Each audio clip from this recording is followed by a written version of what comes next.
Hey? No, I don't have it, no.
I still don't hit it 3 times with it.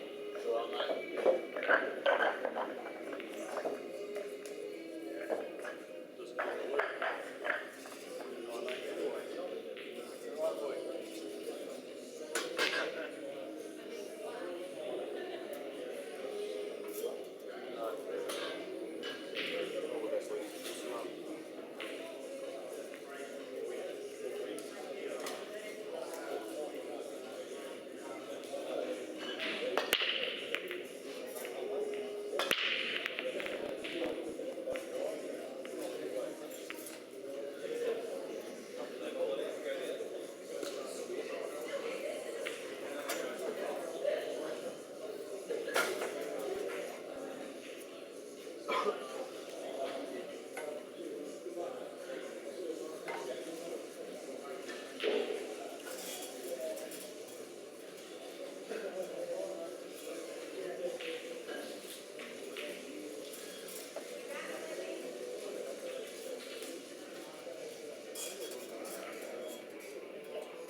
We've got Luke Foster 1-0 up here against Matt Bolton in a best of 21.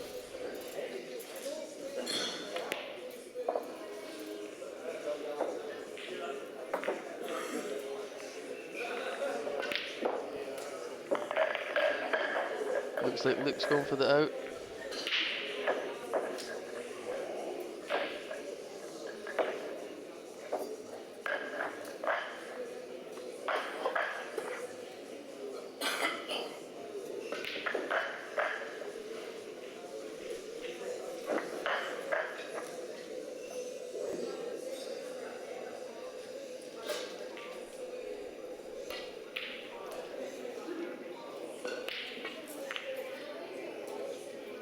He's missed that by a long way. Quite surprising from Luke there. Yeah, he missed it by a long way. Didn't even hit the knuckle.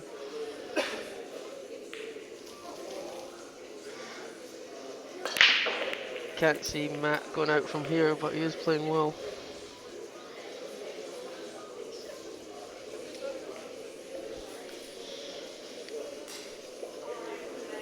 I think we're flicking over to Ron Kelly and Clint Kepler, is it?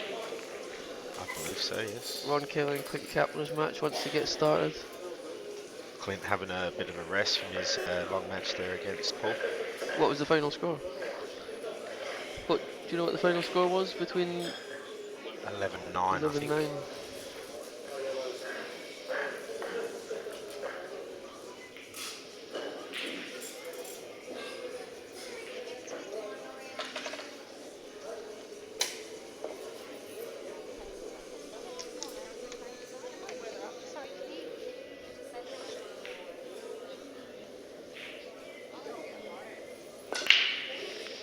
Matt tried to play a bit of a safety there, but he's left a few different shots on.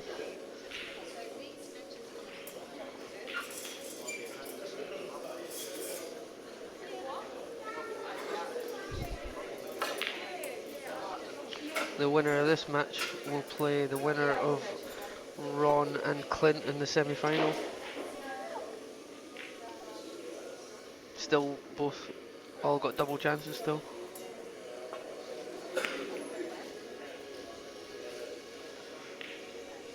It's not a bad shot. Very good containing shot there by Luke. He hasn't left Matt much on. But if anyone can find a shot, it's Matt.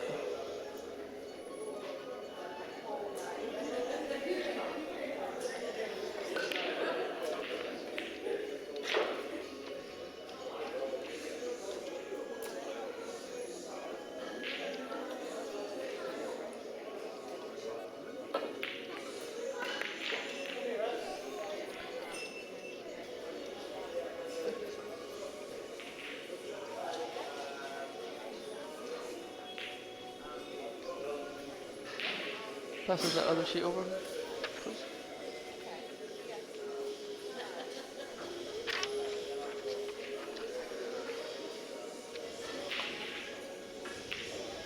Not on the other tables, we've got Adrian playing Rocky in the loser's side.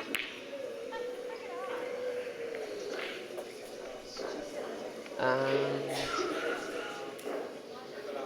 Alan Brown v Gordon Whittaker. Luke Anglesey v Darren Morris. Can't actually see the scores there. All the players are in the way. Looks like Darren is leading Luke 6-4, I believe. Darren's starting to find his straps. He's slow this morning.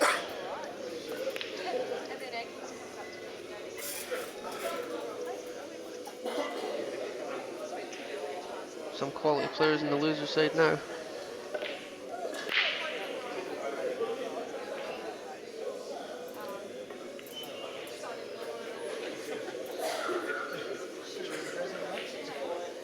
Awkward leave there by Luke, but he's close enough to the hole to not be a problem. You can see Luke going out here, making it 2-0. It's the second Foster to have a crack at Matt today.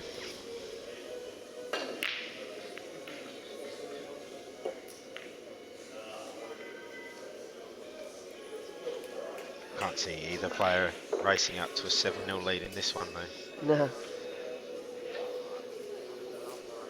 Or either, if they do, either player letting it get to 9-all.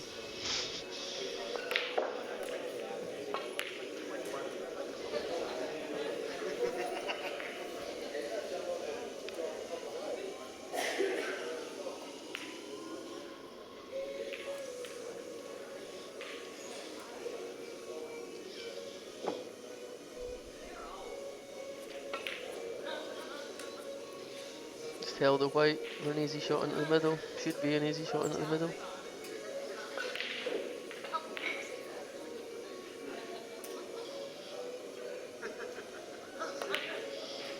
Nice by Luke. 2-0. Yeah, he's taken made a quick start there. Yeah, that's what you need to do against Matt, I think. He's playing too well. He has been playing well, especially Friday night. His match against Ron was good to watch. Well, he went into the favourite for the tournament after Friday night. Went for the most in the Calcutta. In many people's eyes, I think he did. Yeah, there's plenty of good players out there. Ron Kelly definitely turned it on today, but in the last couple of rounds. Yeah. Match break. 1 yellow. See where the balls end up.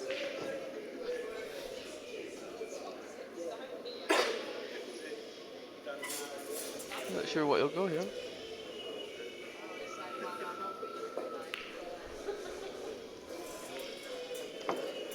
Say he'd try and go reds. Maybe. I don't think he's got that easy a first shot unless the red goes past the yellow into the middle. I think it does.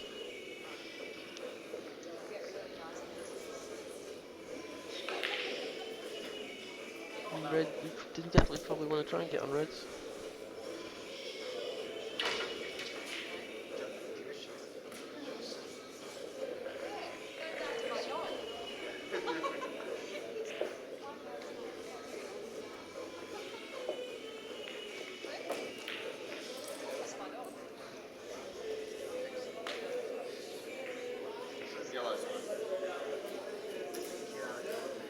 I think he's nominated yellows.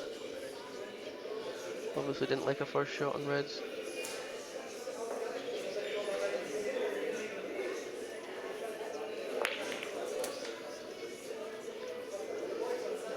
Tough leave from that.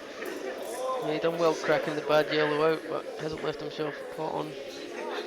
Should be able to just tie Luke up a bit here. Maybe even bring the white up in behind the other two.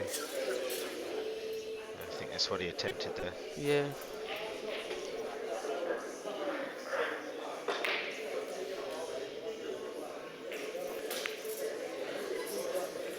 I say the guys at Mr. Billiards and here at Miss Q's have got their tables playing beautifully so far this weekend. Yeah, definitely.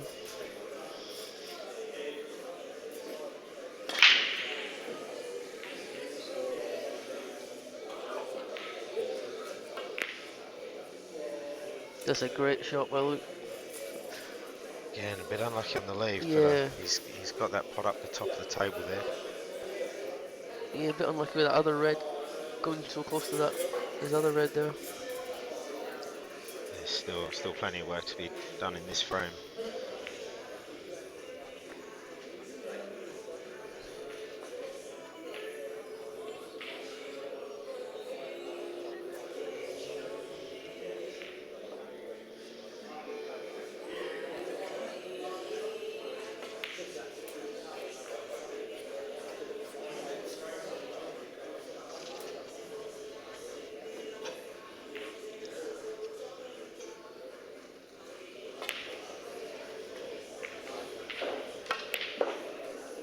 It's a great shot by Luke.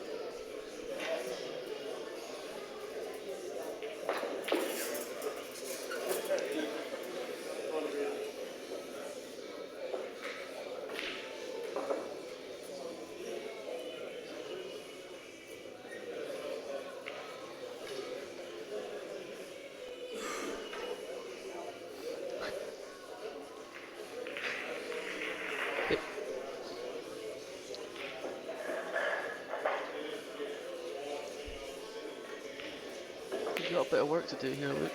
He's only got this shot up the top end of the table. I think. You reckon he'll screw all the way back down from it? It's definitely a possible shot, but it looks like he's Playing a safety. going to play safe here, yeah.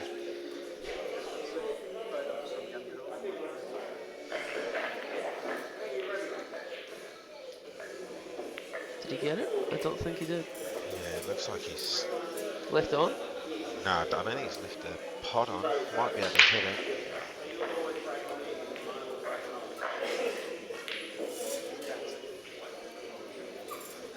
Judging by the way Matt's looking at it, he obviously can't get to this yellow. If he can't, that's a good shot by Luke. Have a look from down here, bud. I'm a little bit off.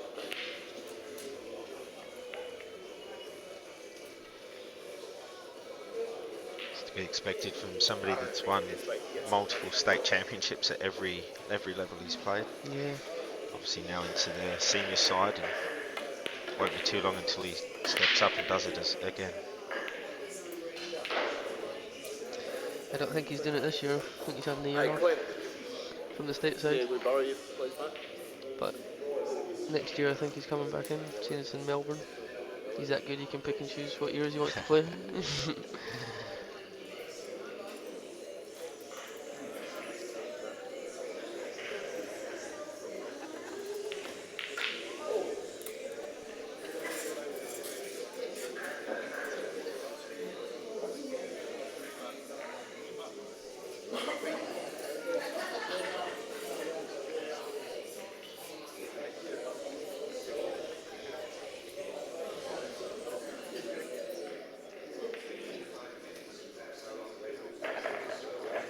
Really was a good shot there by Luke. He's got Matt in a bit of trouble now.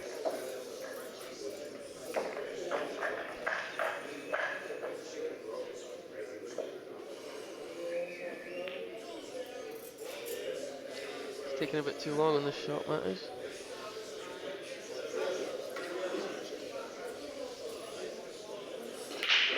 I'd say he's lucky we don't actually have timekeepers.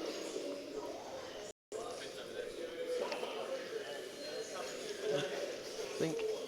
Not in this cube.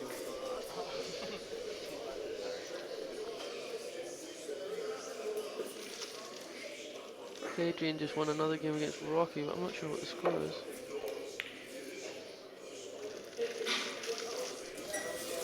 It's not a bad lead by Matt there. He's left the long puck straight down the rail. Yeah. Just player of Luke's capabilities, he's definitely a chance. But Matt didn't have it's much not else. easy. Much else he could do, really.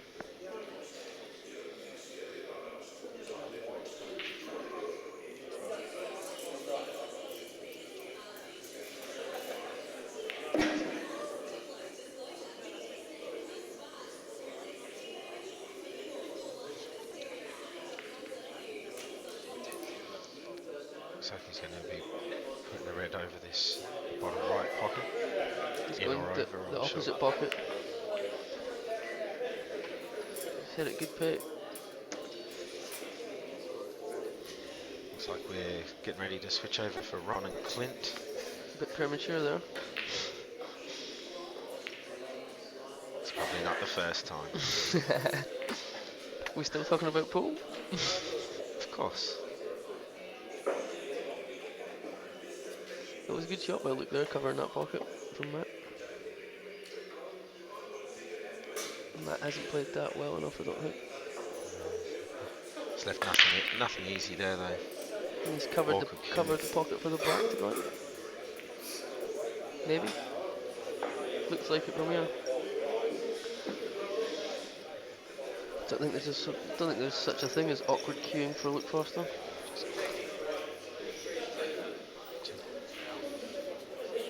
Looks like Alan Brown and Gordon Whitaker are having a bit of a break. It's 3-2 to Alan Brown over there. He's started to play a lot better since I gave him an 11-7 whooping this morning. Ah.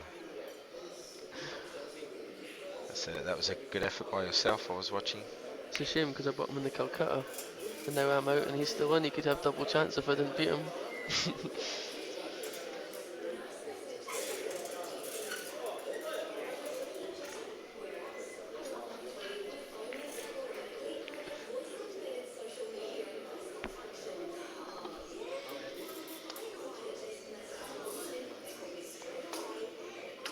That should be 2, huh?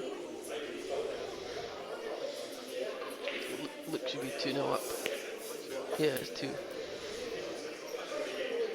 Just noticed an error there with the score. It says actually 2-0 to Luke Foster.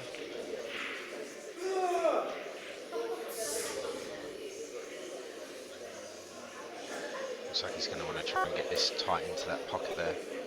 Cover that red. He hasn't hit it hard enough. Just not quite hard enough there. I'd say Luke will go for the finish from here. It doesn't look like that black goes into that pocket now, but Luke will be able to get position in a different pocket. You reckon? Yeah, anywhere near the black, and I would fancy Luke to pot it. He's certainly got a keen eye. Mm.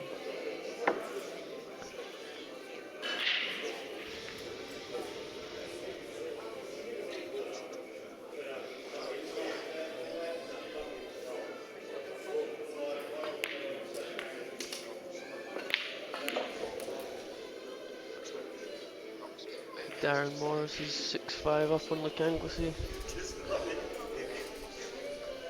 Yeah, Darren's obviously playing it well because Luke's been performing excellently over the last few weeks.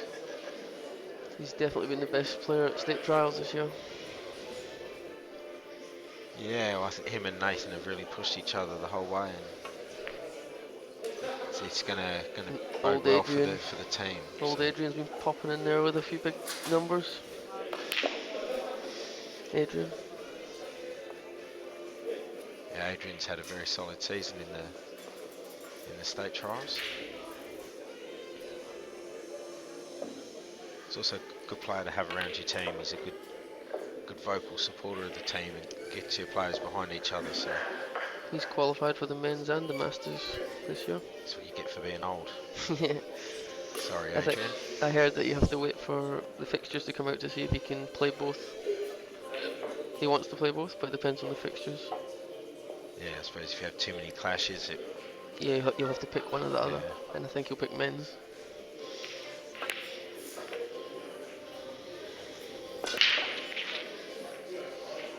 Don't know if Luke is where he wants to be here on this shot.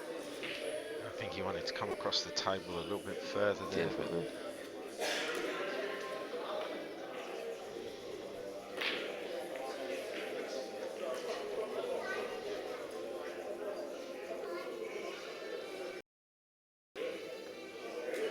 He must go past the yellow. Oh no. That's some amount of side he's put on that white.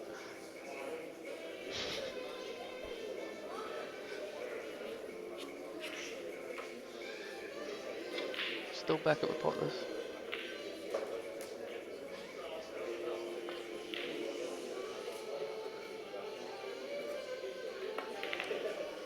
Well, He's missed it. He's hit it very thick, but he's Yeah, it wasn't even really too close. I think Matt can just slide past this yellow to get the one over the hole. And Still got a bit of work to do with that yellow close to the cushion, not too easy. Especially if he's potting this one over the hole, he's taking away the big pocket for himself.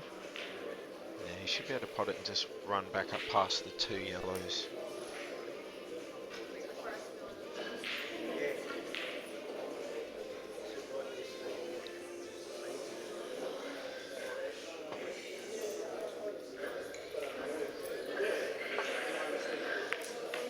Oh, he's a good shot there. Tried to develop the balls there, and he's been a bit stiff, but I still think he'll be happy with that result. it was an adventurous shot. He obviously wasn't happy with that ball close to the rail. Being a hard shot.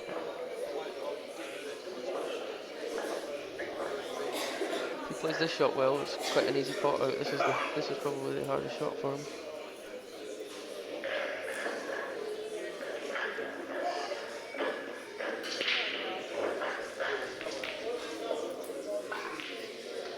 Don't know if he's going to try and put the yellow past the black, or Yeah, I think he's just playing. I don't if he's going to screw back off the same cushion. Just played the snooker there. I don't think he has. I reckon Luke Foster will be able to swerve around this. Yeah, and it doesn't look like it's a big swerve at that. The amount of side Luke Foster could put in a ball. Just You need a lot better snooker than that. It must be a snooker, but Luke, I'll back Luke to swerve around this. He'll definitely hit the black, I'll say. Too much. Too much. Oh, and he's missed it. Quite a surprise there. He's certainly let Matt in. And that'll clear up from here with two shots. Luke will be dark on himself.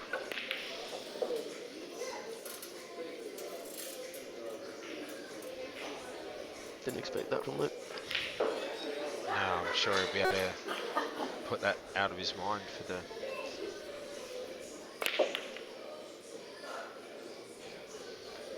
He hasn't come up quite far enough there, but Yeah, a bit short. Still got two shots. Just play this easily to screw back. But he's played it well. Won't need to use the two shots. Very comfortable by Matt. And just to let you know, Ron Kelly and Clint Kepler have just started their first trim. 2-1 Luke Foster.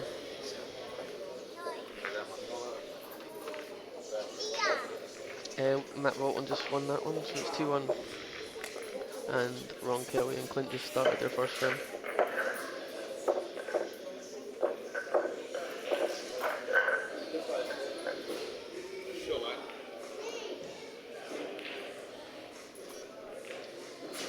And here we have the first frame of Ron Kelly and Clint Kepler. Ron's missed the yellow to the middle there, let Clint in. This is a bit of a showdown as they played for $1,000 just a few weeks ago. Ron Kelly getting over the line 15-14. Yeah, what a cracker of a match that was. I was at home following the coverage on the live feed. It was a good night. Ron Kelly missed quite an easy black to make it 15-9, and then Clint Kepler rattled off a five frames in a row to make it 14-all, and then probably should have won it, but didn't hit his red hard enough into the middle.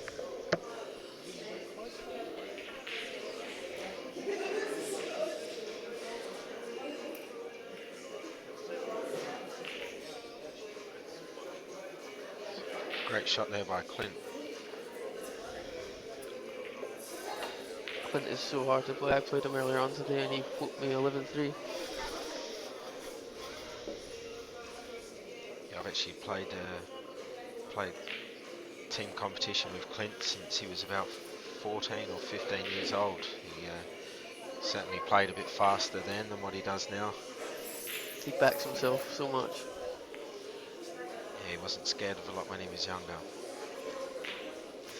I lost 11-3 because I hardly got a shot. He just pots out every time he touches the table. Doesn't seem to bother him if he's doubling a ball or tripling a ball.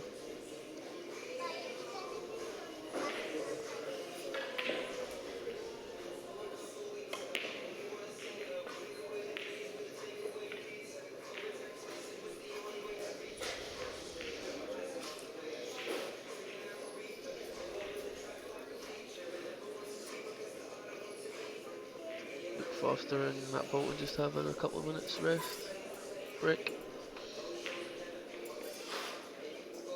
Clint is the captain of the Super League team that's top of the league at the moment. The Inaloo Hotshots. I think they have 3 players in the top 5 percentage players.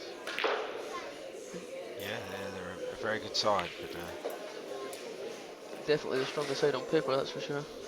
yeah, game's not always on paper, as we showed last season when my team actually knocked them out in the finals, and then they lost to the Beaches as well. So after dominating the league all season, went out in straight sets. I think it'll be between them 3 Great sides shot again there this by year. Clint. These rails really do take the balls well if you hit them like that. So.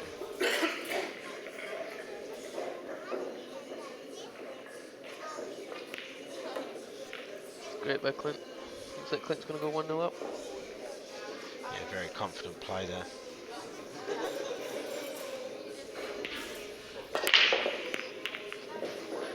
Luke Anglesea's just picked up another frame there against Dan Morris to come back to 6-all. So that one's destined to go the distance. A lot of close matches so far this weekend.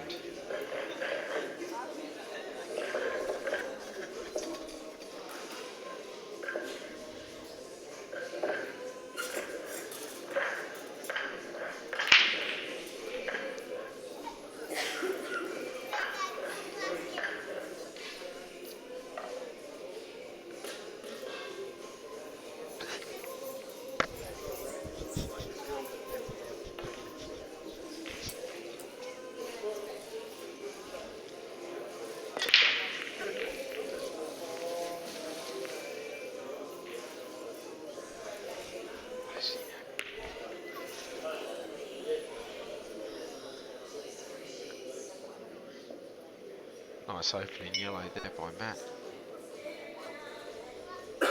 Certainly got him with a chance here.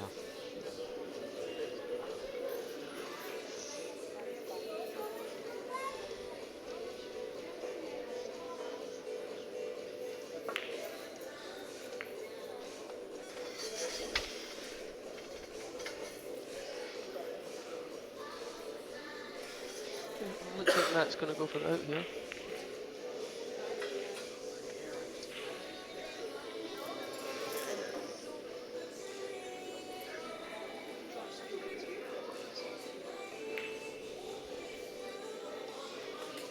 That's a good shot. He controlled the pace well. He's a superstar with a cue, really, isn't he? He's in there with the big table games. He's peerless in Australia in his billiards, and I think he's world champion at billiards, isn't he? no, he's Australian champ? World champ? multiple Australian titles. 2 times world billiards runner-up. Yeah, 2 years in a row. He just 2011, came 2012 one was round the short in the world titles, but world it's still a runner-up. huge effort to finish the second in the world there. 12 times Australian billiards champion. Yeah, he was actually on TV not long ago. Must admit, I gave him a bit of a ribbon for it. Did actually say on the article that he got married in his billiards room at his dad's house. I'm not sure if B had anything to say about that or not. But His wife's Swedish snooker champion, isn't she? she certainly played over there. I'm not sure as to what she won, but it was a bad miss there by Matt.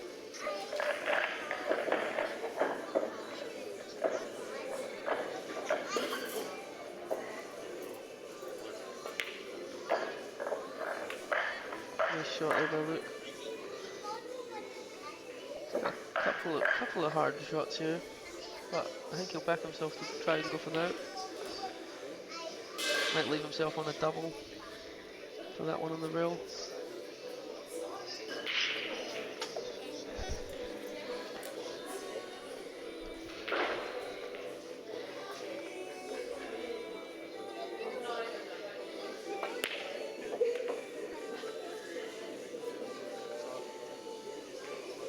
He's run down a bit far here. He might try and develop this red off the rail The here. bottom on the white, you should be able to clip that red off the rail.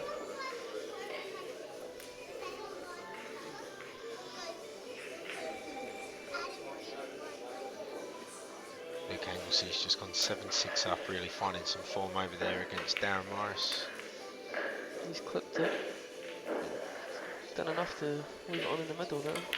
If he can keep his good positioning going. Yeah, would have liked to have pushed it up a little bit further. He's left himself quite a bit of work to get onto it from the red over near the right hand middle.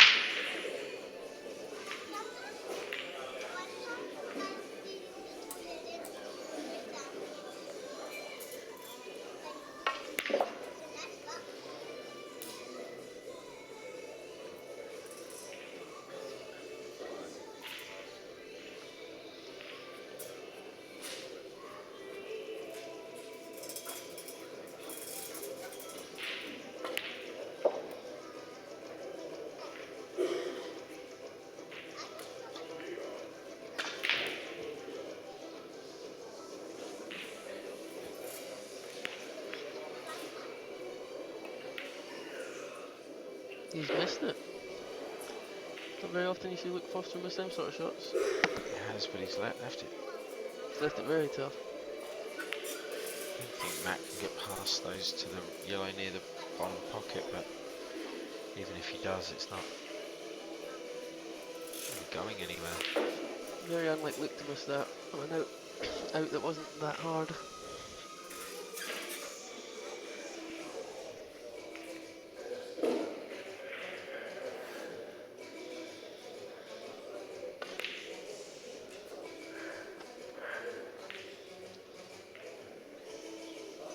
It's 7-all over there with Angles and Darren Morris now.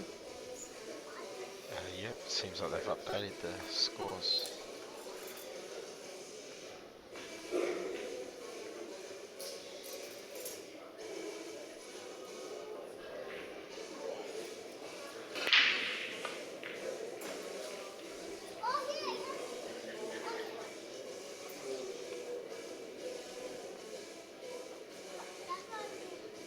Very tough shot here for Matt, not a whole lot on.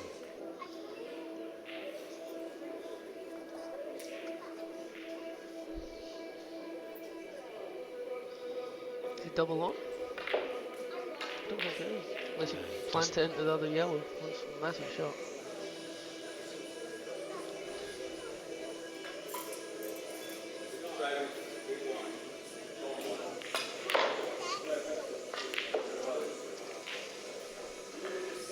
Clint's making a very strong start over here against Ron. He's on to his last red. A definite chance of going out here to make it at 2-0.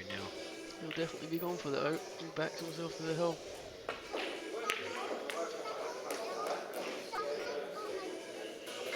That was a huge shot by Matt there. He's still got heaps of work to do, but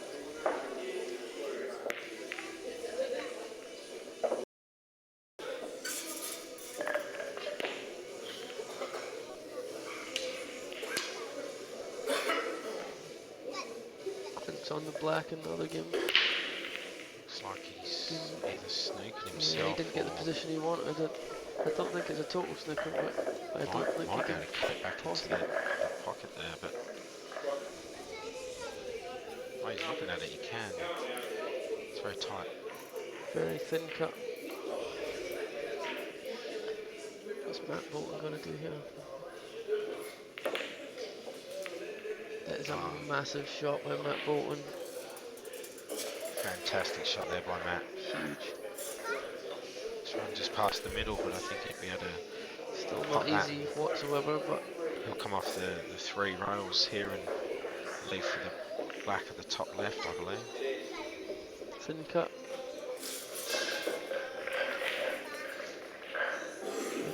If Matt gets this frame, Luke will be kicking himself. It'll be 2 frames in a row. It should be 4-0 to Luke, really. Clint did end up cutting that black in. 2-0 Clint against Ron. It's a nice cut by Matt. Yeah, Position. solid shot there. Look at the position. More than good enough.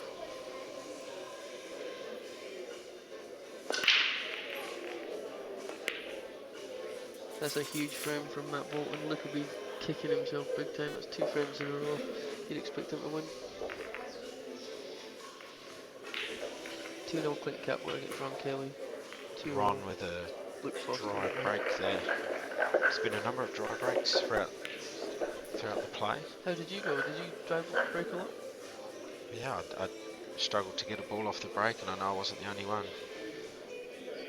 Didn't affect me Friday night when I took your money though, did it, John? No, it was nice of you to take my money and then get knocked out in straight sets to at the big comp. Yep. Got what I came here for. Lunch was on you, too. Thanks very much.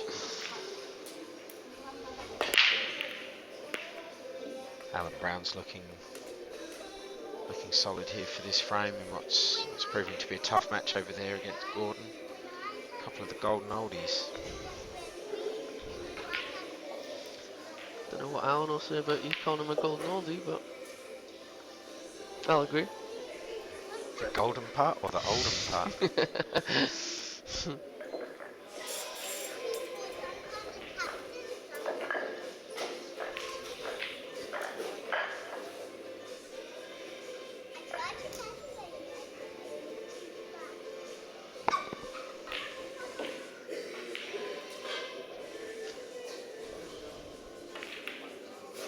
That's 4-all between Adrian and Rocky. Is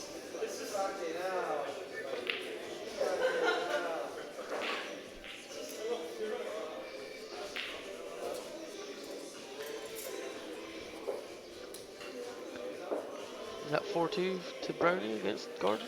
We'll be honest, I'm not sure. I'm just going to wait and see which score they flip over. Yeah, it is 4-2 Brownie. They're in a race to 9. Yeah, obviously the losers half of the competition is a Darren, race to 9. The winners is a race to 11. is on 8. Luke Anglesey is on 7. Yeah, Luke's well positioned here to take out and even this up at 8 all though.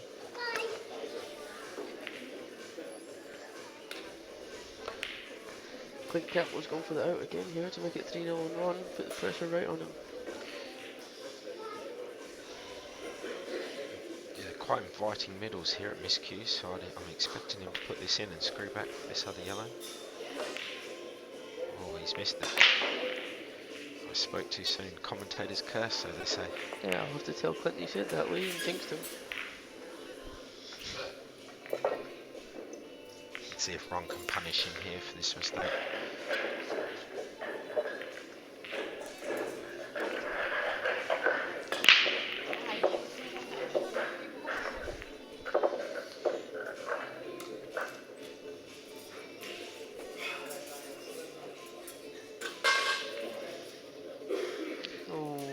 unlucky to find the gap there for Ron. He was certainly trying to develop one of those two. And he developed none. Would have Very taken unlike Ron. both if he could. 8-all between Luke Anglesey and Darren Morris in a race to 9. Luke Anglesey's just broke. Looks like he's potted a red. We'll keep you updated on that.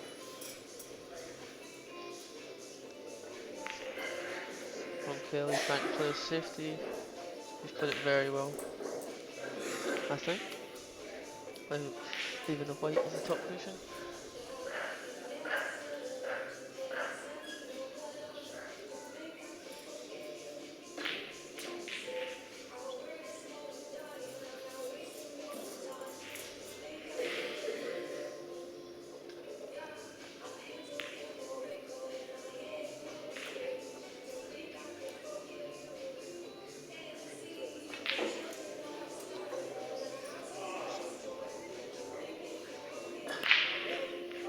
Clint taking plenty of time over this shot. Obviously doesn't have a lot on. Just outside of that yellow past the black.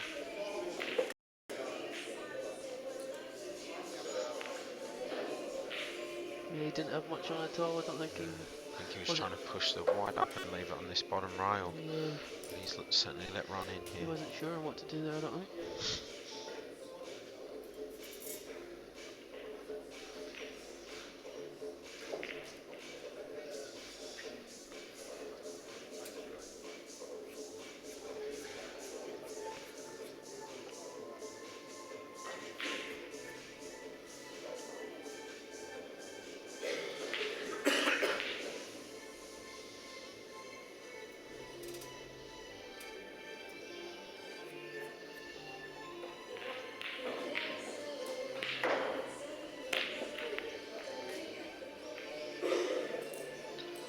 Leaving himself a bit of angle on this shot to maybe crack one of his hard reds on the rail off here, do you think?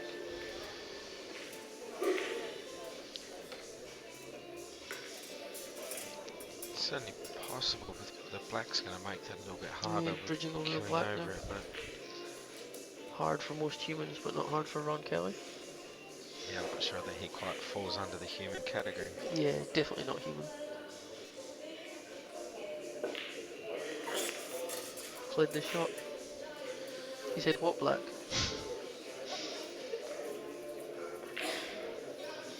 Well, background to pot out from here. I don't have any money, because you have it all, but...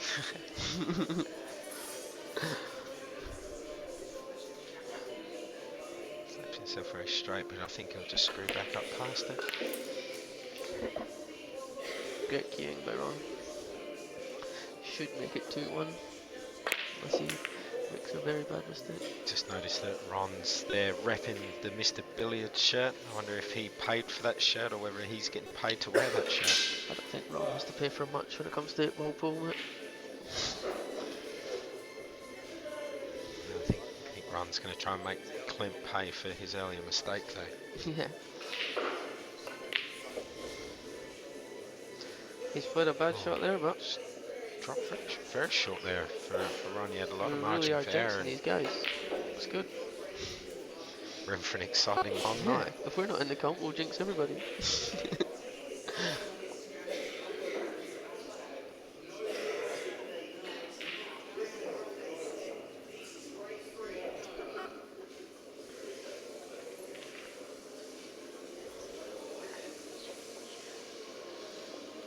Is he still trying to cut this lead?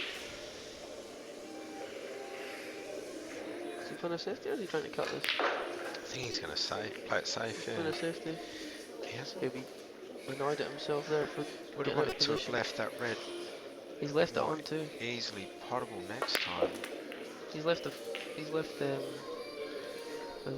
yellow on the left hand side of the table on here. The white will be travelling back up the table, but I'm pretty sure Clint will back himself. Yeah, I think he's going to try and send it round the angles and get back. I think he's going to come good here. No, I think he's snookered himself behind the black. Very, very You know unlucky nothing, shot Leaf, there there. by Clint. You know nothing. I thought it was just going to slide down between leave the gap between the two balls. I think he'll be trying to nestle it in off the two rails in behind the yellow here and at least stop. Yeah. Don't give him the shot on that red near the middle pocket.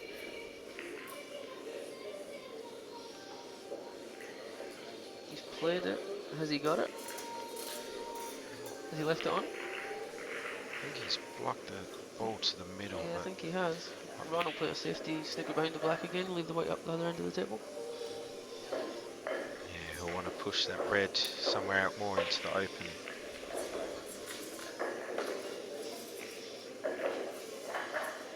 I think he's left it on. It's a thin cut, but Yeah, I think he's. he's so good at leaving that white on the bulk cushion. Yeah, has cue ball control like nobody else in the room, I'd say, on the pool table. Almost in Australia. That is That an is a absolutely huge amazing shot by Clint. Really had to go for it and just nailed it. He says, "Why did you leave me on, Ron?" As you were saying, he really does back himself. Yeah, why wouldn't you when you can do that?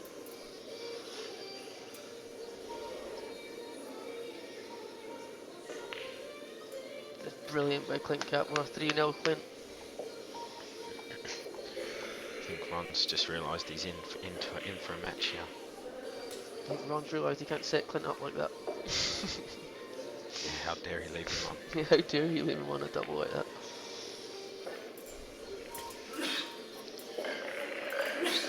I think a very smart man bought Clint Kepler in the Calcutta. And his name is May. I got over $150. Bargain. Did you have to borrow money or did you have some left after I took it off you? Yeah, I had to get a loan out because you got all my money.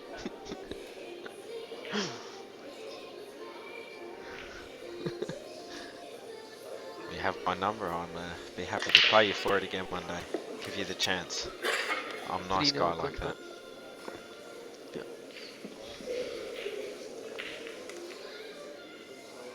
Matthew Bolton's up 3-2 on Luke Foster now after Luke Foster being 2-0 up. Yeah, 3 games on the spin by Matt and he's He's really showing his class here. he might be in Luke Foster's head. Actually, Luke Anglesey and Darren Morris's game still going at 8-0. yeah, they have Loser of that is out of the competition. That's a big name out of the competition. Luke's got a couple of red balls over the hole here, but Darren's got a yellow sitting Luke right on Anglesey. it, making it tough. Luke Anglesey would have been the favourite for this, I think.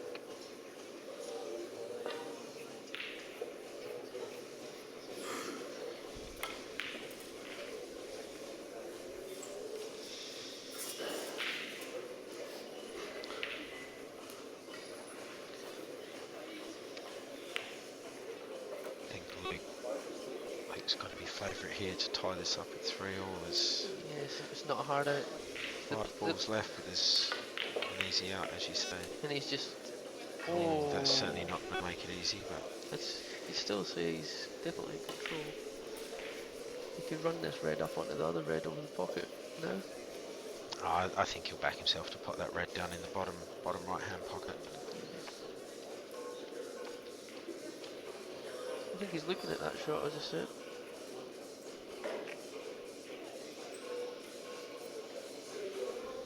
No, you're right, he's backing himself for the long red.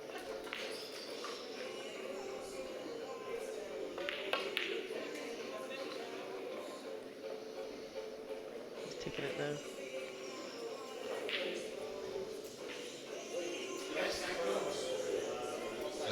Luke Anglesey has just taken Darren Morris out 9-8. Cracking match there, hard fought the whole way. Who was that? Angle's got it. Yep. I think Darren Morris got off to the lead at the beginning and Luke's fought his way back in and Well taken done, him Luke 9-8. Anglesey. Hope he can keep that Still- form up for the boys, our Super League team. Well, I hope he can, because my team plays your team this week. Yeah, if we need the win to try and stay in touch with the hot shots at top, and That's if I have enough money to put fuel in my car, as you have all my money. I'm sure I can give you a lift, mate. Give me a lift to Paul, beat you and give me a lift home. Oh, bad miss there by Luke Luke. Foster. Who is this guy?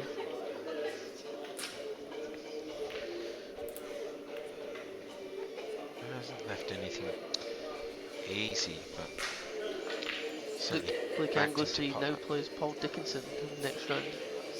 That's another massive match. Who are you backing in that, Lee? Who are you backing We'll in have that? to go for Luke Anglesey, a teammate and a housemate of mine. Actually, he's Basically lovers, eh? well, I wouldn't go that far. My Olivia might have something to say about that. He's living in a one-bedroom unit together. No, there's plenty of bedrooms there, mate. I can afford plenty of bedrooms with your money to pay my rent. Good safety shot there by Luke. Tied Matt up. His only ball he can really hit into is the one that's going to clear the red. So Who are you backing out with Luke Anglesey and Paul Dickinson next round? I think Luke Anglesey will take it. Paul's been out of the game for a little while, but it's going to be a tough match all the way. I'll back Paul Dickinson because he's standing right behind me. Yeah, I didn't actually know he was stood there when I said that, but it was one of those moments I could tell by the way John was looking at me that he was there. Fell straight into my I trap. think I've just motivated Paul Dickinson, and motivated Paul Dickinson is going to be a tough out for Luke Anglesey. So sorry, Luke. No, I will back Paul Dickinson. You can back Luke Anglesey. I will bet you a bottle of water. You'll have to pay for it.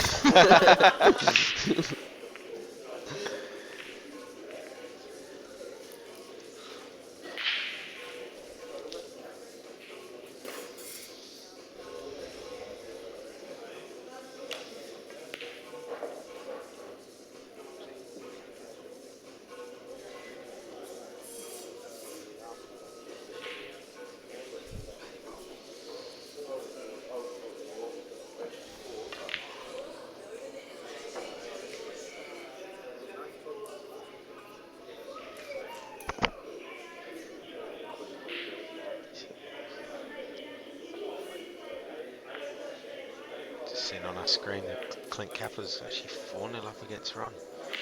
Certainly trying to get his own back for that $1,000 match they had just those few weeks ago. Definitely maybe some sour grapes there, huh?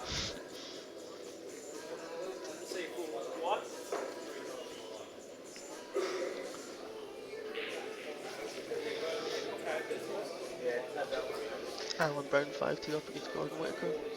Brownie definitely finding his rhythm now. Can you say full white there? Yeah, it's just dropping back a bit. Not quite there, no. And that's over it. That's white. Looks like quite the decision here whether it's going to be a total snooker. Thank you very much.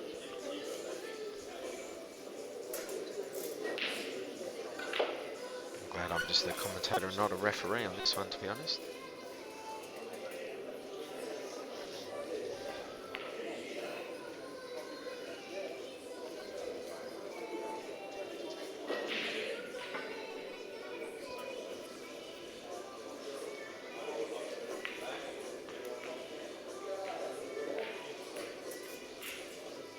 Rocky's just left himself well on the black to go take a 5-4 lead up against Adrian in this race to 9.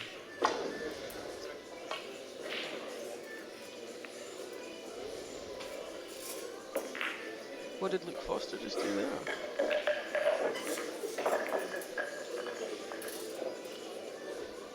Luke Foster's having a bit of a shocker, to be honest. That's certainly He's had chances that he usually capitalises on.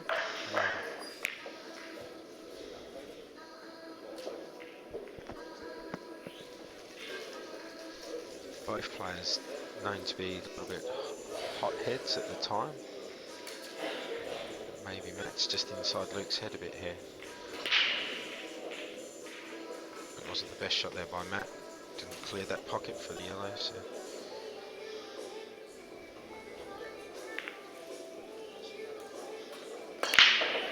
Yeah, they're both playing poor shots.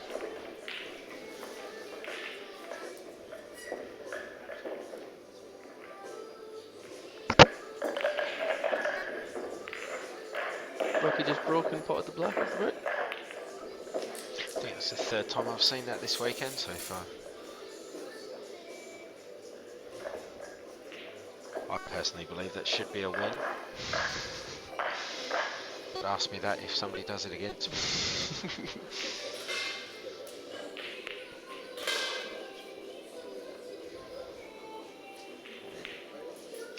Brownie just gone 6-2 up against Gordon.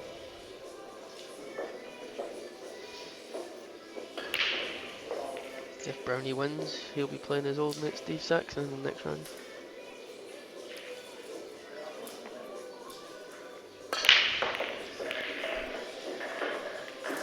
I'm not going to say anything about Steve in this one because I've just checked and he is still behind me. So Ah, well done. Didn't fall into my that one trap. again. Yes. I was just going to ask you who you'd back. I'd definitely back Steve. But I'll be backing Brownie as I've got him in the Calcutta. If he beats Gordon. It's only 6-2. Don't get carried away, Leith there. I'm saying nothing, John. For quite a while now.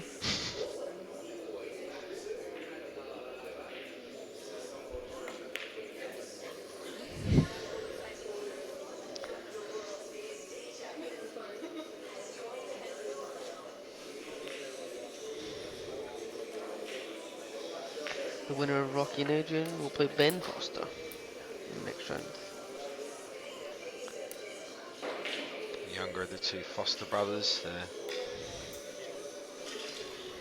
Both got certainly a lot of potential.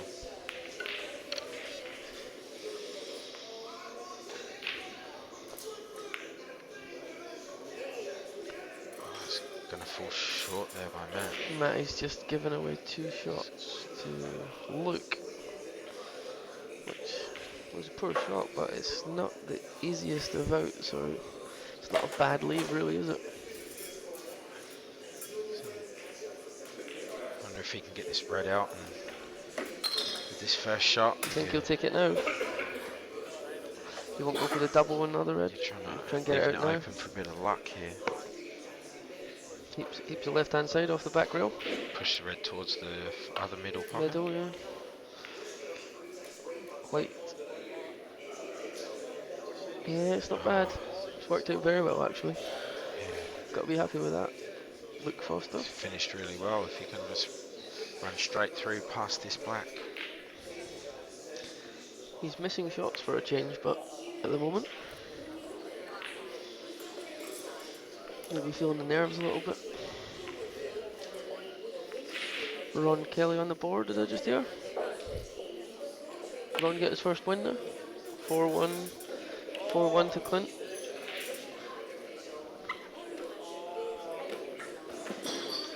Luke Foster still missing shots. I don't know what's happening in that boy's head at the moment. Yeah, missed it by some way as well. Wasn't really hard. He usually doesn't miss a ball. I know he He's only got missed a your few in disease, his Leith, game there. against Nathan. Did you play him today? Did you play him? Nah, when Luke played Nathan, Ah, okay. Nathan said he just hardly missed the ball. Yep. Must be feeling the nerves playing Matt. I know that Matt's one of Luke's idols when it comes to Q Sports. Still no need to hand him games.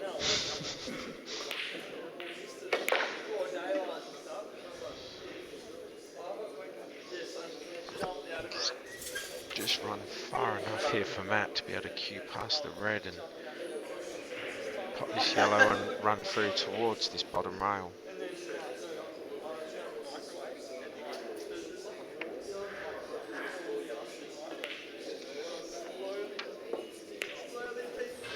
And Matt's missed that yellow. Unbelievable here by both players. I'd say they've missed as many shots in this match as what they have done in the day so far. Yeah. They don't miss these shots against the likes of us, Lee. Maybe we just don't pose enough of the Yeah, we threat. let them to the table a lot more times. And now they're going to get their chances.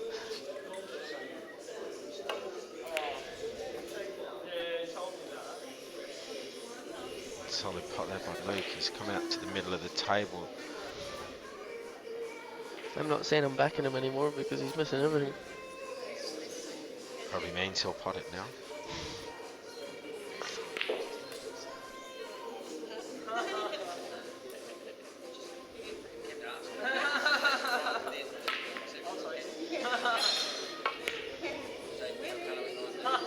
It's a nice shot by Luke.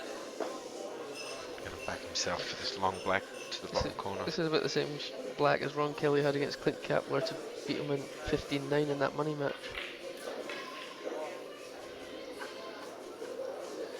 She missed.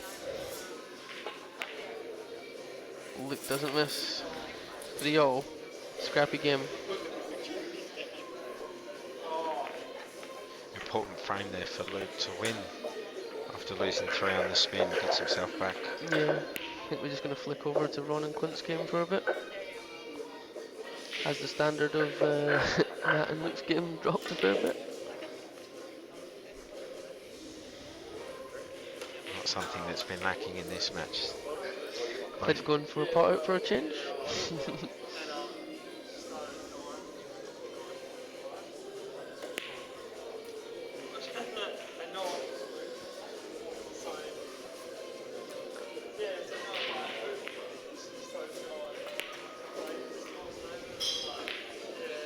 Clint's left himself this long black. Back him to pot the series, certainly playing well. I definitely back him. And we're right to back him. He is a gun. Yes. He's on Solid pot fire. there by Clint, 5-1. 5-1. Go Clint. 5-1.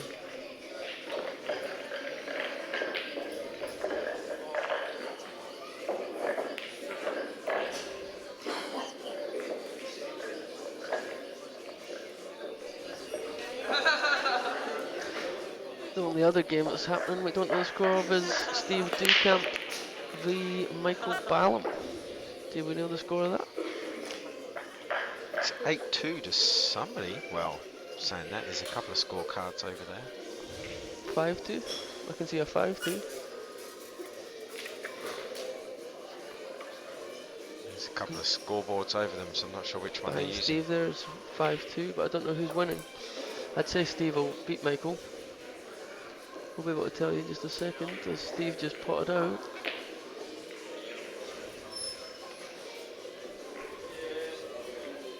Back onto Luke and Matt's game.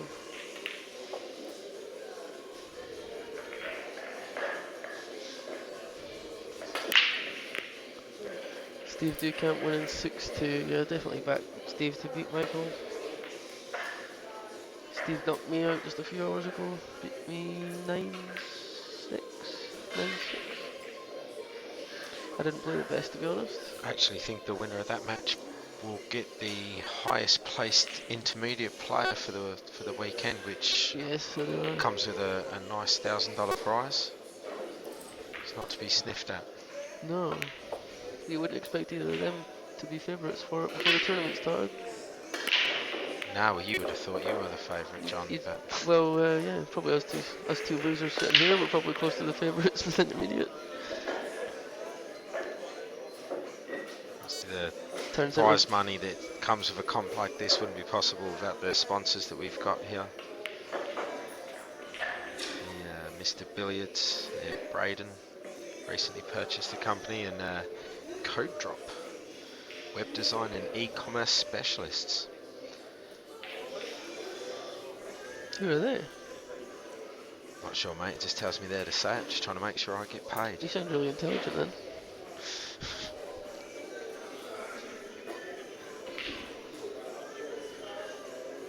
Yeah, you're pointing at things, but I can't read, mate.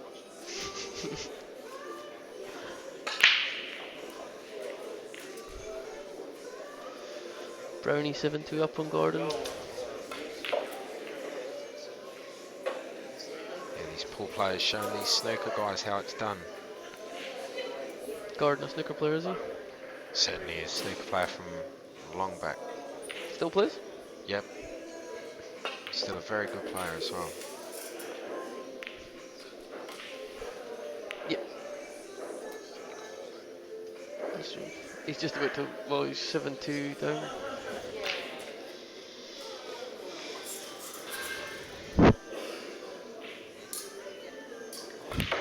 asked if Gordon Whitaker will be appearing on the stream. At this stage he isn't. He's actually 7-2 down, but he's at the table against Alan Brown.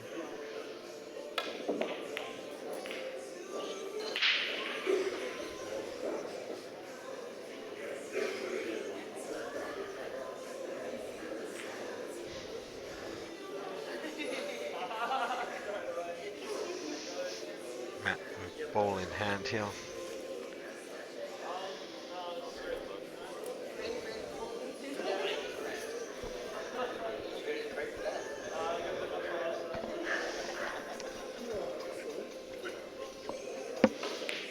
Matty Bolton with 2 shots here.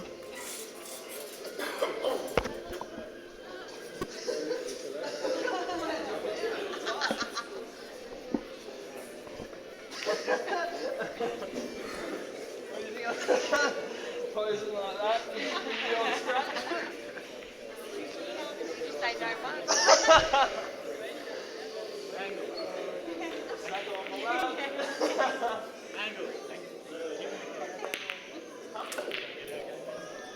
Don't know if you guys can hear Luke Anglesey laughing behind me. I'm That's, sure they can. it's quite a laugh he has on him there.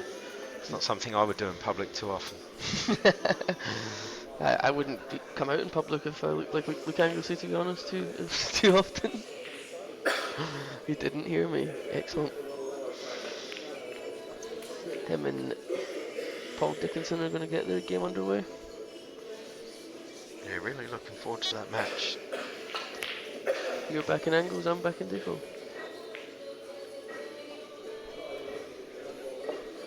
I want Angles to win, but I think Deco will win.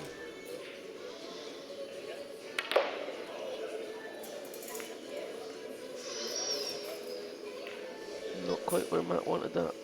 Been unlucky there by Matt, but I think he'll just try and flick off this. I think Yeah. Sorry, no, he has actually got 2 shots, so he'll just put this one up near the top.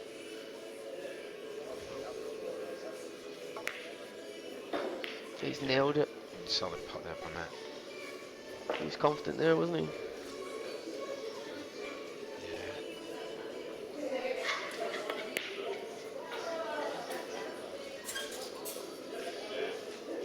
Natural pot, white will naturally come down for the black in the same pocket, you reckon?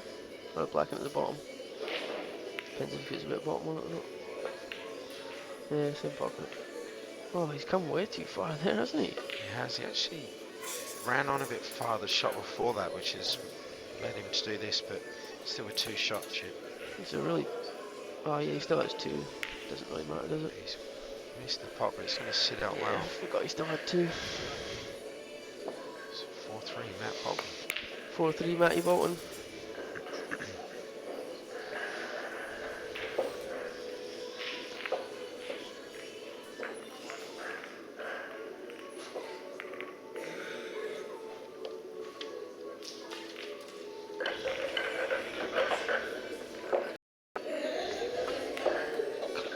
Clint just missed that yellow there to end it up on the black, but 4-3 Matt. Ron to start trying to make his assault to get back into this match. Yeah, very smart shot there by Ron.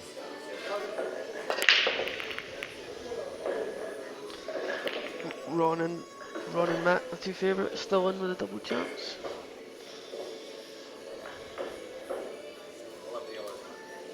I think that would be a match that Ron would savour as well. I think he'd like to have a crack at Matt and get back at him for his... Matt gave him a touch up last He night. certainly did. I don't think Ron would have been beaten quite like that for a while.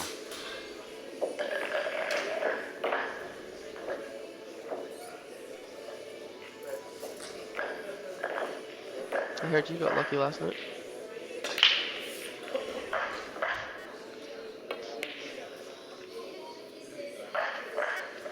It's a great shot there by Clint.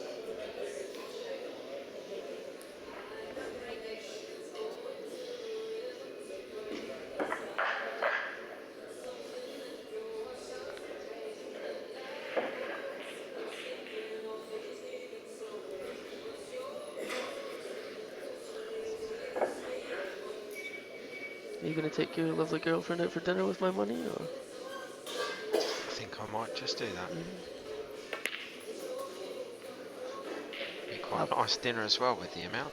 Oh, well, we'll be drinking tap water and a loaf of bread between me and my missus this week.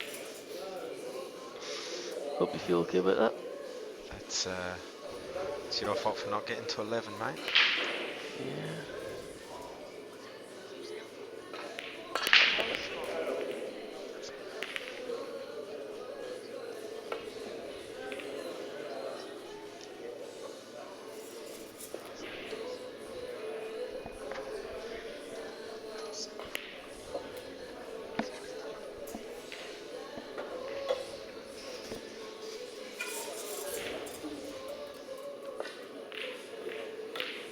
Was that 2 shots by Clint? Yeah, Or just one? yeah, I think that was 2.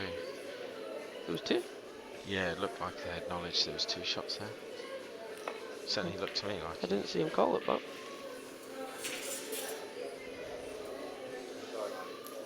Unsure?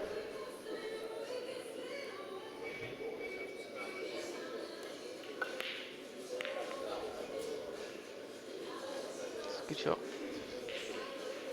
Judging by that shot, it certainly was 2 shots, because I don't think Ron would have played that had he not had that extra shot there. He does have 2 shots, yeah? I think he does. He must have played that first shot. Yeah.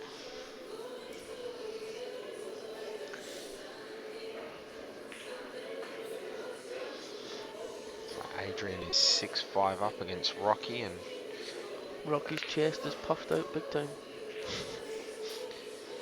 yet another close match here.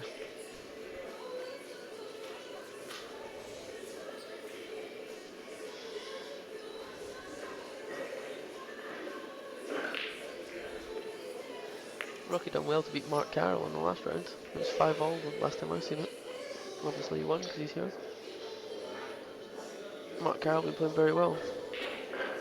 Yeah, Rocky might have actually got him 9-5 in the end. 9-5 Rocky. It was 5-all. Yeah, if that comes from 5-all, that's a good effort there by That's a Rocky. good win. To stop Mark winning a frame, he certainly pots well, does Mark too. Ah, potting machine. Ron Kelly gonna make it 5-2 here.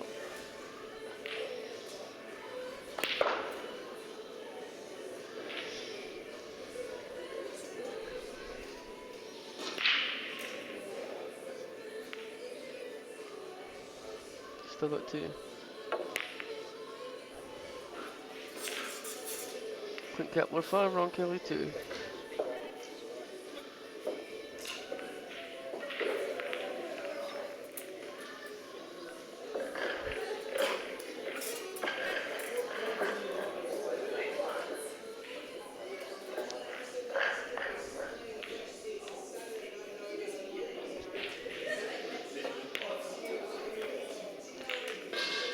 Brown just onto his last red here to try and take an 8-3 lead. He's actually just drawed that red against Gordon. Let Gordon in. Can Gordon capitalise?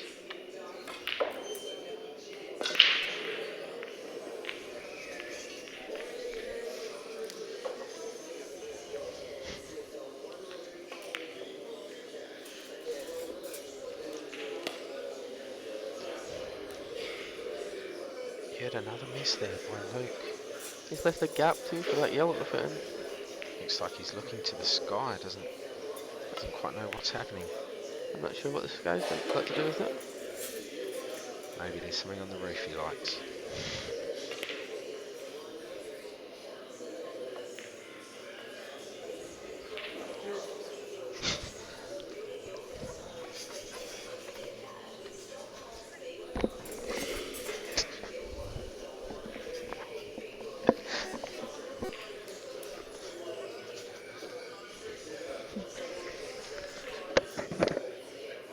Just over here trying to convince Simon Gray to join us in the commentary box. If any of you know Simon, you'd understand why that's probably not the best idea.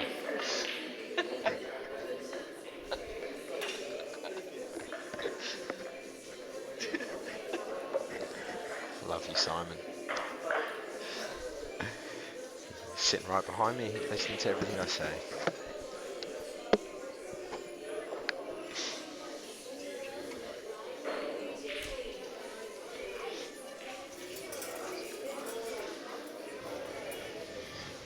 Good snooker by Matt. Can't imagine Luke trying to get out of this. You think he just nudge the black or nudge nestle the white onto the yellow, leave it touching ball or something? Don't think he'll try and get out of this. Yeah, it's.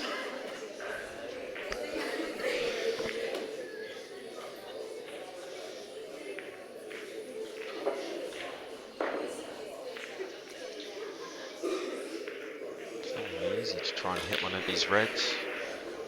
Could be worth, as you say, just leaving it in there and Matt sort it out.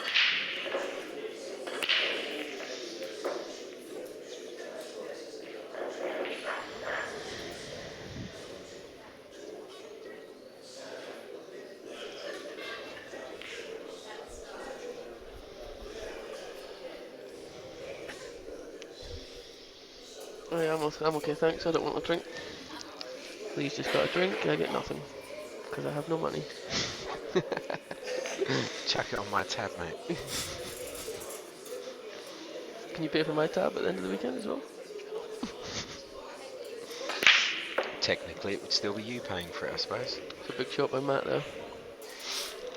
So Matt's got 2 shots now.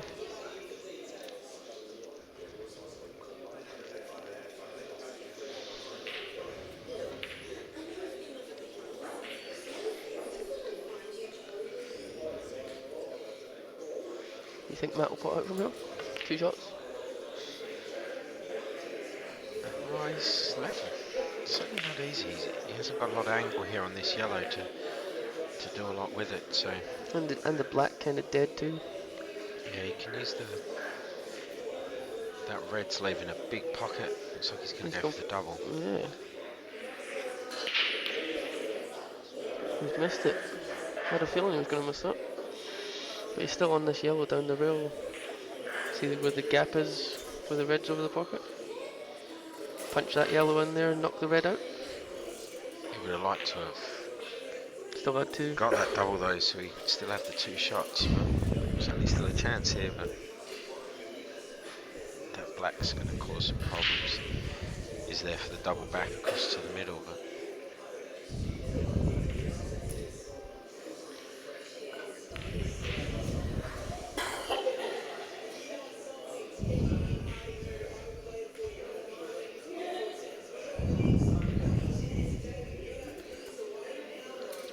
Ballum's picked up another frame to bring it back to 6-3 in what's proven to be a long match over there.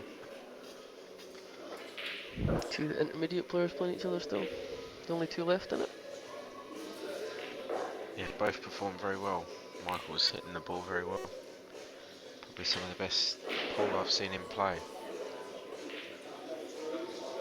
Alan Brown just miscued there, giving Gordon 2 shots.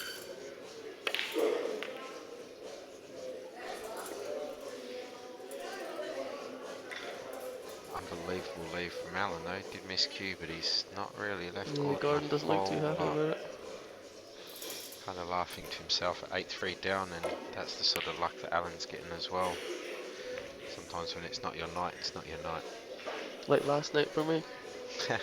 I wasn't going to hark back onto it, mate, but Yeah. That hurts that one man can get so lucky, you know? yeah, I know you were actually very lucky to get to 8, you're correct. Actually, getting to 8 won me a hot dog off your mate Simon Gray here, because he bet me a hot dog I wouldn't get to 8. So I won a hot dog. I can still eat tonight. You're going to go halves with the girlfriend? Or? I'll probably have to go halves with a hot dog with the girlfriend so we can both eat tonight, yeah. Well, I've only drunk half my water here, so I'll save the rest and you can have that. You mate. save half that bottle of water for me? Yeah, it's the nice, kind of nice guy. You're a gentleman. I take back everything I said about you.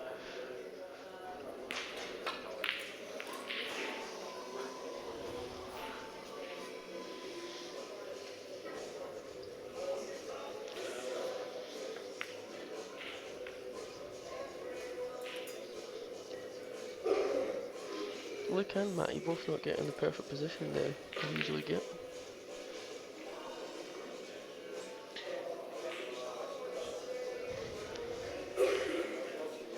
I think Matt's just going to try and cut this yellow in and run the white down towards the other yellow.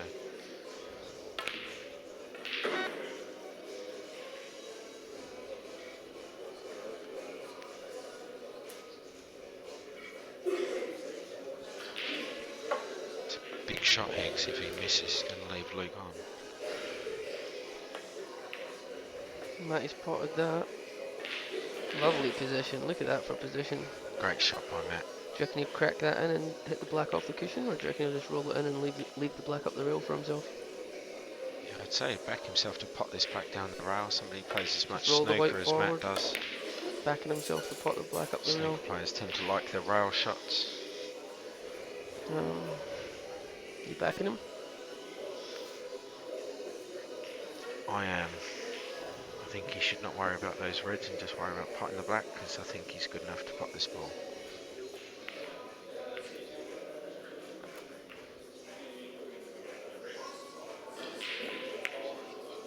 No. Missed it. You were wrong again, Lee.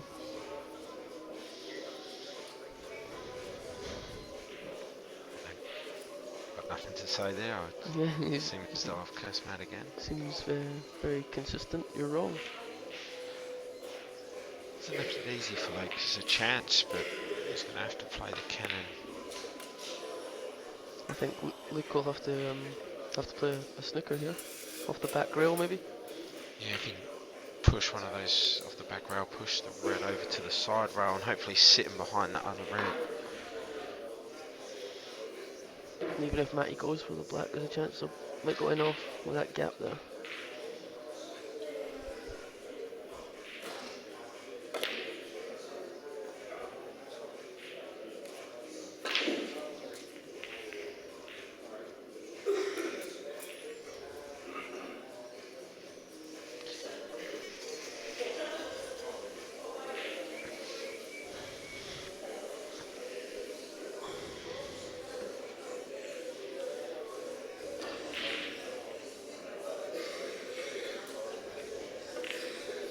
Brown just his last red to come for the black. He's currently 8-3 up against Gordon. Gordon's looking quite resigned to a defeat here. Still a good effort by Gordon there.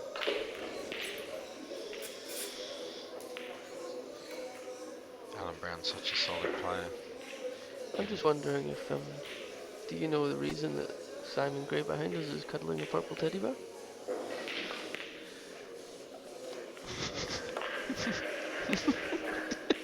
Knowing Simon, that doesn't surprise me one bit. Did he bring that purple teddy bear with him? He actually stayed at my house last night and we found him asleep cuddling it.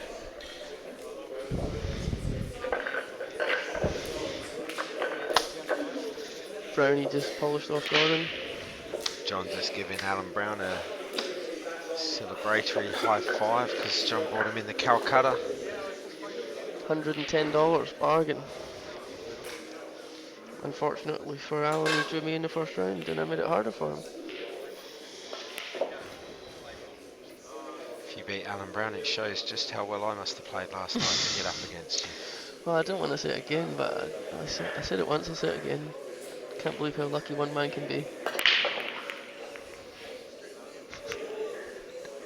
Really am enjoying these money matches that the guys at Miss Q's have been putting on. It's been quite a spectacle for Paul over in this state.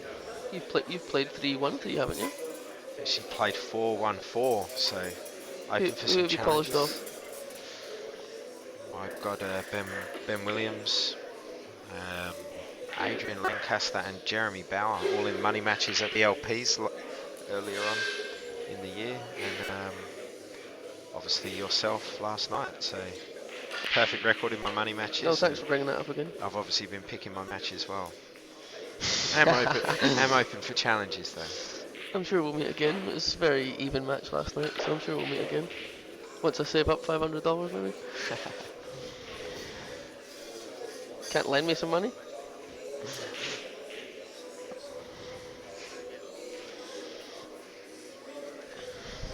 Ron Kelly at the table. Good chance here to try and get it back to 5-3.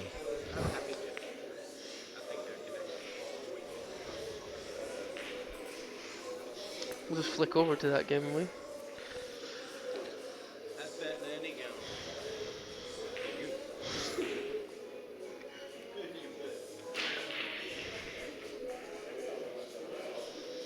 Ron Kelly on a pot out here. Should be 5-3.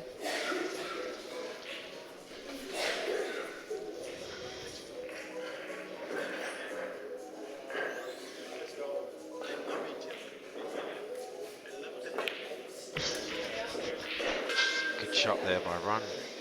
He'll just drop this black in the middle pocket. Get it back to 5-3.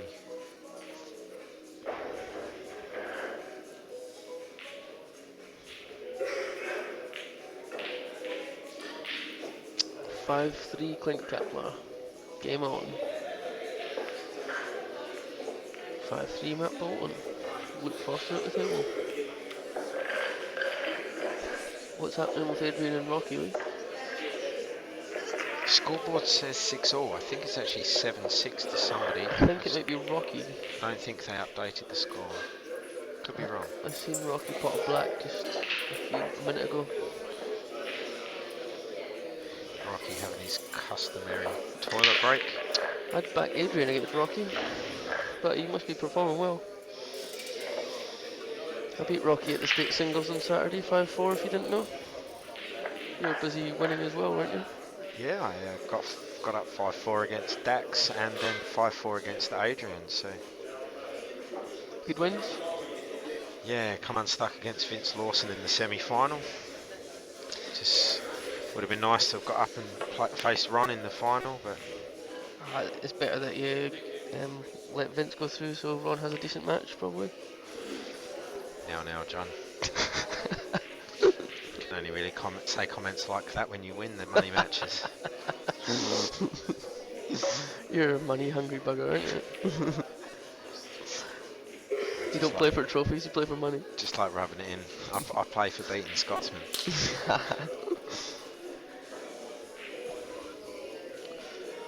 As soon as I find $500, I'll be challenging you, don't worry.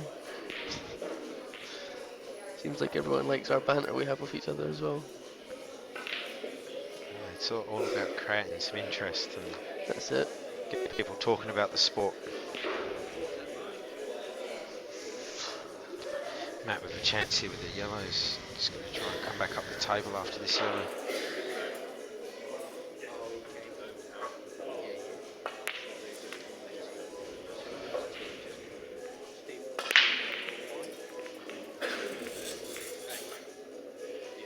I don't think Matt got the position he wanted though. No, it certainly doesn't look happy. I think he's I think got the white's angled to come pot across this too yellow. much and the black's in the way now. Might have to take one of these, the two yellows at the top of the table close Yeah. together, and it's going to be hard to judge where that second one will go. I think he'll get the pot.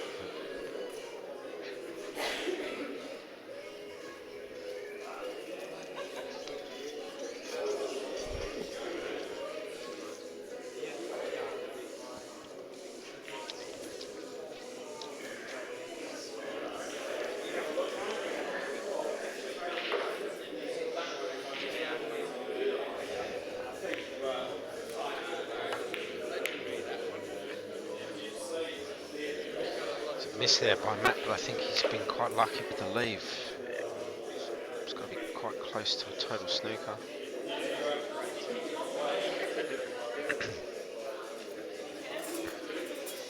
Ron Kelly's looking very good at the moment at 5-3 up.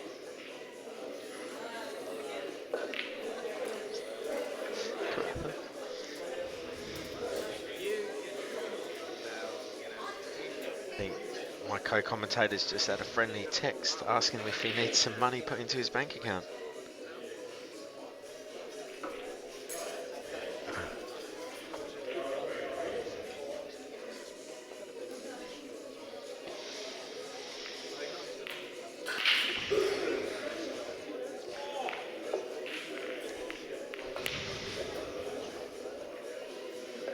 Nice shot there by Luke, well thought out. Not left Matt with anything easy. 5-4 Ron and Clint's game. Ron just got another one. Yeah, Ron's coming back strong here.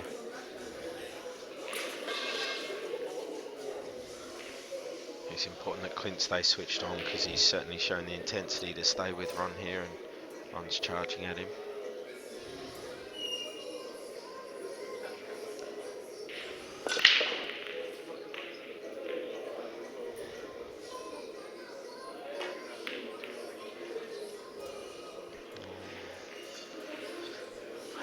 Do we know the score of the women's final that's happening? You should go and find out, Lee. It's 5-4, so a close match. Don't know who to though, I must admit. Tanya Briggs and Beck O'Mara. It's 5-4 to someone. Lee's just going to find out. It's 5-4 to Tanya, we've just been informed. 5-4 Tanya.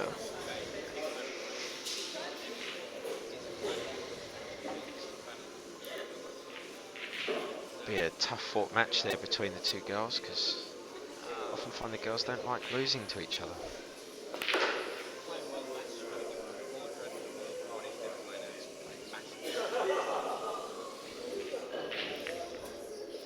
There's talk that Tanya's playing better than Alan so far this weekend.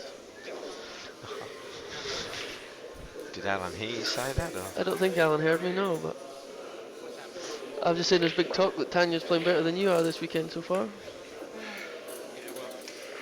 No arguments from Alan. No, Alan agrees. Alan started the rumour.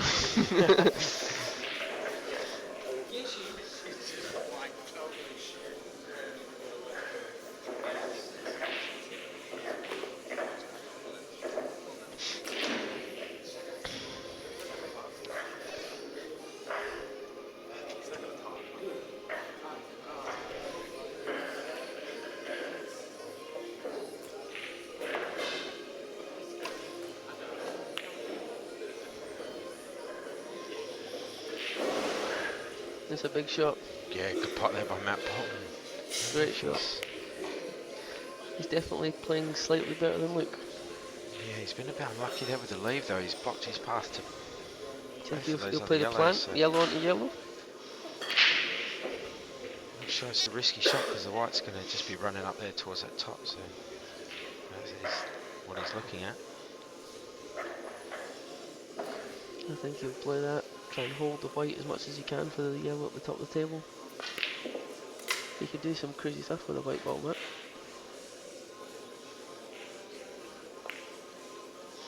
Oh, he's used the knuckle. I think he played that shot on purpose. I certainly think he did. Yeah, well played there, Matt. It's a great shot.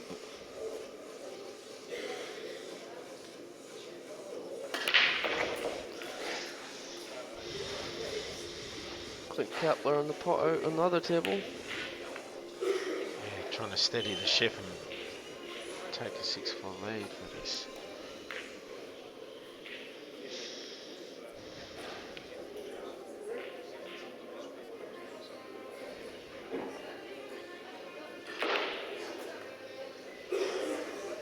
Good shot by Matt.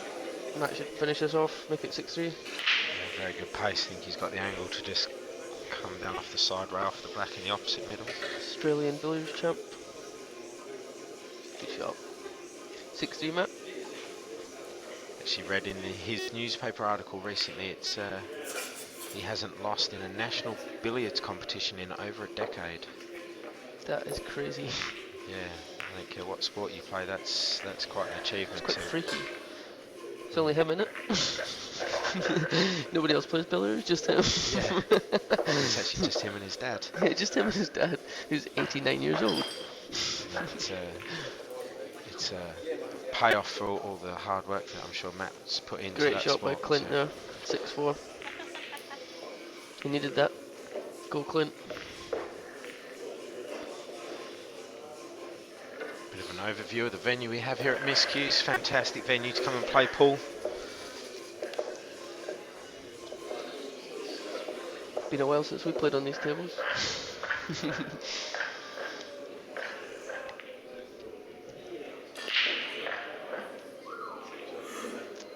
Luke and Matt just having a break. Matt going out for a quick smoke.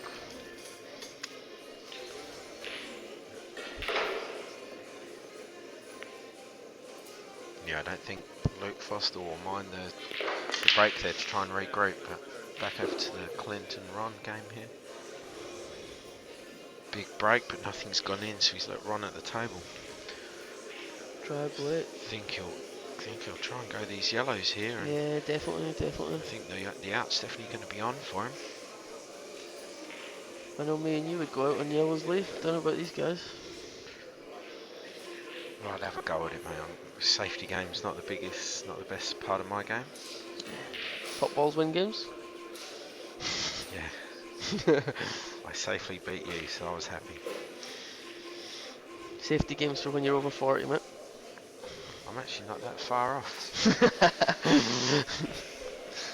Just cracked the 30 barrier recently.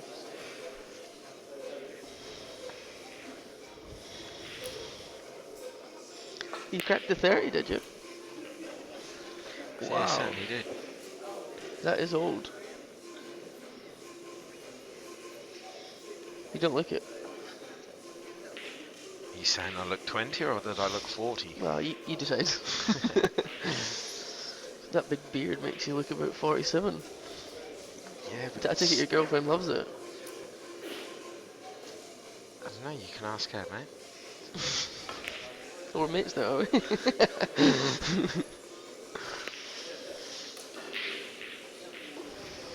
Yeah, good shot there, Ron. He's got the ball down the rail.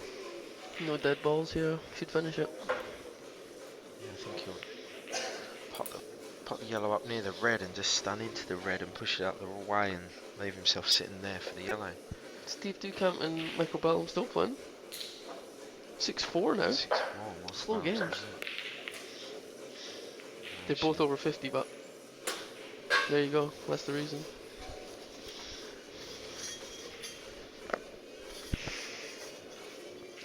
Ron looking good here to come back to 6-5.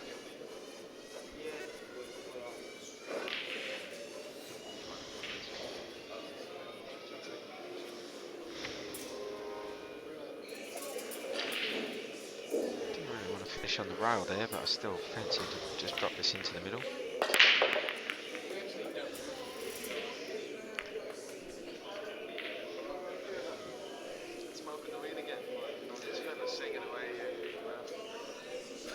Yep. I technically own you, Brownie. I technically own you. Cost me $110. I was just saying. Good frame there by Ron to bring it back to 6-5. In for a cracking match here.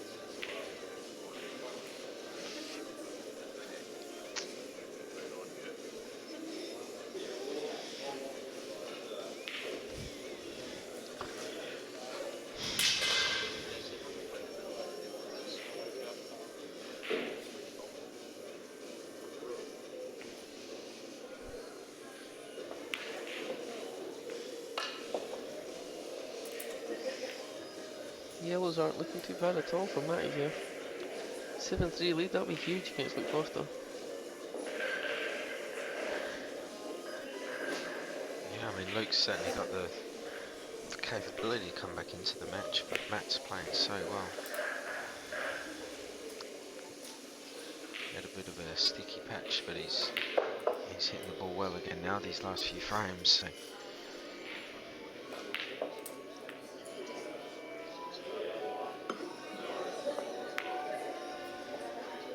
Matty has missed. You've jinxed him again, Lee. Lee has just jinxed Matt again. It's official as a hat trick. Let's not tell Matt about this. No, let's not. I'm quite shocked there. I thought he'd just drop that in for the yellow in the middle, but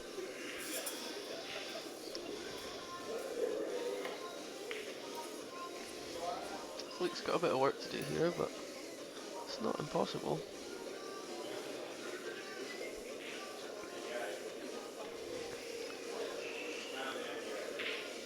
Do we have an update on the women's final? they are still playing.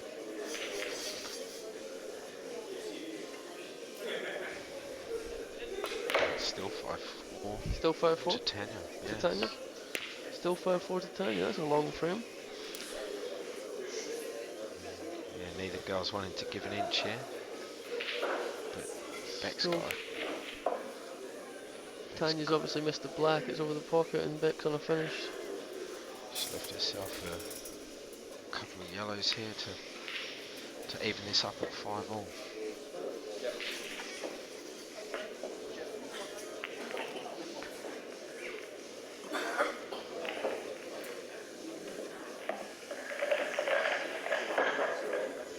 Adrian Lancaster's just taken a 7-6 lead against Rocky.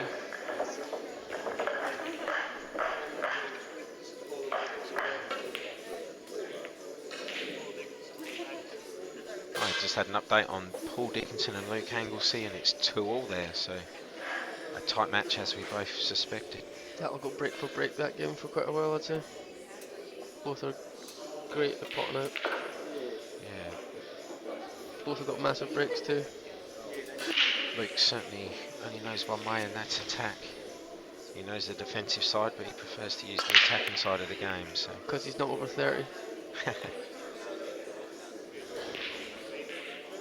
Leave that to old boys like you, Lee. really good shot there by Luke.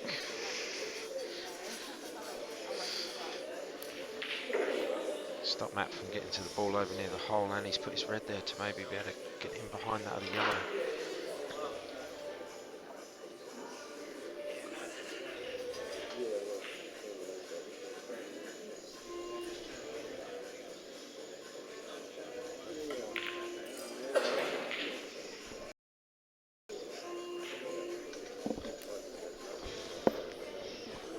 Nice.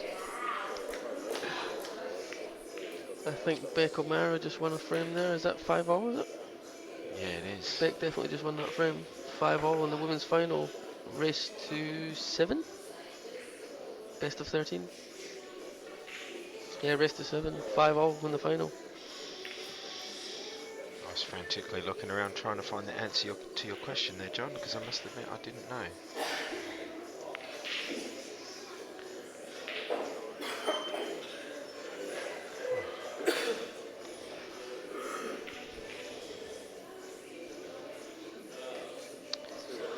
Strange one there. Ron Kelly's just put a ball down the rail and it sat over the hole, and it sat there for a second and has then dropped in as Clint was starting to approach the table. Now I think the ball has to come back out. I think the actual ruling is you have 10 seconds from the time the ball stops moving. I don't think it's that long. I don't think it's 10. I think it's 6. Yeah, no, I say 10 seconds isn't very long.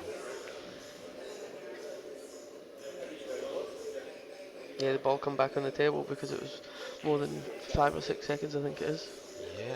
Because Clint was actually at the table and the ball dropped. I actually think Technically, that's the ball a comes back out. contentious decision there. I think that was still in Ron's play, but Ron's quite happy with it. he's certainly not arguing. He's got both. If anyone knows the rules, it's Ron. I think he knew that either way he had this frame tied up at the moment. So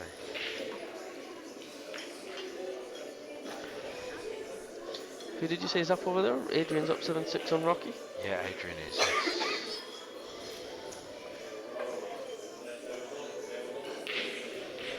Adrian actually knocked me out of the comp, well, in the winners half anyway. Took me out 11-10.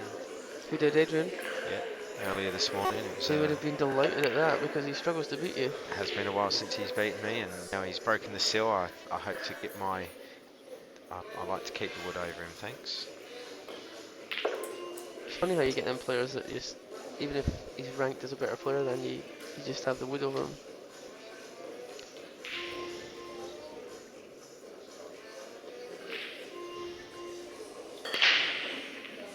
Bit like you with me.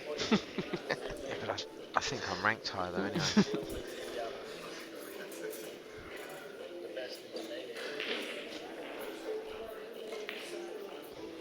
The best intermediate wins $1,000.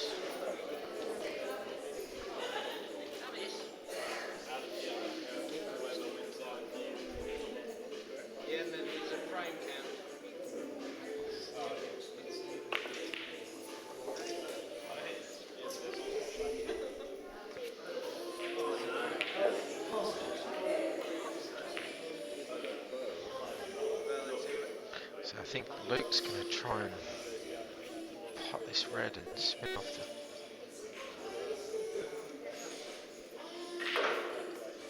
the. Nathan McMahon just walked in. He's lurking around. Who's he playing next? So he's coming off the. Oh yeah. Nathan McMahon plays the winner of Steve Ducamp and Mike Ballum, which is still 6-4. Must be a tied up game. It's been going forever. Yeah, Luke didn't run down far enough here for that red. Just clipped into that yellow and left himself a tough shot. Looks like he's going to try and get in behind that yellow over the bottom right corner, but he's going to be going close to that other yellow near this bottom left pocket.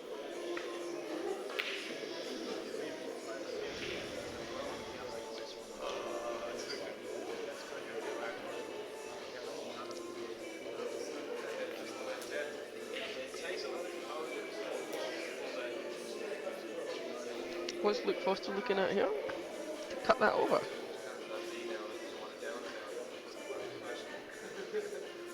That's a huge shot.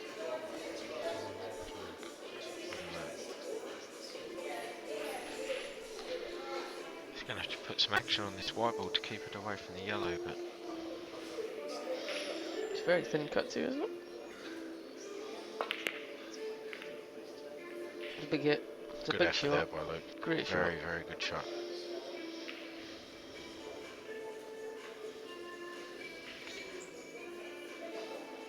Matt has got those two yellows to hide behind, but if he doesn't want to come up too far to leave Luke a shot off this side rail first and then pot the red. Try and sneak a yellow in behind that red there. There's a bit of space there.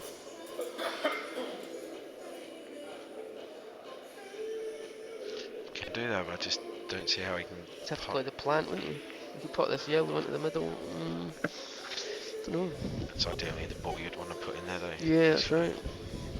Unless you put that into the middle and get the white up and play the plant down there.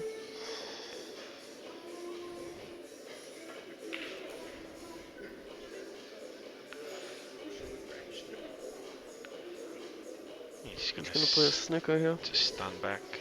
Just in behind the yellow. Yeah, good shot there by Matt. You reckon? I'll back Luke Foster to pot this red. Looks like he's going up the table with some right hand side, but Up and down, pot the red. Off the cushion first, pot the red, white comes round. He's got to go for it, I think. I think he has, because the form that Matt's in, I think are two shots from anywhere, and he's going to back himself to pot.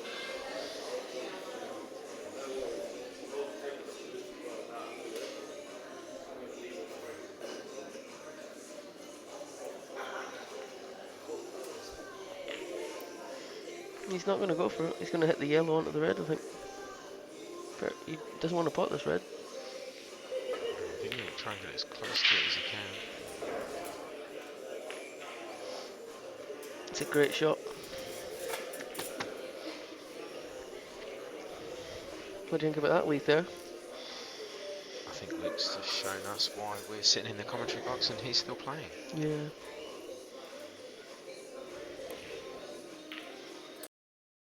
Six down. I think Adrian will fancy himself to get this frame and take an 8-6 lead.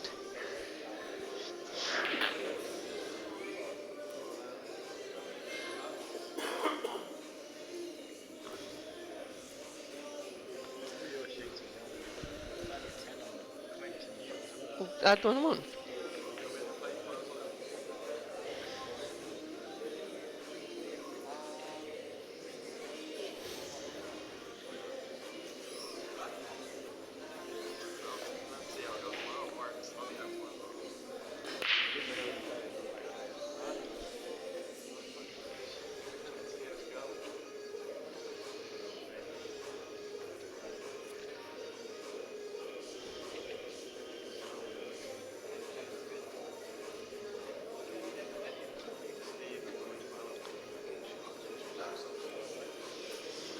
Can you get me a... Can you get...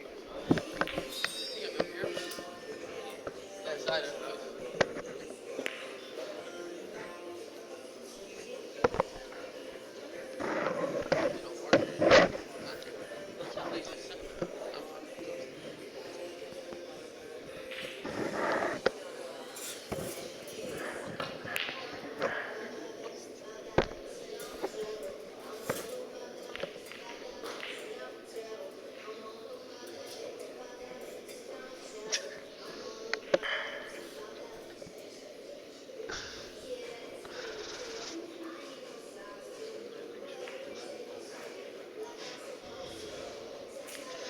do you reckon It's Matty's obviously- looking at here? Oh, well, he's got the 2 shots, so Do you reckon he's trying to get it out now already? no, he can't. He obviously can't get past the yellow. There's my He's lovely just. girlfriend with a cider for me. Did she have to buy you that because you had no money? Why is that, John? Why is that, John? Well, I just told her to put it on your tab.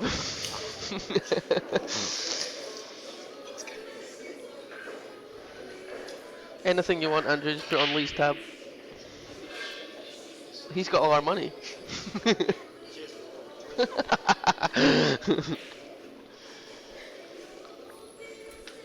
It seems as though half the spectators have just been bought a drink by John here, against his knowledge. Excellent.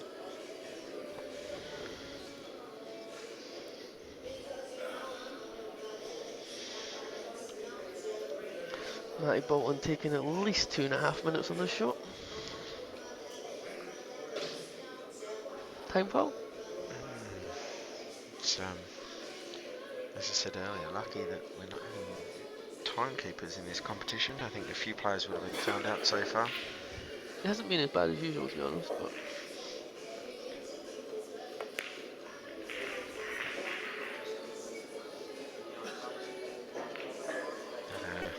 Yellow seemed to, did you see that roll? yeah, seemed to get sucked into the rail there. It certainly hit the rail and That definitely rolled up back a few into the times. rail. Yeah.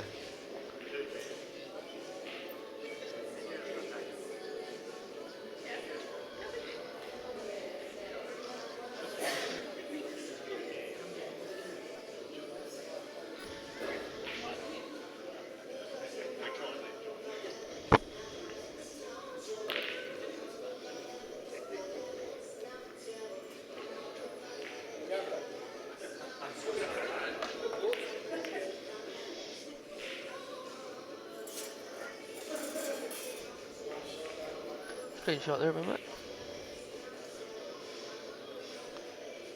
Clint Kepler's in with a chance here, trying to take a 7-5 lead against Ron. Flick over to that quickly. Clint on yellows, obviously. Going for a pot out for a change. As always. Yeah, he's left himself not a lot to do with this last yellow over the hole, so just as long as he gets this one, I fancy him to finish up. Of course he got it. He's my boy. I own Clint Kepler. 150 big ones. Should be 7-5 to Clint after he pots his black.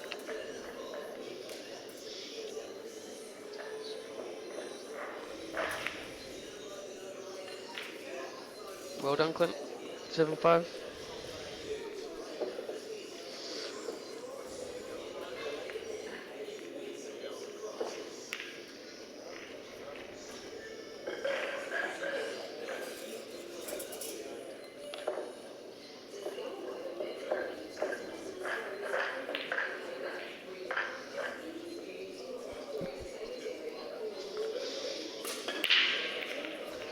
Steve Ducamp and Michael Baum still going, are they?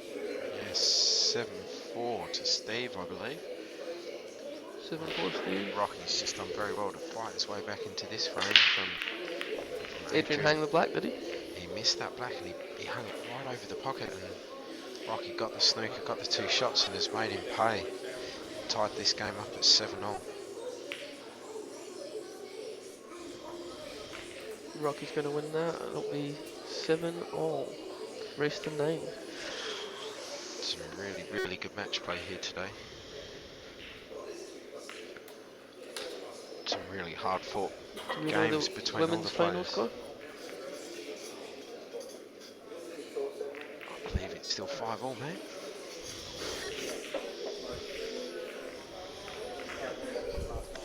Still 5-all? It's first to 7.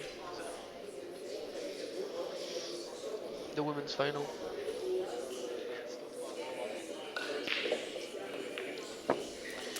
Still 5-all.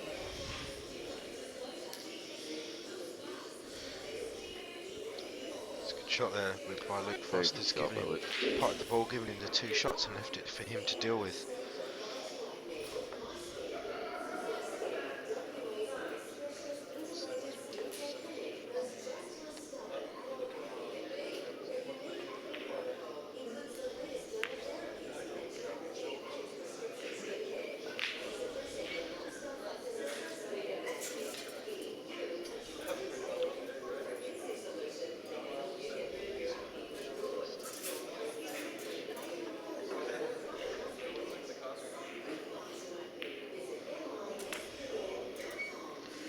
Matty Bolton will run the black down here.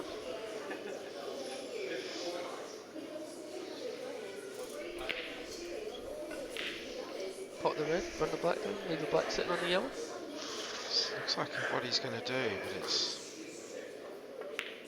Roll the black down, potted the red, left Yeah. the black card sitting on the yellow, and it's not Very a foul sticker. very good shot. It's a brilliant shot. There's almost no way of getting that out of there. There's not a whole lot. I think all he can do is really just feather off it, and it's not going to get him too far into That's the a frame. brilliant shot there, Matt.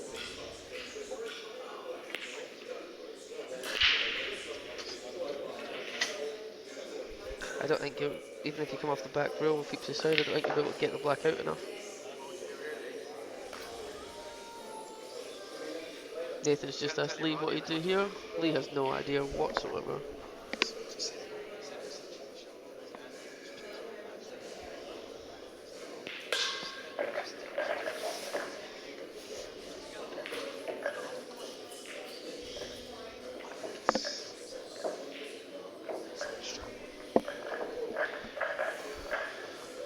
Luke Foss going to have to come off I two think he's going to cushions. try and come two Try and cushions hit and the try and black develop here. the black here. This will Yeah. be a huge shot if it works. And he's, That is what a amazing. shot! What a shot! Unbelievable. That is unbelievable, that shot. Lee Thayer definitely wouldn't have done that shot. I'm glad that I witnessed that, because if somebody just told me that happened, I wouldn't have believed it. That is a fantastic shot there by Luke Foster. What a way to come back to 6-4. Oh, that's exactly what I would have played. He's a god. Luke Foster getting called a god. He's still losing, but That's the sort of shots he's having to. which is We're just actually watching a replay of this shot on the other monitor here.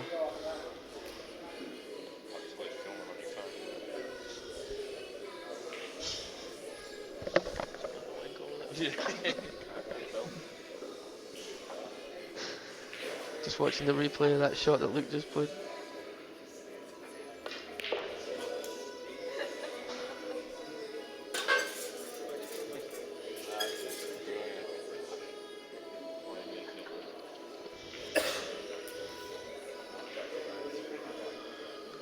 Unbelievable.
Watching replay after replay of that shot there by Luke Foster, and I still can't quite believe that. You better believe it, Lee. That just happened. Oh, definitely.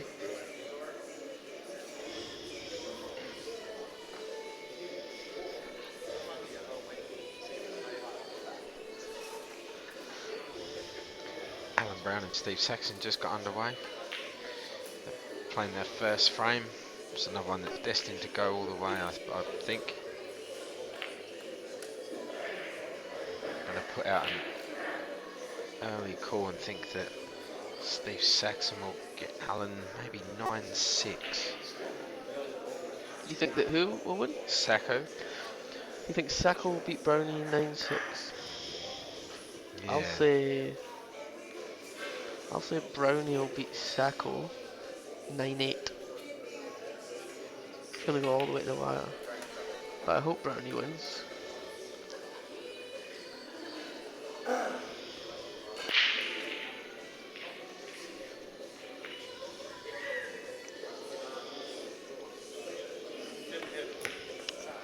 Luke Foster's got heaps of confidence after that last shot. That last black. Look at this, he's gone out. Yeah, as I say, he's His game has just changed. made short work of this frame, and The game has changed for Luke Foster after that black. It's funny how it does that. I think we're going to see a completely different look over these next few frames from what we have done for the first 10 or so. Well done, Luke Foster. 6-5. Yeah, Ron Kelly 7-5 down here and really up against it. He's on the reds.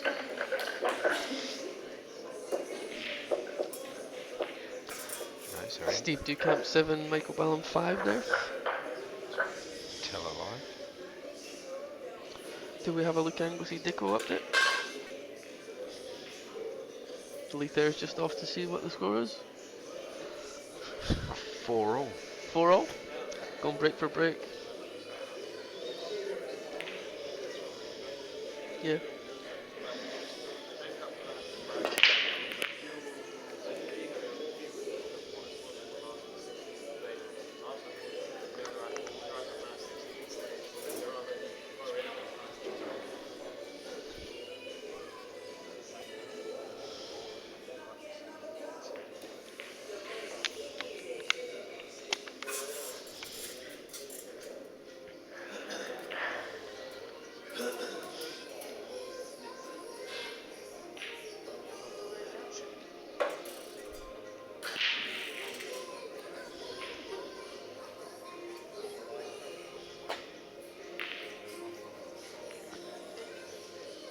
Ron going for the double here. It looks like he's going for. Nailed it. Look at that. Come down a bit too far actually, has he? He has, I think he's going to. Still enough to cover the pocket. Can he still pot that? I think he can cut it in, or he might be able to just use the red as well. You can pot that still? Looks like he's going to cut it in and try and push the back away. They'll naturally hit the black away. Just wait, hold position for it. Look at that first shot. He's not a bad player, is he, Ron? I've heard he's not too bad. Won a couple of things.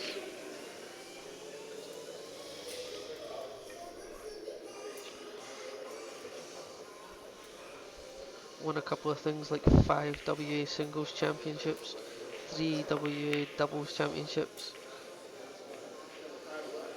1 Australian singles championship.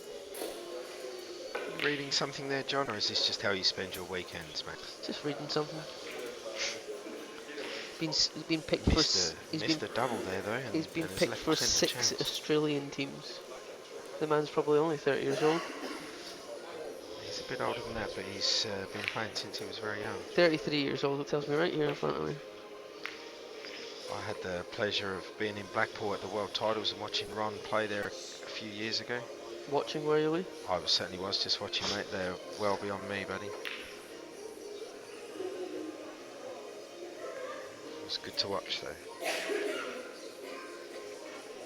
I think he was ranked 3rd in the world there. When a few years back, wasn't he? So I've heard. You know nothing, Lisa?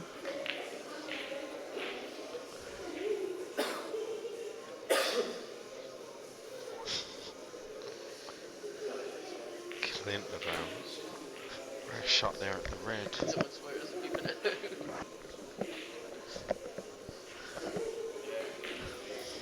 He's given Ron a chance of this double back across the middle pocket.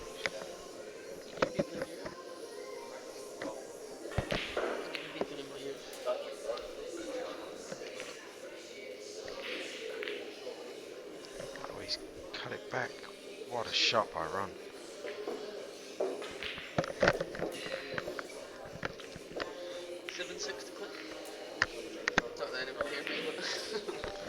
Yes, 7-6 now to Clint. I'll just keep commenting, bro.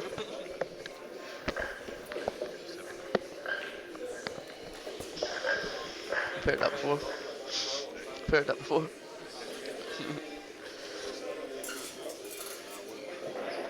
Date on the girls' 7-6 to scores, it's Clint. still 5-all as well over there. Is it?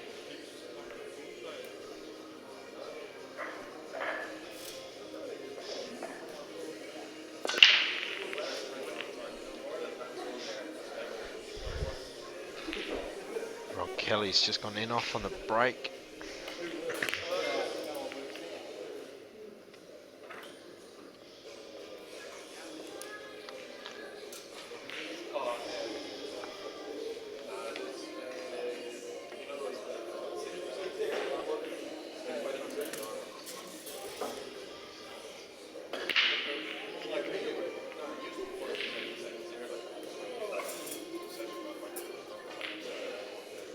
Not quite sure what Maddie was trying there. But either way, it hasn't worked, and he's left Luke with 2 shots to try and get back at 6-all.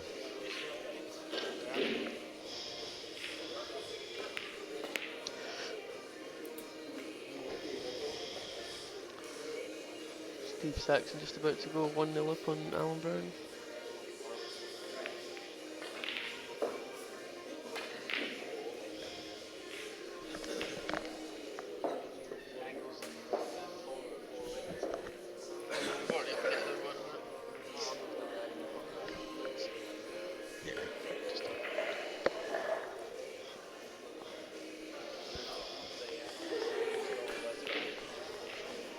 Me too. I think Dicko will beat him, but I think Dicko will beat Angles, but I hope Angles wins. Yep.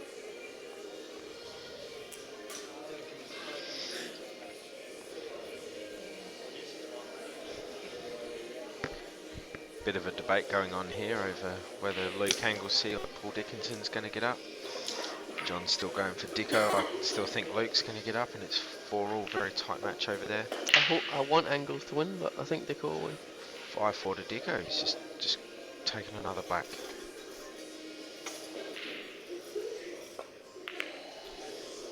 Luke Foster misses that. Good shot by Clint here. He's got 2 relatively easy reds and a black ball near the middle pocket to take an 8-6 lead. We'll just flick onto that.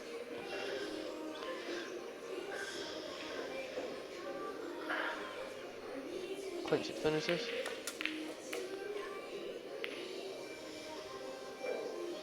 In the state team already again this year. Isn't he, Lee? Yes, he is. Yeah, he performed very well last year at the States. It was nationals held here in Perth. How many state teams has he made?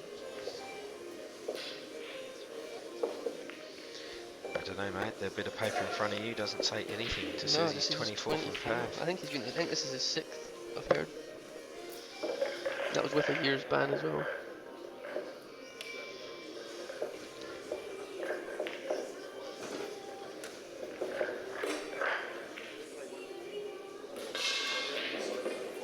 Looks like Luke's going to run these last 3 reds out as well. To try and tie this up at 6-all.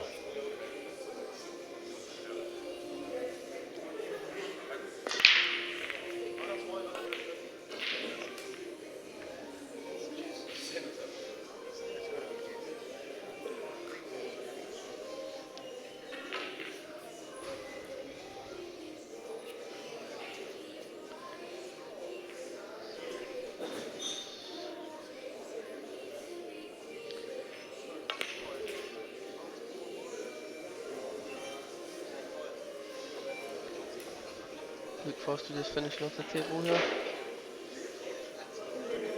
Do you think he'll come across with the black into the middle, or I think he'll put the black in the same pocket as same putting this red. pocket? Yeah, that's what I was going to say. Beautiful.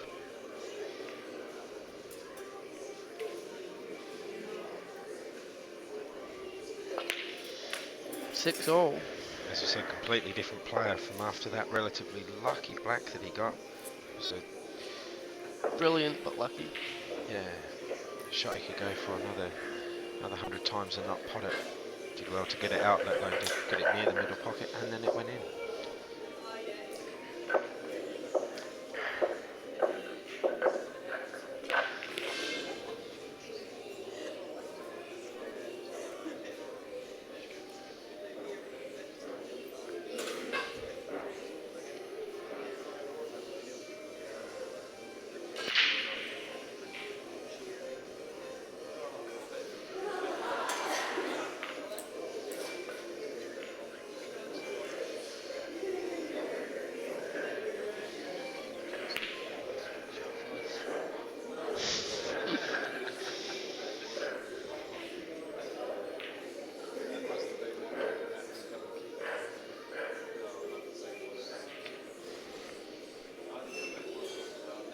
Jason Kelly's commented shot Foss after that black.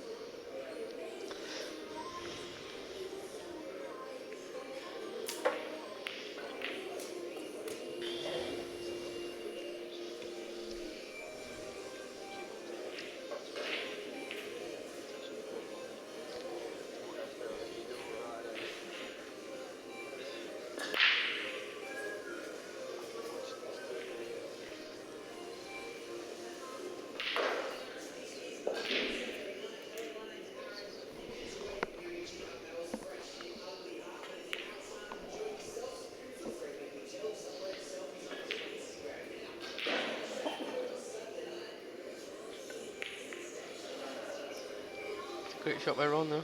Yeah, clever shot. Did that red come up too far for in that other pocket? Looks like it goes past, but it's just still going to be tough to pot that one and then finish these last two reds.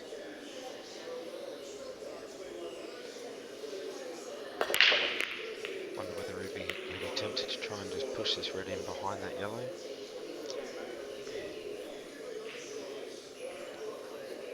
Steve Ducamp just win.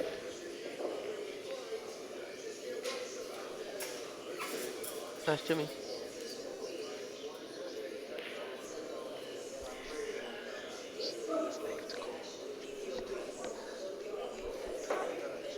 Looks like Steve Ducamp just got the winning frame there to win 9-5 against Michael Ballon. It's a very good effort by Michael. He played some good ball I'd say that's to get as far as he did, and I said I think that's going to be Steve Ducamp to get the top placing intermediate player and yeah, I'd say so. take himself a cool $1,000.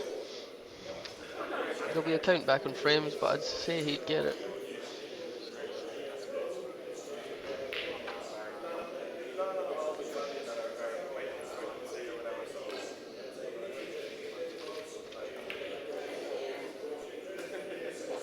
He did. Ben Foster flogged him 11-3 in the first round,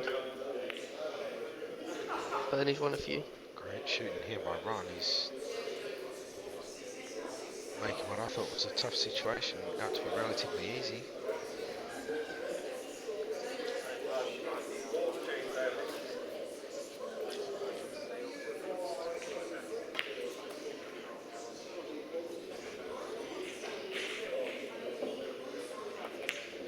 Just going to drop this one in and leave himself on the long black. No, he's tried to go around the angles snookered and he's himself on sneaking the himself. It was a wild It was shot always there going to by be Ron. tough, wasn't it?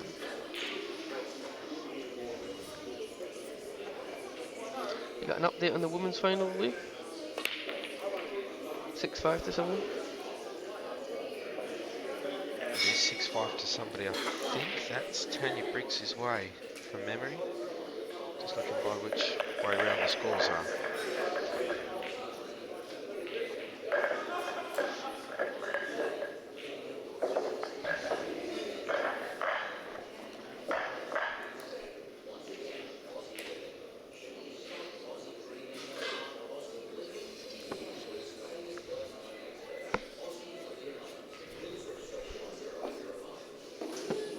Ron Kelly going for a massive shot here. What do you reckon, Lee? Do you reckon he'll hit it? I think he'll hit it. Do you think he'll pause it? Oh! He had to go. What an amazing effort. That was huge. He took inspiration from Luke Foster's effort a bit earlier on.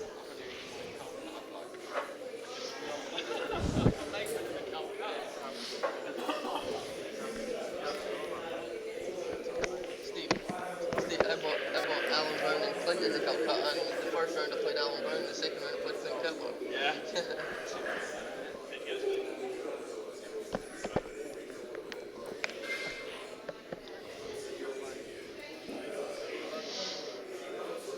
Clint's just played Very smart shot there by Clint. a nice.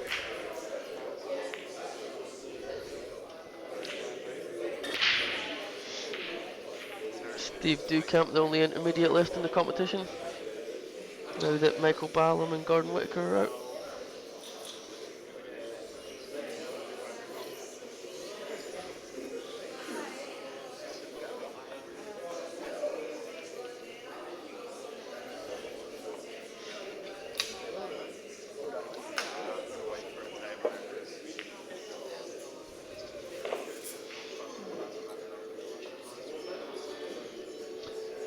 He's opened it up a little bit for himself. He's going for the finish now. Do you reckon Clint will put out, Lee? I think he's certainly going to have a go at it. I'm scared to say either way, considering every time I say they'll go out, they don't, and vice versa. So.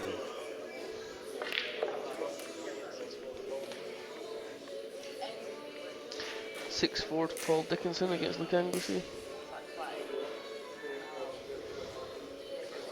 I'll wait until he gets to 9 before I say told you so.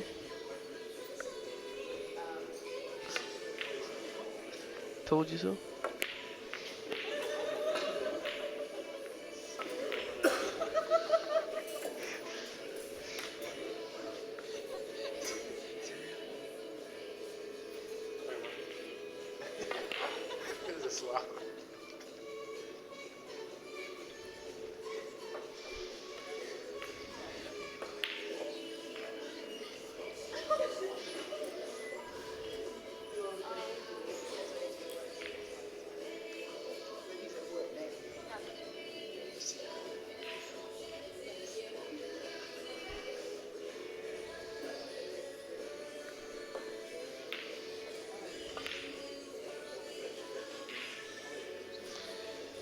Nice control there by Clint. He's landed right on this yellow. Maybe a little bit straighter than what he would have hoped.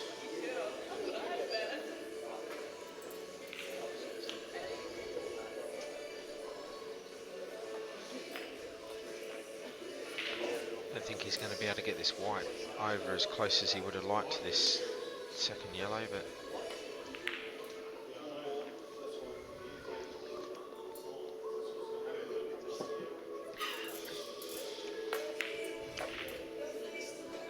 I think he'll just screw back a little bit off this yellow. Just screw back a little bit. There's something he doesn't like. Too straight for him or something? Lee? I think it's definitely straighter than what he would have liked, but I think he's got enough angle to be able to punch it out to the middle of the table a bit more. Oh no, he has gone look for at the this. big screws. It's a good shot. He wanted the angle to make the black easier, I think, didn't he? Yeah. Screwed the whole length of the table there to give himself such big angle. He's got perfect angle just to stroke it in.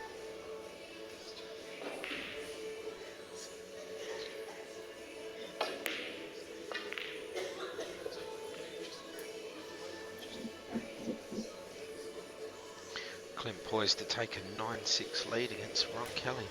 Bit of an upset here. Clint's a very good player, but Ron's class. Well done, Clint. Very nice finish there by Clint Kepler. That's 9-6. my boy. That's my horse.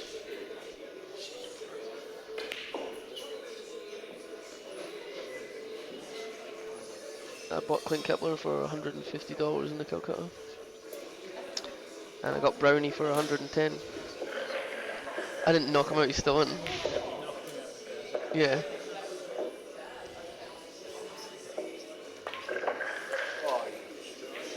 Matty Bolton just went in off there, giving Luke Foster 2 shots, which I'd say Luke will definitely finish the table.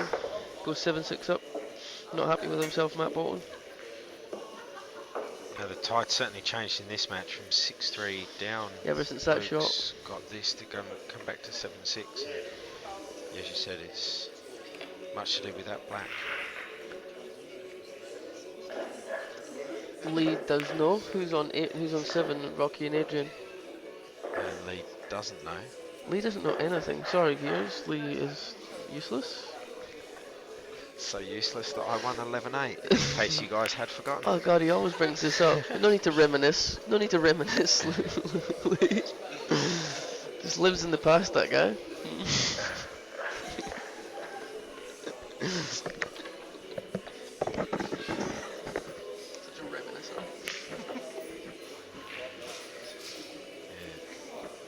Just this relatively straight black into the middle here for Luke. I think he'll just drop it in and take a 7-6 lead. Must admit, I didn't see this at 6-3 to Matt.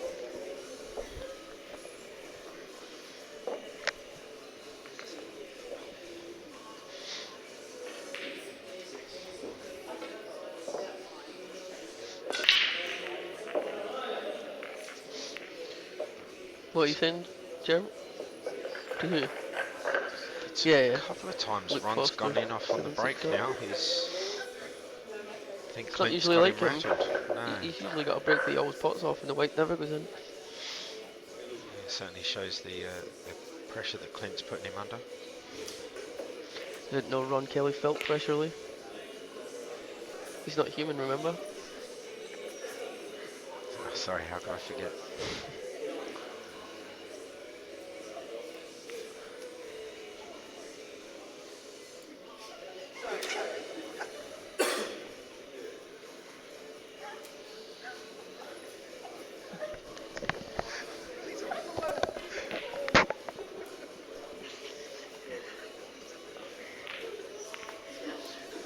Let's turn around and all the people behind me are crying. I think Simon Gray's getting his stand-up comedian on.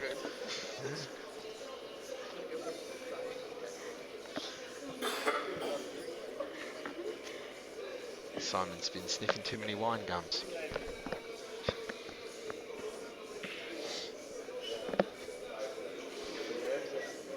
Hmm? Who? Yeah, My Simon first would one. like to give a shout out to Chris and Trevor. I think they're watching at home.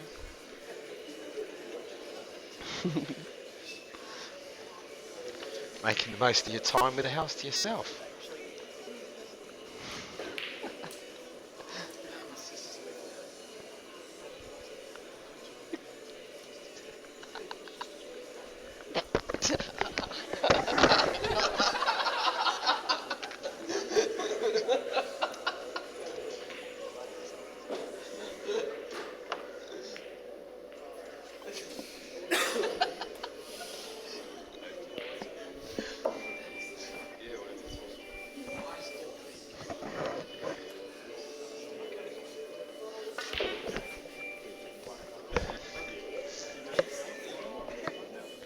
Into the table again here, trying to go 9-10-6.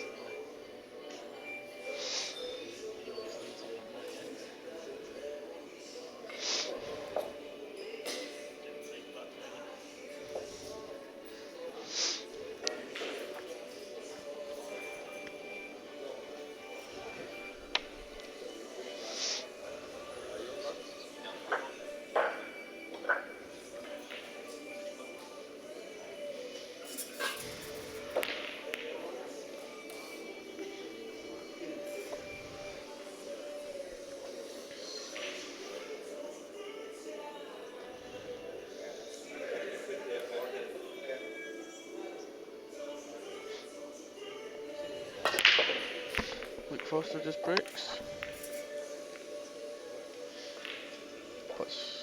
Puts the white off the brick. Clint's got some angle here to try and take the white back across the table. He's going to want to try and come out further than the yellow so he can screw back down for that black.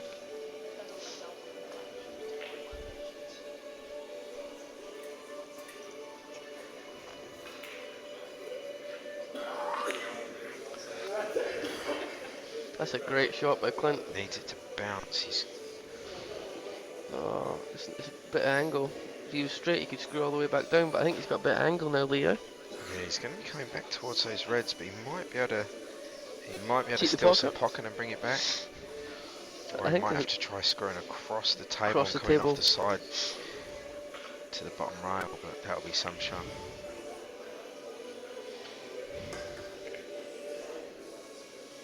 Yeah, looks like there's a bit too much angle, I reckon. Oh, he's done very well. Great shot. He's a superstar.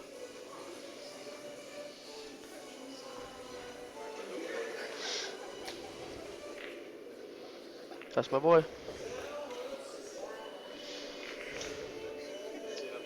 Clint Kepler taking a 10-6 lead against Ron. That's why I let him beat me 9-3, 11-3. Steve Saxon is 2-0 up against Alan Brown.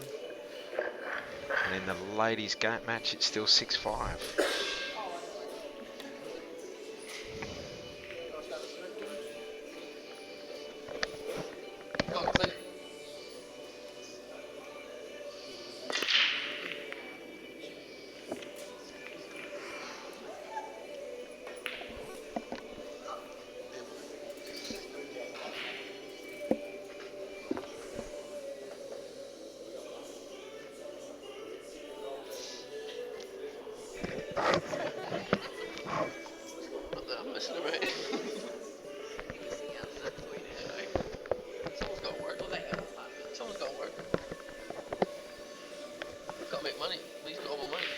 So you're going to have to work hard to get some of that money back, mate. Andrew's working tomorrow, thank God.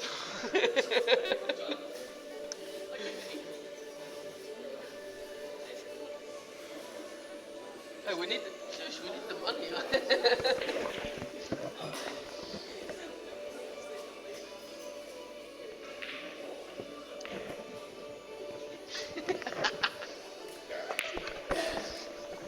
It's a nice long pot there by Clint.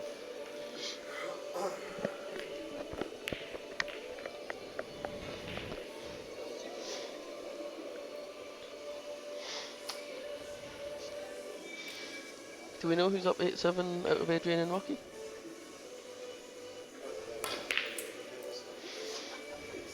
Lee? We don't know? I don't think we know, mate. I think it's Rocky, yeah? Well, to be honest, you've got a 50-50 chance of being right there, so I'm not liking your chances.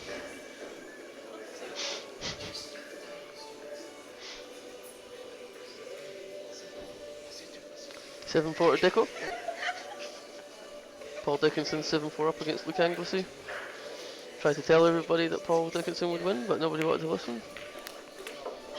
It's not at 9 yet, but another 2 frames he will be. Haven't said I told you so yet.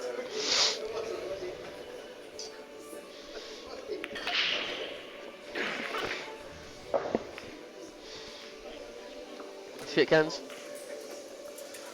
Adrian Lancaster's just beat Rocky 9-7. Well played there, Adrian. Well done, Adrian. I was quite unlucky there. Didn't want that red to drop. He wanted to cover that pocket, and it's dropped, and it's put him in a bit of trouble. Well done, Adrian.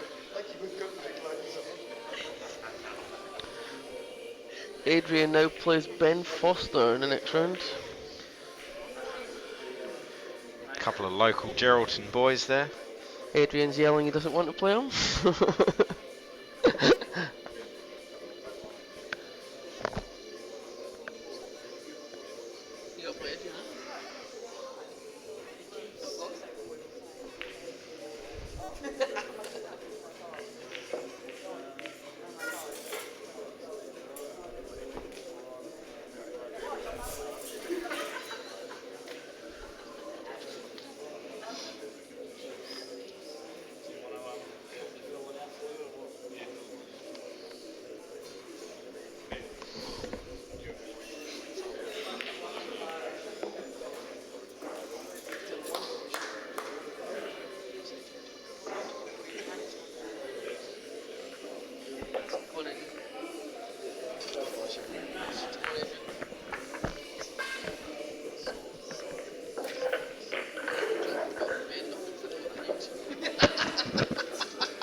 Really?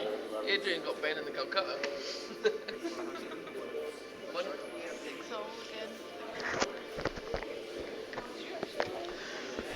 Becca's just squared it up for the girls at 6-all, going all the way there in this match. And it's 7-all and looking Matt's game.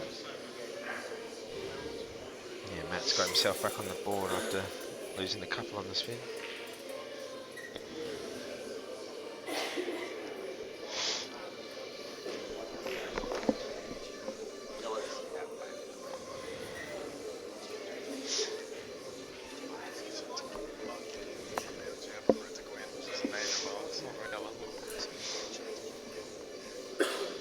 Alrighty, boys and girls, ladies and gents, just update on the ladies.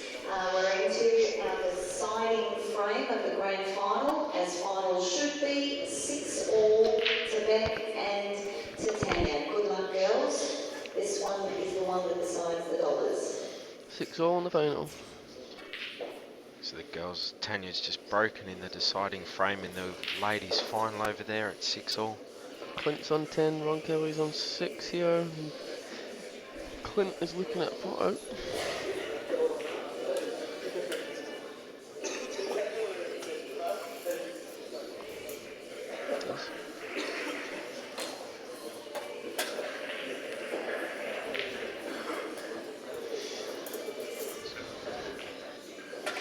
Clint's going for the pot out.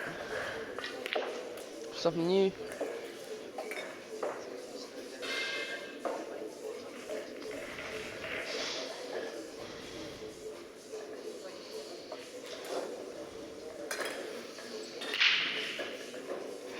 Clint with a chance here to get the victory over run.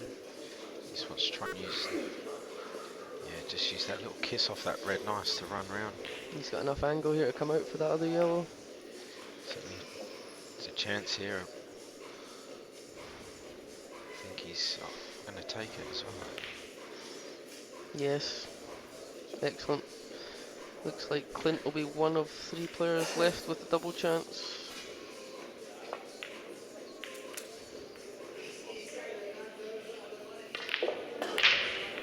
Nice by Clint.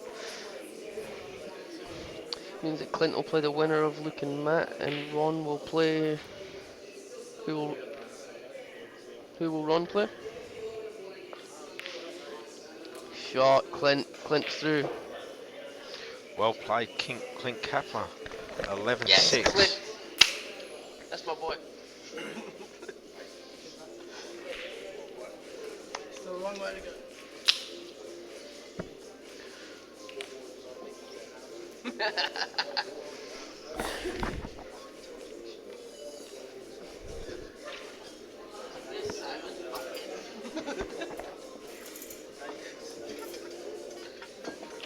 John and Steve could have gone halves in points. John and Steve could have gone halves in Bolton for us. The money you went off Steve.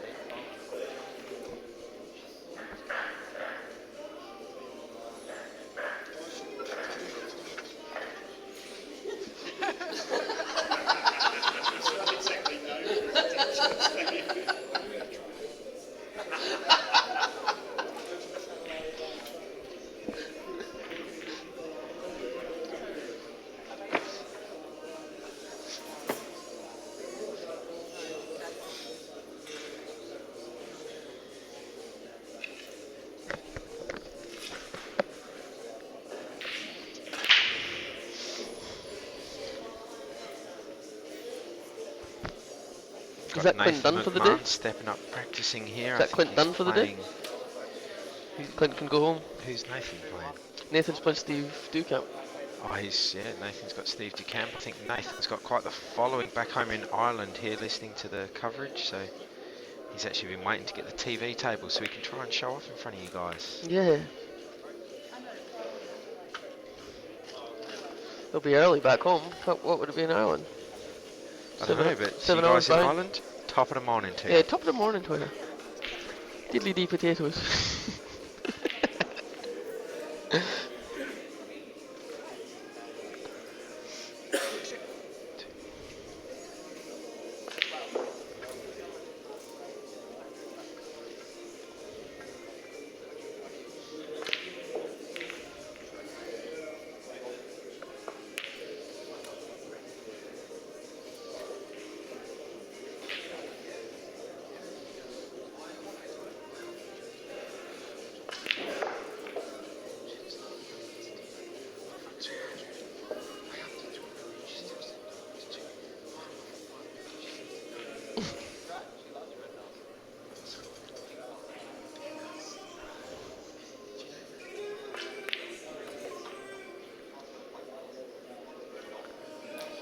Brown's really struggling over here against Steve Saxon. Sacco's 3-0 up and Alan's just failed to hit a cushion, so bad mistake there and giving Steve 2 shots.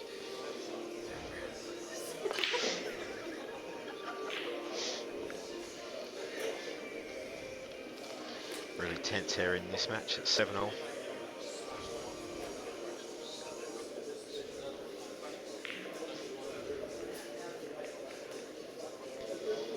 Adrian and Ben Foster have started their match as well.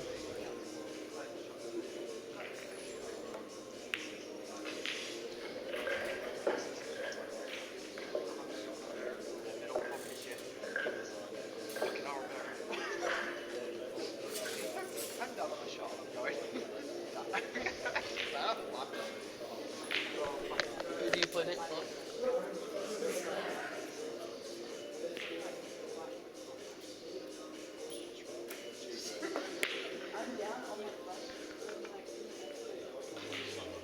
Surprising miss there by Maddie.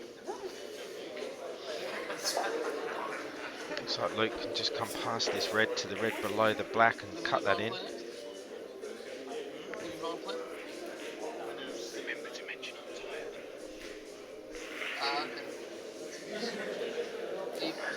Had Steve DeCamp just come over and start giving me excuses for his match that he hasn't even started against Nathan yet. He said his age is making him tired after this long day. He's about the same age as you, isn't he, Lee? I think he's old enough to be my dad, to be honest. He's probably older That than is my old. dad. He probably is your dad. He's probably older than my I dad. said he probably is my dad. I don't know, Mum, if you're watching back at home, Yeah. is he? Please message in with the answer. Yeah, definitely. That's Lee's dad.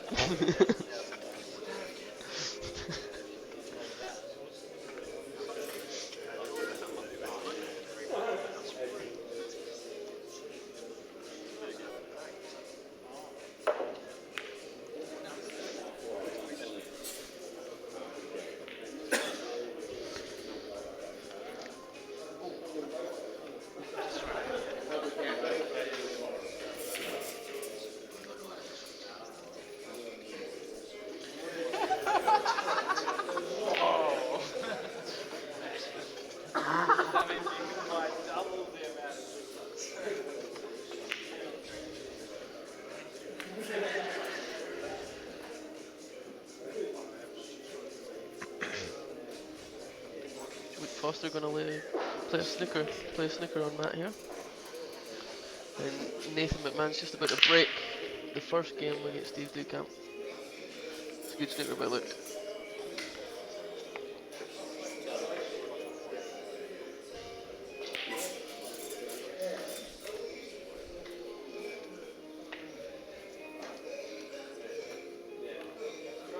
Nathan's potted one yellow off the brick.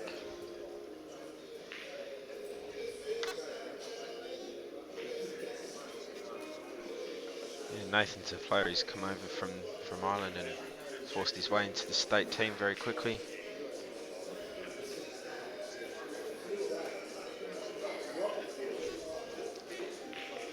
Matt's facing a tough shot here, I think. Nathan's dominated yellows.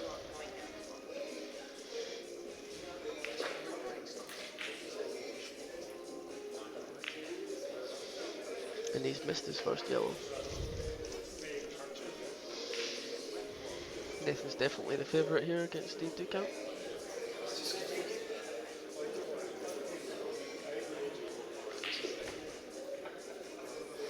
Not only is he a good player, but he also has the luck of the Irish. Yeah. He must be half Irish as well, really. The luck that you've had. The only luck I had was when you accepted my challenge to play me, John. Like all my Christmases come at once. It's actually thinking about giving up work and playing you for a living.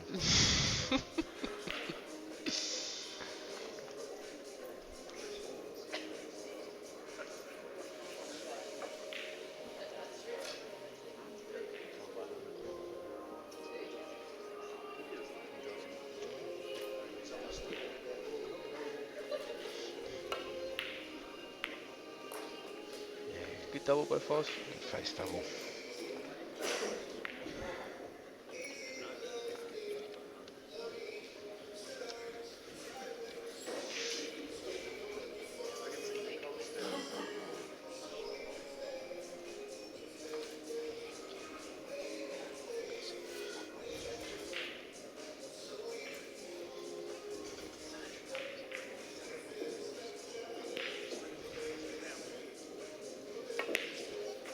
Two 0 to Ben.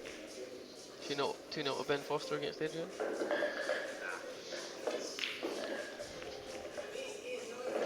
Alan Brown just about to pot the black. Brownie makes it 3-1 to Saxon against Brownie. Ben Foster, of course, had that tough match against Matt Bolton earlier on, where Matt raced out to a 7-0 lead, only for Luke to bring it back and By Luke, you mean tie it Ben? up at 9. Sorry, yes, they Ben. And Ben brought it back to 9-all, and then Matt finished strong to take it 11-9. But good effort to come back from where he was from young Ben. He's a gun.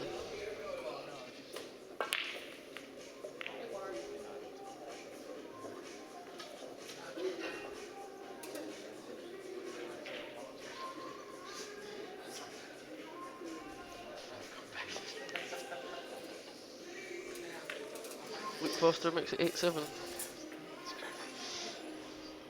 Here we have Nathan and Steve's first frame. Especially for our viewers over in Ireland, here is Nathan. Oh. Great double there by Nathan. Forced that red out.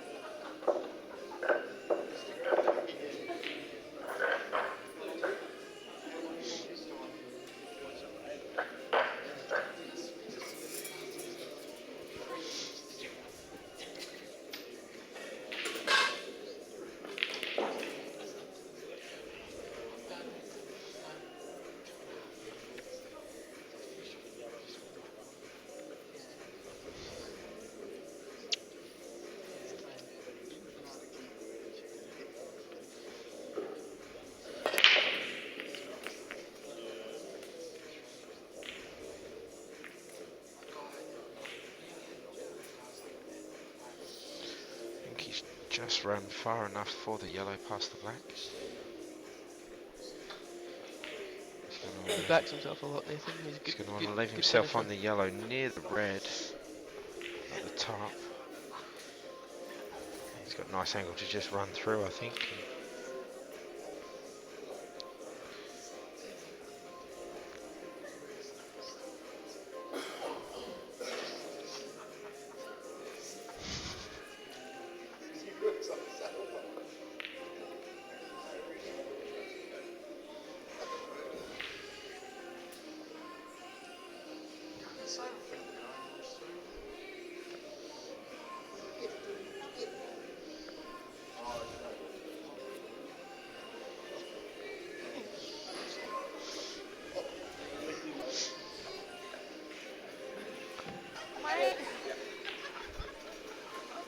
My auntie calls me Lolly.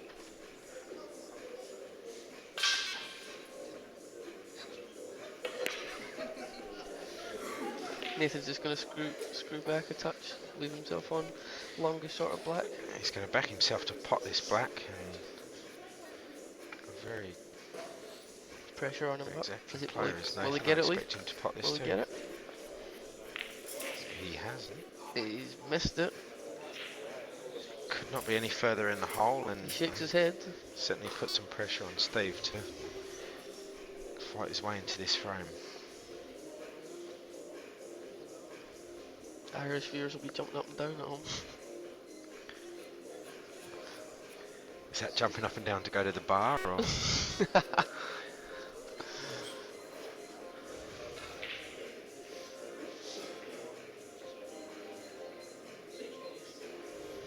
Battle of the Brits here. Steve de Camp, a proud Englishman. He's too English, that guy. It's a good leave.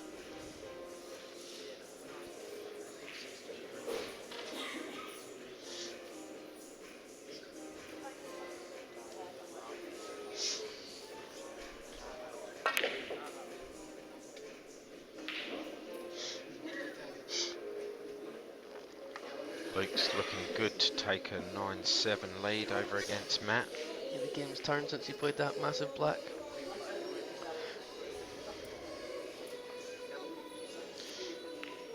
Nathan just plays a safety. He's going to want to just cut this in and leave himself the angle to come down off the side and then the bottom rail for the black. He's come all the way. He's run a long way there. You reckon he'll screw straight back? Yeah, maybe it's just straight back to Then close to where he is now for the Yeah, black. play the black off the rail, off the yellow, and then.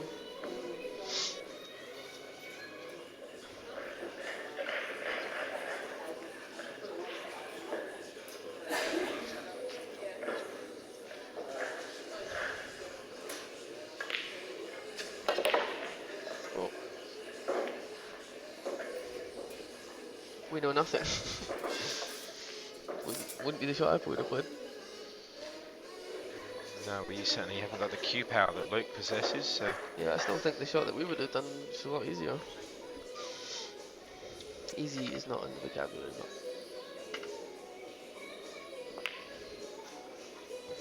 shot.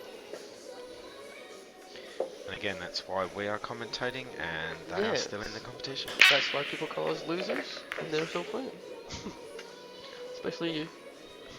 Steve's got Nathan tied up here. So Nathan's just going to try and pop this red over the hole and leave the white up there.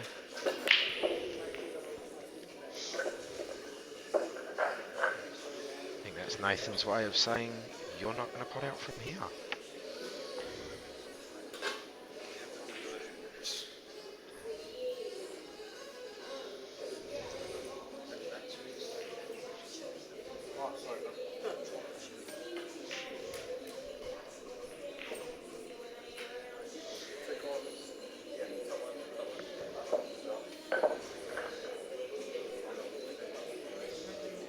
All these guys playing off for some huge cash prizes that are up for grabs in this competition this weekend.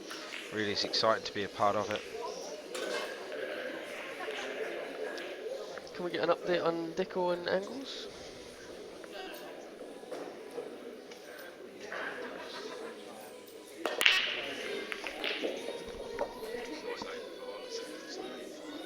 Eight 5 to Paul Dickinson. It's 8-5 one way. I'm not sure whose way it is. Jeremy, is it 8-5 to Paul Dickinson? Yeah, it must be actually. Must be Dicko because they were Dicko was 5-4 up, so now must be 8-4.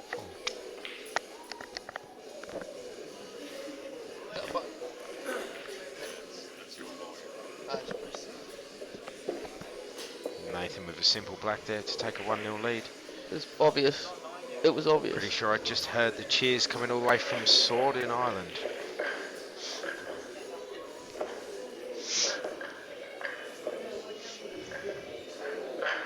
And yes, Nathan has asked me to give you guys a bit of a shout out, so he thinks he's famous. Nathan actually thinks he's famous. Like, he thinks he's a famous person. He's walking tall. Yeah. It's quite the celebrity back there in Ireland, I believe. Yeah. What are you saying, that Nathan McMahon actually thinks he's a famous person? He is famous. It's true. Don't you think, Lee? He's a superstar. Superstar in his own mind. Yeah. He's playing it casual. He's texting while playing at the moment.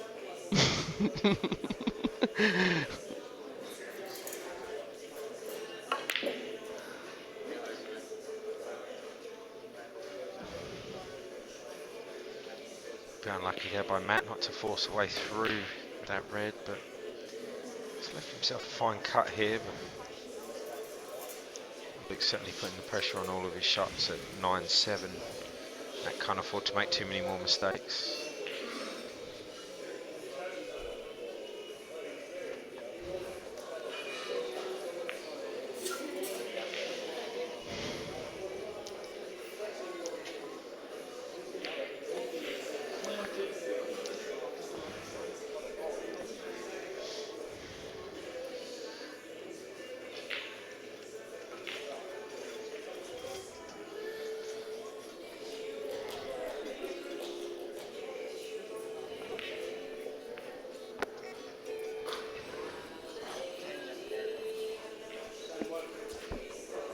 And congratulations to Tanya Briggs there. I believe she's just taken out the ladies' final and beaten the hard-fought match there against Beck O'Mara. Well played, Tanya.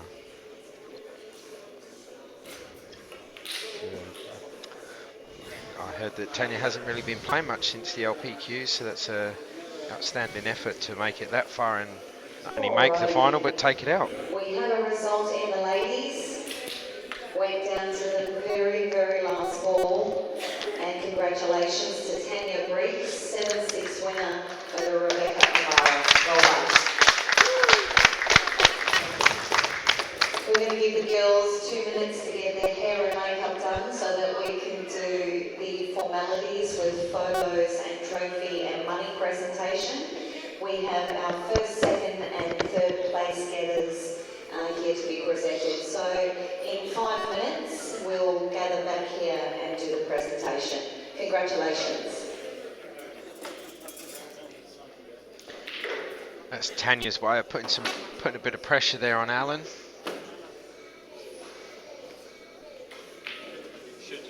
Showing him how it's done. Oh. No, we're all fucking tired. Like, we can shit like that and just not get the run.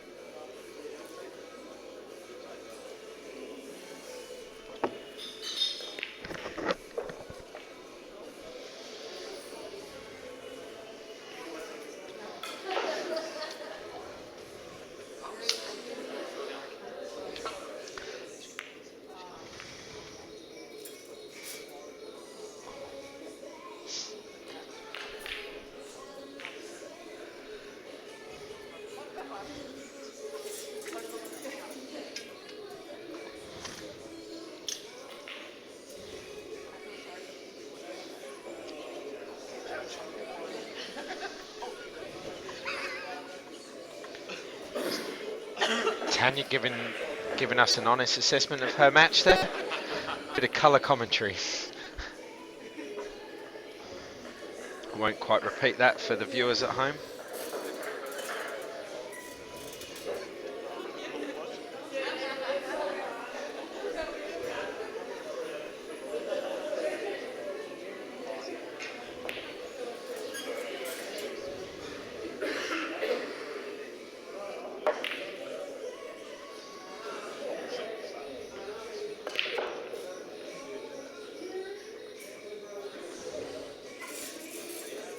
Didn't manage to push that red out into the clear, so he's going to have to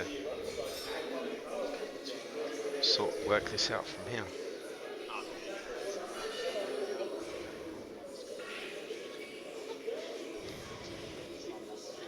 It's a nice little shot from Nathan. Yeah, it's well thought out. Unlike an Irishman to play such a smart shot, isn't it, John? Yeah, there was 27 before.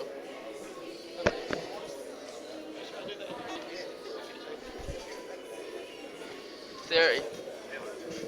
Viewers have gone up since we started commentating.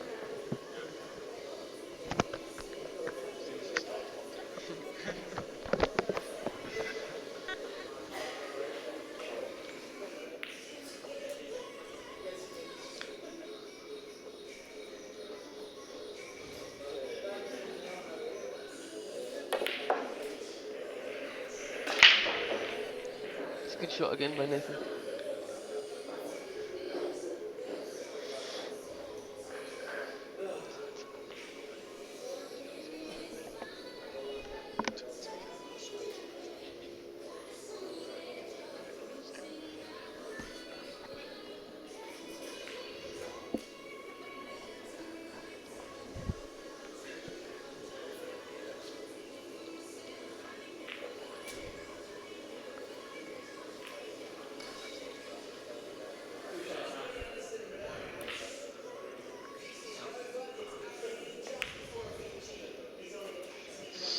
Great shot by Matty Good shot Bolton. there by Matt, yeah.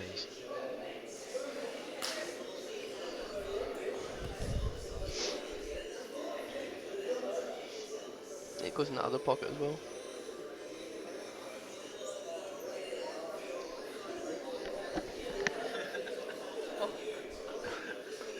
I can feel you touching me.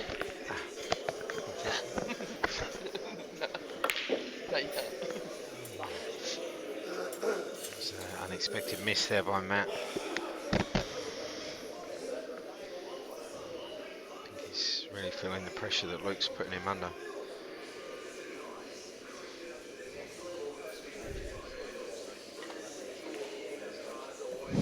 Ah, damn it.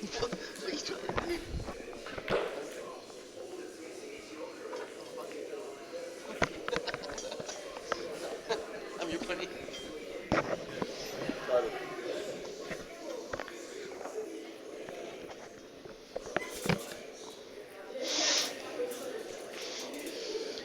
Even with two shots there, Nathan couldn't capitalise, and it's let Steve decamp back into this frame.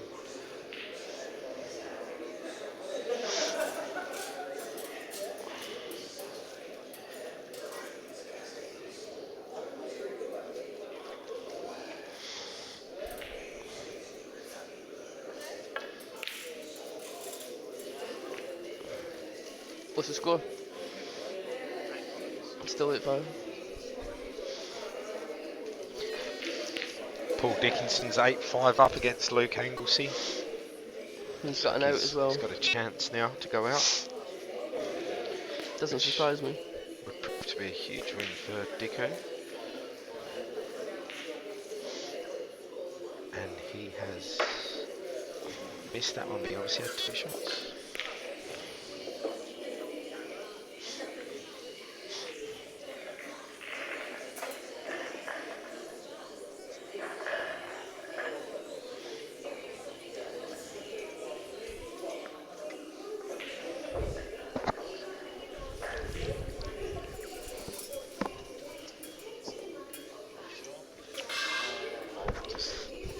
Nathan's conceded it's black, but he's tried a very hard shot.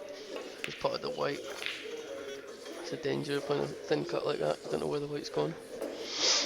But Jeremy Bauer coming over to take over in the commentary. I'm sorry guys, I'm going to have to leave you with just John Barclay. I do apologise. It's been fun being with you. See ya.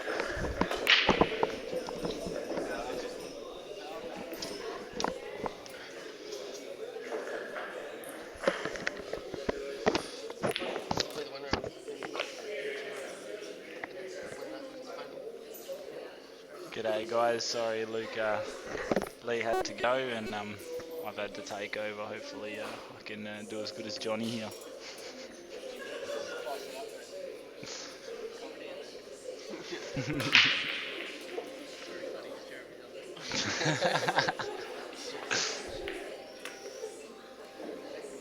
Luke Foster on and out here.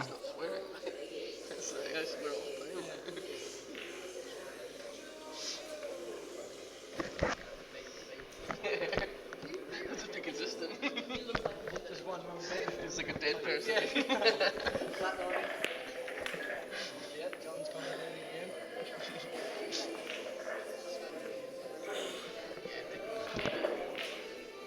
again. Dicko did just beat Angles. Yeah, it was a race to 9.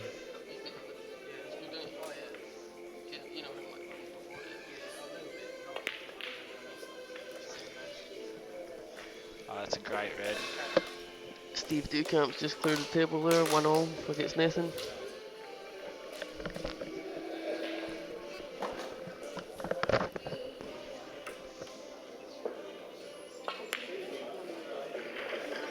Oh, Luke Foster's just jawed the red ball. 1 shot remaining. Let's see how he goes.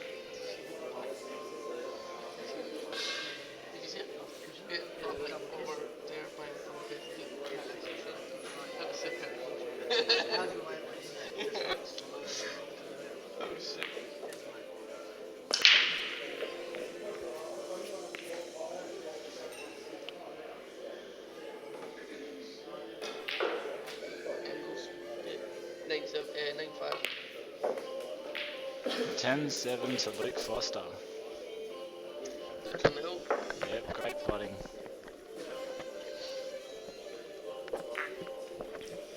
Luke Foster on the hill.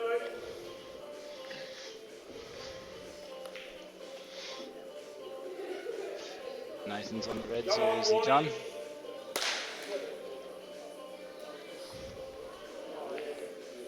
Is Nathan on the reds or the yellows, Johnny? Don't know, yellows I think. Yellows? Yeah. He is too.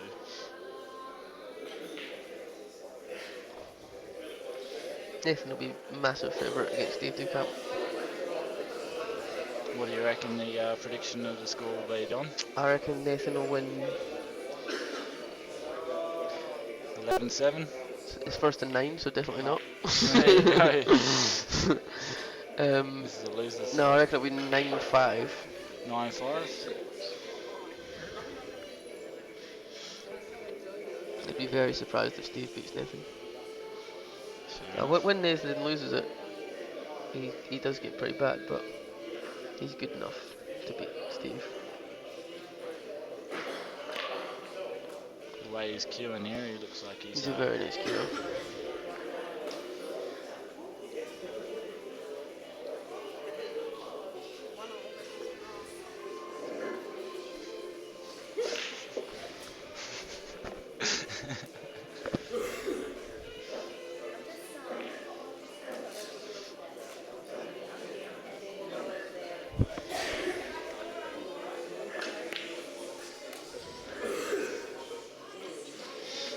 It's come a little bit too high on that one. Hey, Ronnie.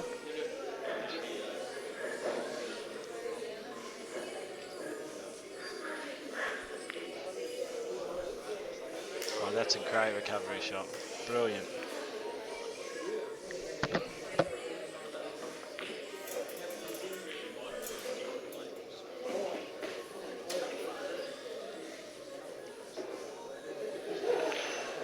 And that's 2-1 to Nathan. Great putting.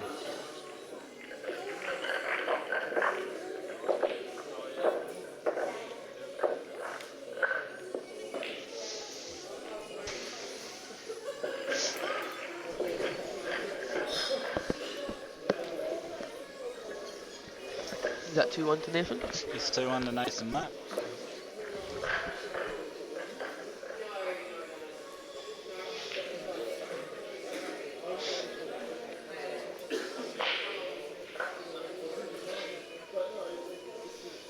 This is only the other one.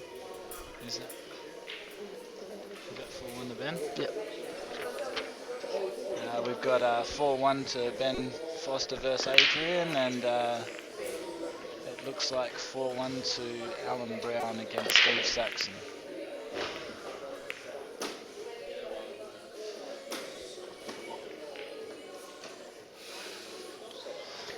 Ben just plotted the black to make that 5-1. Paul Dickinson beating Luke Anglesey means he plays the winner of Steve Saxon and Alan Brown, which is currently 4-1 to Steve Saxon. Oh, is it 4-1 to Steve, is it? Yes.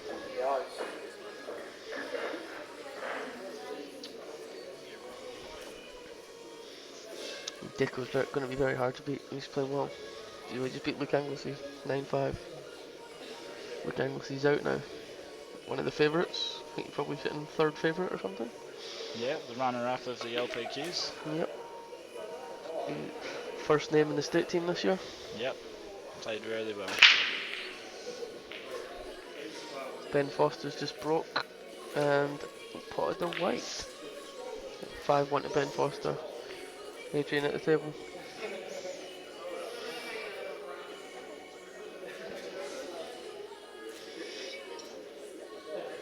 You reckon you'll go out on this table, Johnny? He's on the yellow ones. Nope, I don't. No. I reckon if you can get the right angle on that ball into the centre, I reckon you'll go for the out. He'll go for the out, but I don't think he'll get it.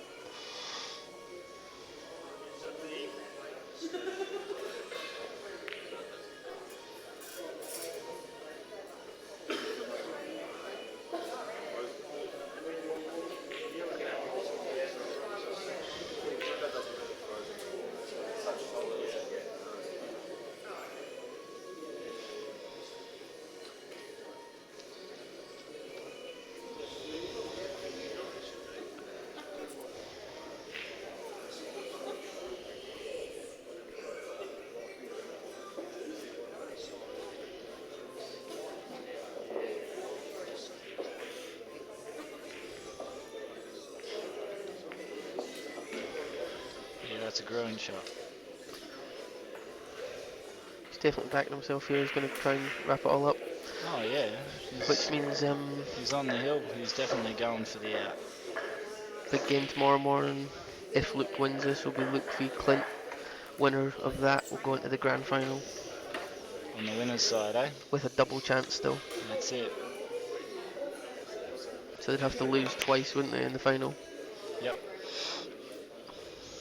That's a good shot. Just needs to stroke this in. Do you reckon you'll go for the one down the rail? Yeah, or? I would. Yep. Just gently leave yourself on the middle, the one into the middle, giving yourself angle for that other one. He cues a lot different than everyone, but you can't really call what he does. Just nailed it. Brilliant shot. He's got a nice little bit of angle here, just a bit of screw. right hand side on the I was white. gonna Will say come over. that's pretty straight. Yeah, a bit of right on the white. I think you'll be alright. You can even clip off that red probably. Try and come off the red, I reckon.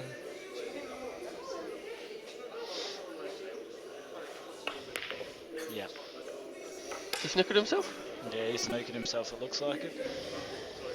He didn't have enough angle to try and get out on the yellow, so he tried to play into the red to get him out onto the ball. If it's total, you come off the two rails and snooker behind the yellow. If it is a total snooker. Then it is a total snooker. So he's going to come off the bottom rail, side rail, and then try and nestle behind the yellow snooker mat back. Just off the bottom one. That's a great brilliant shot. Yeah, magnificently played. He's so good. Putting the pressure on.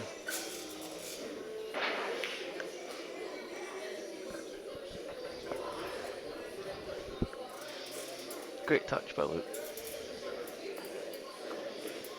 What would you do here, Johnny? You're 10-7 down. I'd pot out.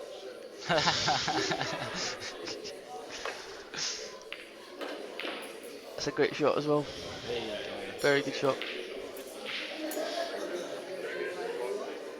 Matty Bolton's billiards really comes in handy when it comes to the getting out of snookers and playing tactical games here.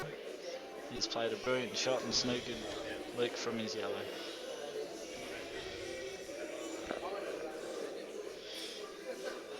Do you reckon you'll come off two rails here, John? Come off two rails and try and sit behind it? Looks like the way to go, doesn't it? No good angles. No good. He's playing well. He's playing well. You can have it back. Seeing as you're a loser now. I'm out. Oh, you can come talk to us.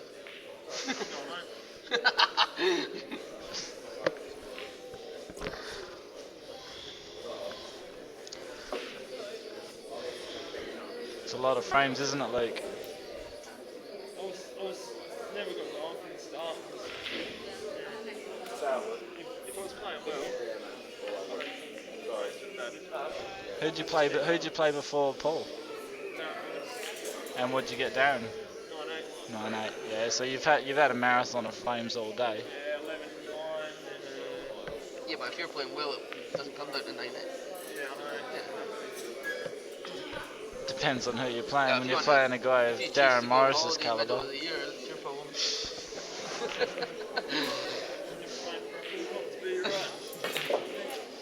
Hey, the pool cup should plan around you, really. Luke must have given Matty 2, did he? Yeah, he did. Rolled him up. Nice shirt fold. So? He stretched over his shirt. Okay.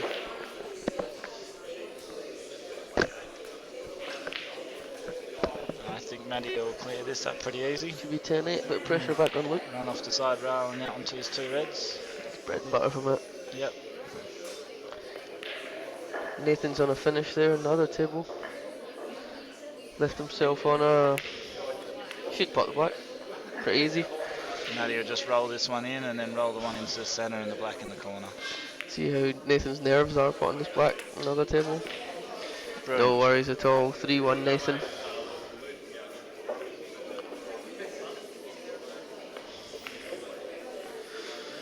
It's going to be 10-8 to Luke here. A bit of pressure on Luke. Whose breaks next, John? No idea. If Matty gets a break here, he might even be able to close this gap up.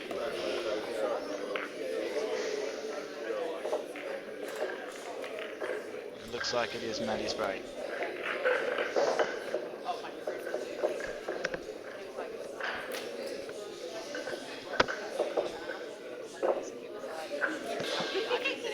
G'day, Jim.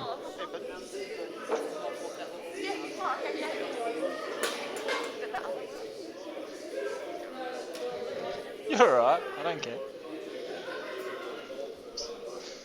We can all hear you, the whole world can hear you.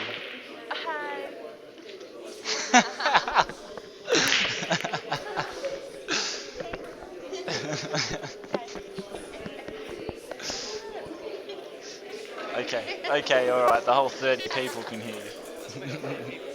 No, this is actually recorded onto the actual YouTube channel. yeah onto the CueballTV site. So 5-2 to Steve Saxon against Alan Brown. 5-2 to Ben Foster against Adrian. Adrian pulled one back. Adrian always claws his way back. He's a brilliant player. Just nothing flashy, but he's always there, always in amongst it.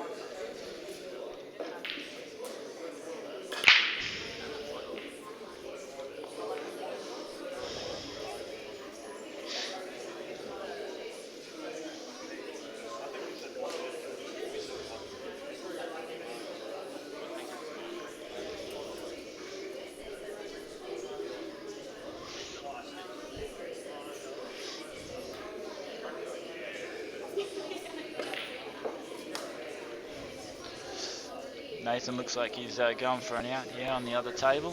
Just roll this yellow in and play the one down the rail. You can flick over to that. Great shot.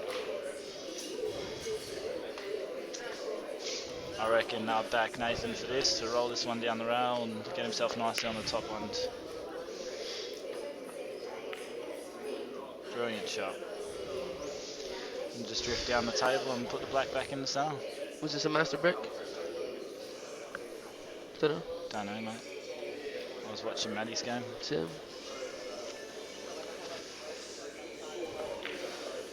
It's a good That's shot. a brilliant shot. Is it going to be 4-1, Great Nathan? pace. Steve Ducamp needs to start playing differently. 4-1 to Nathan. You got to tie Nathan up. He's not the best Great thinker in ball. the world. He's a potting machine. He's great at going out. You tie him up. He plays a pretty good safe game from what I've seen, mate. From playing with Sonny all the time. Yeah, he's It's definitely not the best thing of his game, but it's a great finisher. he's a brilliant potter. There's no doubt in that. He does finishes from nowhere. He does. Plus, with the look of the Irish on his side, he's styling, you know. You're not wrong there.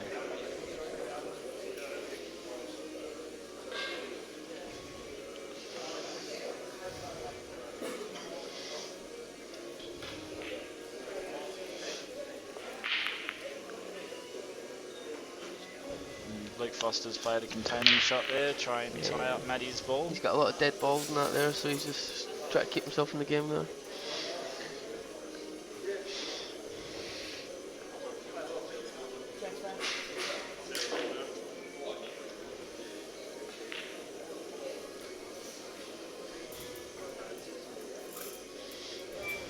You want a drink, bro? You want a drink? No.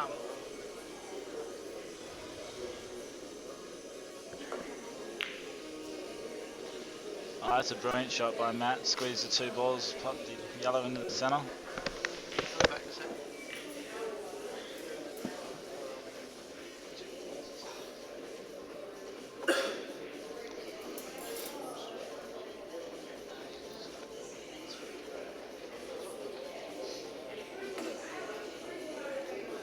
I think Maddie might even try to double this yellow into the centre. No, looks like he's going to push the red down to the pocket with his yellow lock in the pocket. Brilliant shot.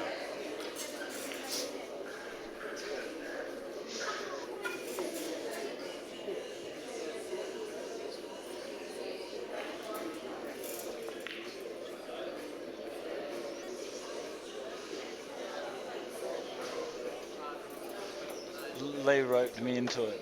Said he had to go home.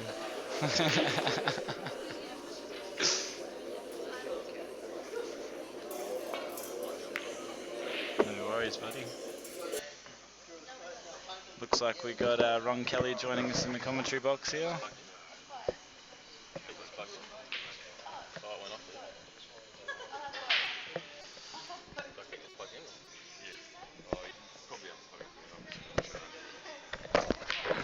Here I am. Thanks, Jeremy.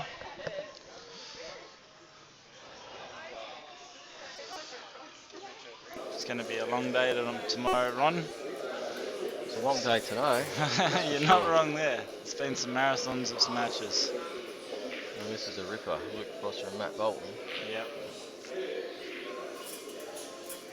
Matt was 10-7 down to Luke and pulled in a really great frame in the last one. It looks like he's contained the bottom pocket. Who's on what here? Jeremy? Matty's on the yellows and Luke's on the red. Luke's on the red. Yep. Okay. Luke played the first shot and put those 2 red balls down in the bottom corner pocket to try and contain Matt's yellow. Well, he's trying to make him pot it. He's trying to make him pot that yellow. It looks like he's left a few balls on there. He hasn't managed to get it right in there. Luke's probably in a position that if he can take that pocket, he could just put the red onto the yellow and leave Matt no shot. He's probably in a position to do that. Put him under the pump. Give him 2 shots, but don't leave him a shot on the first one. But let's see what Matt does there.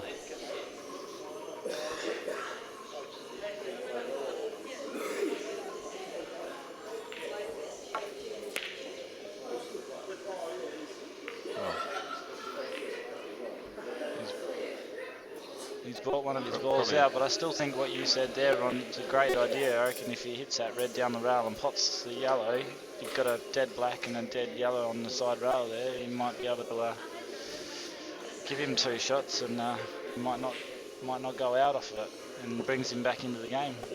I'm not exactly sure what Matt was trying to do then. Could have gone wrong, but it's okay. So, well, you know, it's a little bit harder now. He's got that yellow. He's got that yellow in the centre of the table, well, near the black dot. So maybe even play the black onto the red onto the yellow. Play the plant down the rail and pop the yellow, leaving the black in front of the pocket. That would bring Luke back into the game.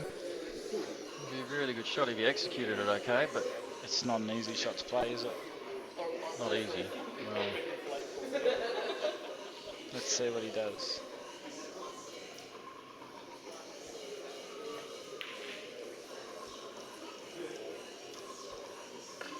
Well, now the yellow's on. Yep.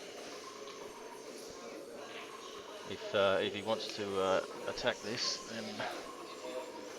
then he'll need to play a double possibly, but we'll see. If he's going to be aggressive or we'll play a bit safe here. You don't reckon Matt will try and cut the yellow off the red? Not on this shot. I think it's a bit tricky on this shot. He's probably going to play this one down here. We might just try and drop in underneath that red. If it lands okay, he might have a crack at this. Not an easy shot though from where he is. He'll be playing at dead weight. No, he won't. Wow. Now that's changed a few things. Because now if he pots that yellow ball in the pocket, he's not giving him a foul snooker, and Matt hasn't got an easy out. Well, he's 10-8 in front. Matt can't make a mistake, so it might be time now to take that pocket. Make him go for it, but he's got something else in mind, I think. He might be taking that pocket and leaving the white right on that yellow. That'd be a brilliant shot. Well, it's a good shot for the scoreline, I think. Matt can't put a foot wrong, so looks like Luke Nathan he's McMahon's going to say, well, here you go, take the frame, but not that easy when you're 10-8 down. There's a lot of pressure involved, isn't there? Oh, that's even better. There you go. Great shot. Great shot. Nathan McMahon's just potted the black to go 5-1 up against Stephen DeCan. That was a brilliant black. And it looks like we've got Ben Foster's up 6-2 against Adrian, and Steve Saxon's 5-2 up against Alan Brown, and he's on the black, just about to put the black in the corner. Oh, Steve Saxon's rattled the black and left it sitting on the corner pocket.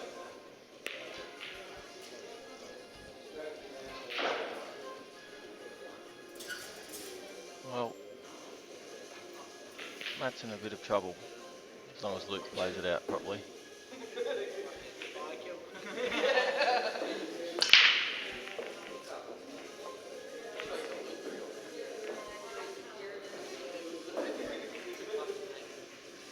well, I don't see what he was trying to do there. not much other shot. Ron? Just cut this red down. There's not much value in covering this hole, but I don't think if he just runs this red down, I think Matt's thinking that he's going to get that yellow in the middle of the table inside Luke's red down near that hole. If he can get that shot, could open it up, but Luke just has to make sure that he doesn't leave him that option.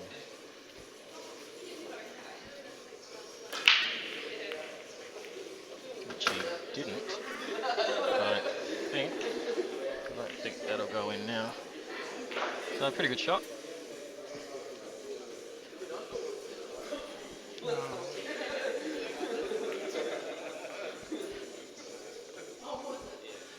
Do you reckon Matty was trying to play it off the jaw to try and tie up the black? Yeah, possibly. But Luke's one shot ahead here. He could probably knock just clip off that red into the middle, yellow onto the black, maybe knock it down a bit further out of the danger spot. Matt's done well to tie that up, but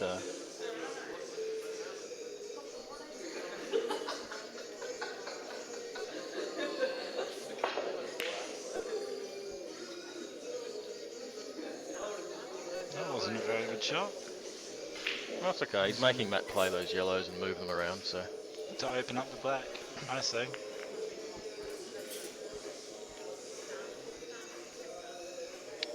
He might just roll this red down to secure this pocket. Soon. Tomorrow's match play for the remainder of the men's.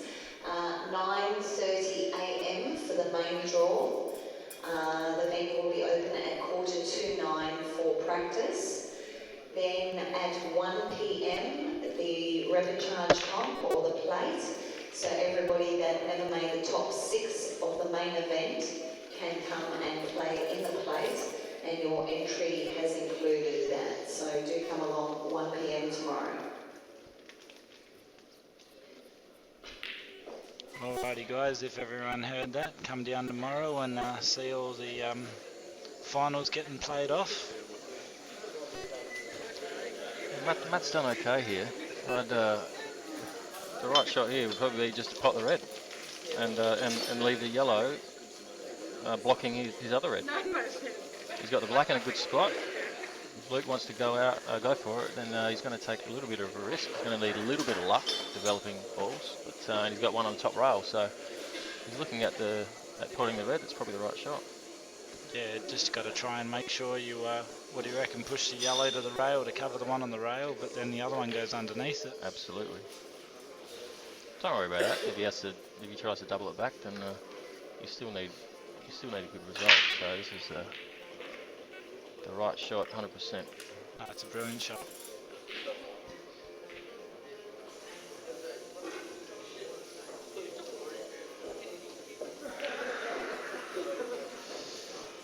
Nathan's on fire. Nathan McMahon just goes to 6-1 with a brilliant double on the black there. I believe that Nathan's parents are watching this. Ah, that's what I've heard. Is that back in Ireland? I'd say so. I'm not sure. Well, there's a shout out for Nathan's parents. Hello, Nathan's parents. How you going? Looks like he's on fire. He just smiled at us, Mum and Dad. And he's feeling all right at 6-1 up. This is all for you, Mum and Dad. 6-1 up. Loving it.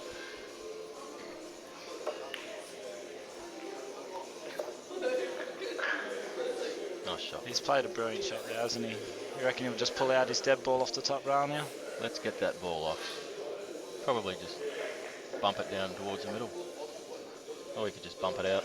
Try not to leave Matt on that outside yellow so that he can run it down. And try and take that pocket again. Luke's probably still in the box seat now. He just needs to be composed.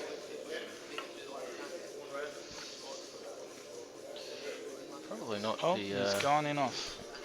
Probably didn't need to do that. Didn't need to try and snooker him, didn't need to try and do anything clever. Just bump it out. Not happy. Alrighty, well. Let's see what Matty can do here. What do you reckon is his best option here, Ron? Well, little bit hard to see how they're sitting from here, but well, can't put the white ball there. I'm not sure if he's going to attack here or not. He might just. He's trying to see if it's foul snooker, I think. Just, I'm pretty sure he's trying to see if it's a foul snooker, because if it is, then he can nominate the bottom red and pot the. I don't think it is though. Pot the red. Look, I think maybe just running that yellow down. First shot, usually 2 shots. I think at 10-8 he might be thinking that he probably shouldn't attack this because he's going to need a result in his first shot. If he's going to try and develop any of those balls and it goes wrong, it's all over. Maybe he'll play the yellow down and pot the bottom red and take the pocket again. He's played a billiard shot like he's a genius at billiards, but that's what happens. That's what happens. Unlucky. Very, You're going to take that risk. If it goes wrong, you're in big trouble. Had he have had a yellow down on the other corner pocket, down the bottom left, you'd play that shot all day, but you've got no guarantee that you're going to land on anything. That's the problem. So, Luke's just got to get to the top ball, doesn't he? Still not easy, but he's at the table. He's still got the black tied up, and Luke's got a ball on the top rail, so it's far from over.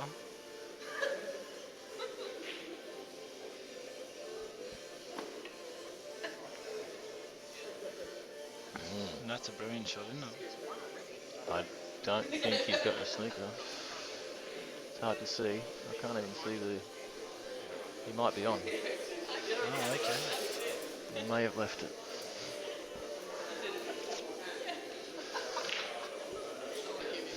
Oh, Nathan looks like he's going out on yellows again on the other table. Potting like a machine. Yep. The young man from Ireland's doing pretty good. He's only been here about 18 months. He's been playing pool. He used to play black ball, apparently. He's right up there in the at the top of the Super League percentages this year. He played for the Irish team from the age of 10 to 18. And while he was playing for them, they made several finals in European and World Championships in black ball. So I don't know all the rules about black ball, but apparently it's a one shot if you foul, no deliberate fouls. If you deliberate foul, you lose a frame. I was talking to any fouls, one shot ball in hand. So it's I was talking to Nathan about it before. He said it's exactly the same as American 8-ball. Just takes out a lot of the your deliberate fouls and tactics, and a lot quicker. Turns it into more of an aggressive game, doesn't it? Yeah. But 2-shot 8-ball. It's unique in that it's got that tactical side of it. So And there you go. There's another one for Nathan's family. Brilliant out. 7-1. He's potting like a machine, isn't he? Ooh. He would have had the chance at the double. Well, he might have an angle here. He can knock this black off, but what's he going to land on? He might only have the plan after that. Yeah, but if you knock the... I think he's going to have to have a crack though. No playing safe from here. 10-8 up, you wouldn't think you would want to play safe here.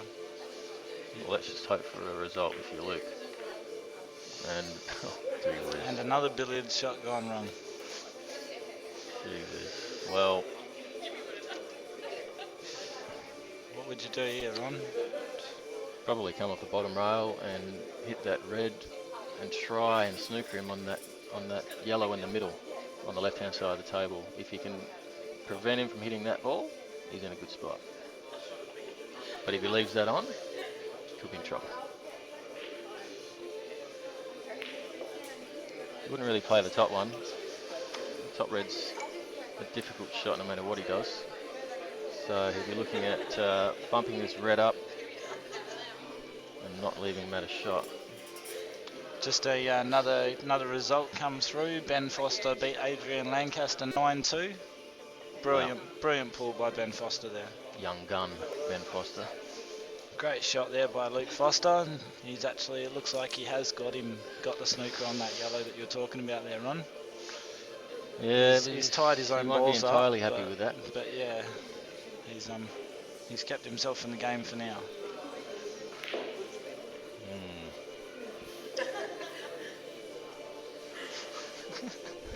Would have wanted both of those balls on.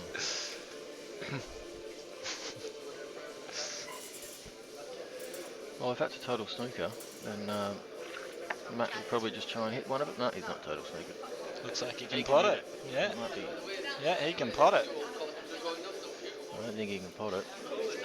Just looking at the live, at the actual table, I don't think he's on. Oh, I think he'd put it up in the top corner from here. If he can hit enough of it, he'll. Might be a mini swerve, Jeremy. Oh, okay. Yeah, no, it doesn't look like from here he can hit it.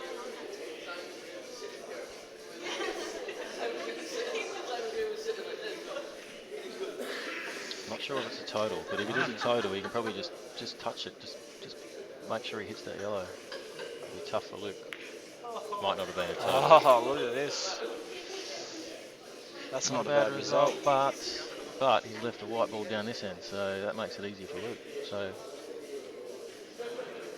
obviously it wasn't a total snooker, because otherwise he could have just bumped off the rail and hit that yellow. Would have been unlucky to leave the white ball down here. Interesting that it's pretty hard to leave him safe here, isn't it, Ron? You could try and screw behind the black. Not really. I mean, try and screw the white behind the black, or come off the bottom rail again and chip into the reds. well, it looks from here that he can just touch off that bottom red, but maybe that's not the case. Oh, that's a brilliant shot. Now they're on. He'll be happy with that. Yeah, well, all Matt's thinking now is if he's going to try and escape, is just hit a ball. You've just got to hit a ball. Don't give away 2 shots. The only other option is to touch up behind his red, but either way, he has to rely on Luke making a little mistake here. And that red up the top rail could be Matt's saving grace. Do you reckon he's going to come off 2 for this yellow by the middle pocket there? Yeah, on the left-hand side of the table, that one. Oh, look at that. And that's a bit unlucky. Oh, that's unlucky. But it was a risky shot. In hit it. Well, in hindsight, you wouldn't play it at that pace. Yeah. Just hit the ball. Yeah. It looked like he was trying to get the yellow up there to block that pocket so that... Yeah, I mean, he might have been trying something that we couldn't see, but first and foremost, don't give away 2 shots. Yeah. Bit unlucky, though. Very unlucky. He hit it pretty hard, though.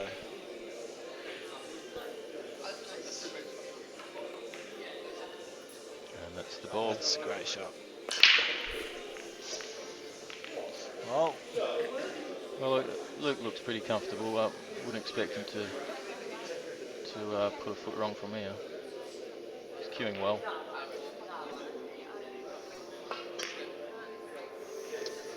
Commentator's curse. Yeah, me. He's got another shot though. We'll see what he's going to do. He might roll up and touch up behind it again, or try and play a plant. I don't know. Sort of finish line there. Just dropped his arm a bit. But big dollars here. A lot of pressure out there. And that's the beauty of sport. You never know what's going to happen.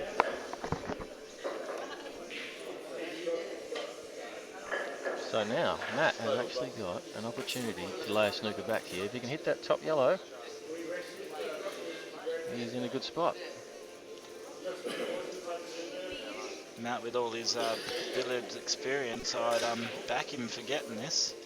Just to touch up to that yellow up top, and he's got a pretty big area there because you can come off. Oh, no, he's gone straight in off. That's commentator's curse again.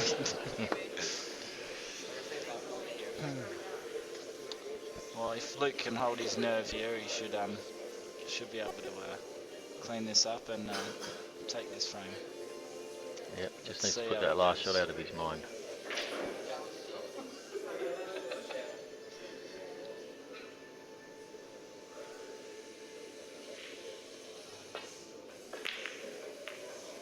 That's a brilliant shot. And he just had a huge sigh of relief. A lot of pressure just came off his shoulders then. 2 shots, 1 ball over the hole, and the black. You reckon he'll just And stand now up he's and put it in the thinking, centre? just don't miss Q. That's what he's thinking. Alright, if anyone is hungry, this is your last call for hot food. We're about to turn Brilliant all shot. the Put it in. machines off, so come and place your orders. We still Well, that's have a big win. hot dogs, That's a big roast win. rolls, chicken wraps and pasta. Thanks. But Big win for Luke Foster. 11-8. Great pull. That was a very, very tight match. well, look, it's not a big surprise. Luke's one of the favourites. He's only 20 years old, but gee whiz, I picked him a few years ago to win the Australian singles if he keeps going with it. So, you know, Matt Bolton, obviously a master cueist, and he's been playing great the whole tournament and last night. And Luke Foster's just taken it right up to him. So well done, Luke. We've got some very good youngsters coming through in WA. So thanks, Beck. Oh, back to Nathan McMahon and Steve DeCamp again. Nathan motoring along. Nathan's on the reds and we've got Steve on the yellows. So that means Luke Foster versus Clint Kepler in the winners' final of the inaugural West Coast 8-ball Open. That's So going to be well a done to those brilliant two. match. It will be. Clint played like an absolute freak against me. He hardly put a foot wrong. Played very well, probably the best I've seen him play actually. So that's going to be a cracker. So come down to Miss Q's in Mandurah if you can, and watch the final. When's that final on tomorrow? Do we have a set time for when we're going to start the I think matches? the final is scheduled for about 6:30 or 6 o'clock. But the matches in the morning, what time do they start? Looks like 9:30. 9 or 9:30 it'll be in the morning.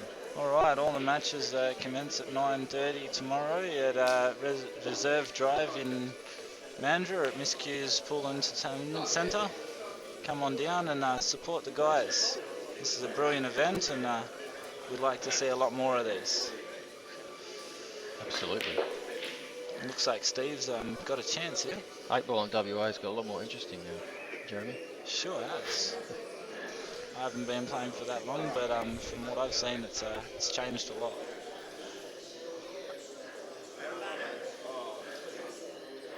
Just quietly, there's bigger things coming, but I won't give away too much on that.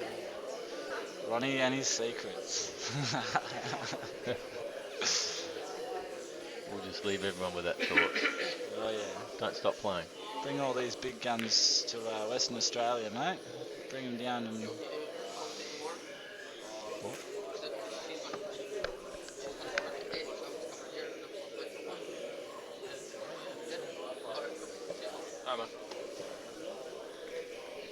Alright, Steve DeCamp on the yellow. He's got not an easy black, but he's got a chance at bringing it up to 7-2. Come on, Steve. Steve might have family watching back home as well. He's from London. He's from London, is he? I'm not sure if they're watching, but if they are, hello. Oh, hello. No, unlucky.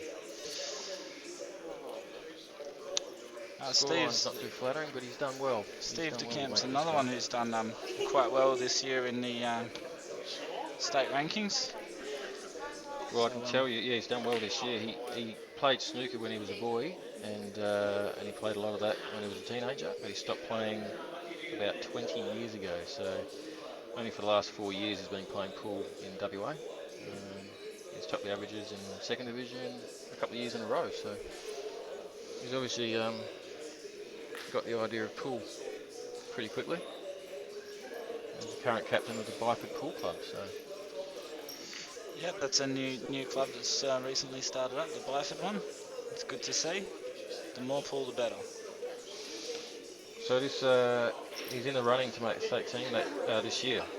Is that right, Jeremy? He finished 6th in the seedings from what I Now, can what he I get think. in there depending on the Super League medals or not?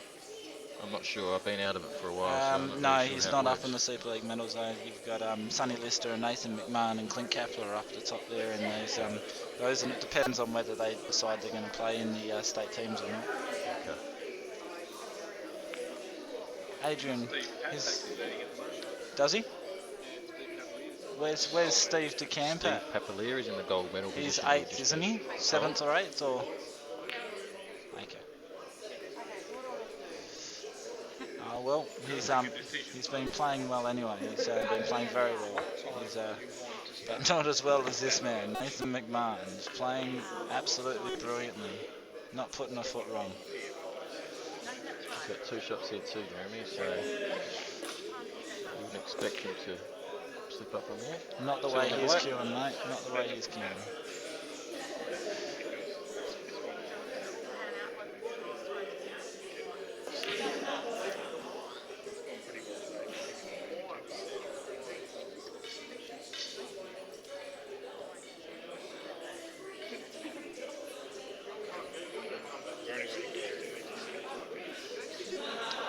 And the final red.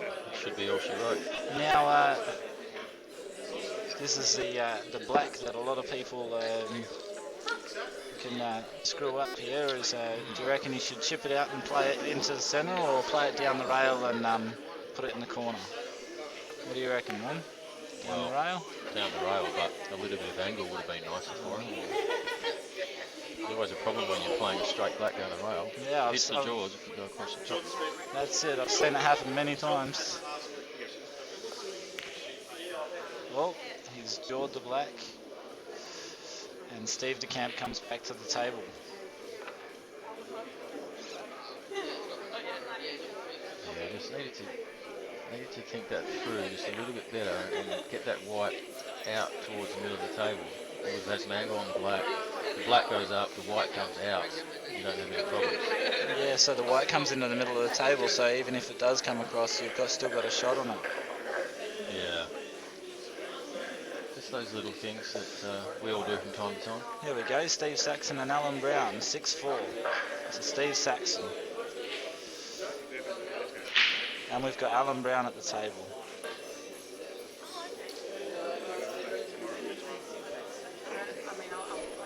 The man that created the comp, the tournament director, Brownie. Brilliant.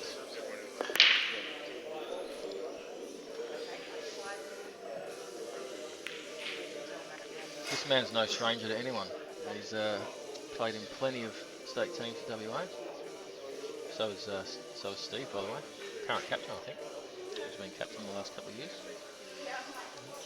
I think They're both very seasoned players at national level and at world level, actually. Steve's been a few times, and Alan at least once or twice. Alan actually made the quarterfinals of the world singles a couple of years ago. Brilliant. Now, if I can find that information, I can tell you who he might have played. No, it doesn't say. Quarterfinalist at the World Singles in 2012 and World Team inductee, so he had a fantastic world titles. And last year he won the LPQs Open, which was here at this Qs as well. So he's no stranger to the pool table. He knows how to play. 13 WA teams. And trying to stay in the match against Steve Saxon.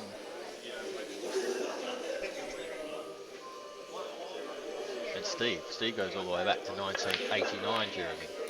1989. 1989 state junior 8-ball champion. I didn't Wow. even know they had them back then. But he's been around a while. He has. 25 years ago. He's one of the only players I know that can play like Matty Bolton, that plays snooker and pool at a high level. He loves it. He just loves loves his Q sports. loves Steve. Q sports. I think One of his nicknames is Super Steve. Super Saxon, yep. I think he got one of the medallions last year in the Super League, didn't he? He's won 2 gold medals. Two Plenty gold and medallions. plenty of silver medals in Super League. So very good one frame player as well. And it looks like he's on the black here to make it 7-4.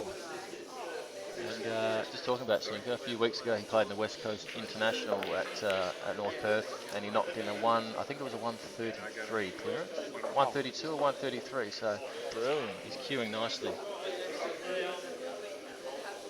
Well, we don't see a lot of them around, so that's a magnificent performance. Sure is. It looks like Steve DeCamp's on the red here. Well, it looks like he's going to try and play a big flying cut. He's over. And Nathan back to the table.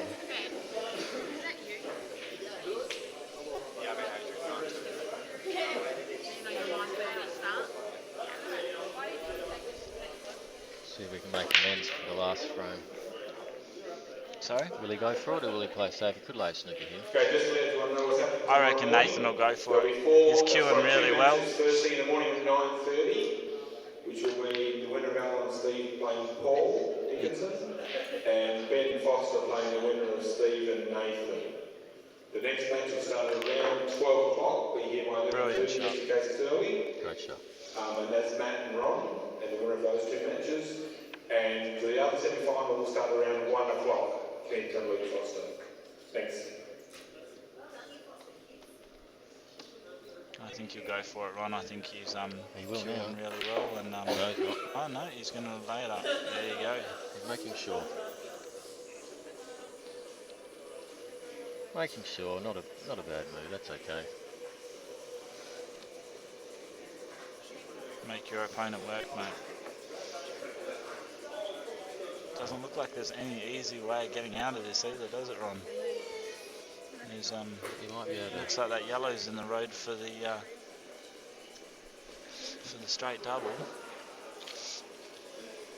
Might be able to come off the bottom rail here, but there's always that danger that you might go in off with that red sitting the way it is. Look, it's either get out of the snooker or touch up behind that yellow, and then Nathan's back to where he was a couple of shots ago. Would you consider playing one of the yellows over towards the red to try and tie it up a bit? Well, looks like he's possibly, but like he doesn't really have that pocket. It's an open pocket, really. Yep. It's a big pocket. It is. So, that doesn't really put a lot of pressure on Nathan, that shot. No. He's tried to play the plant and kill the yellow to the rail, I think. I think that's the only ball, the ball that Nathan's playing now might have been the only one that he was worried about before. But, and he got on it perfectly. Right now he got what he wanted, 2 shots. Should be nice and loose with the 2.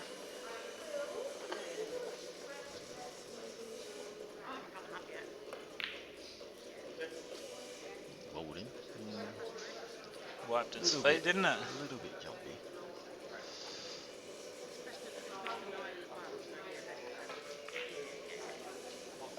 But if you can get them when you're a little bit jumpy, it's even better.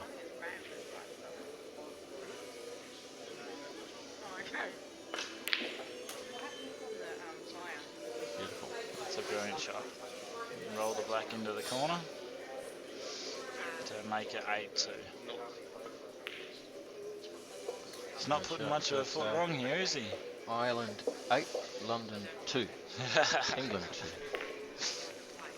I'm glad that we can get this stream delivered to everyone back home for these boys. Oh, I'm commentating.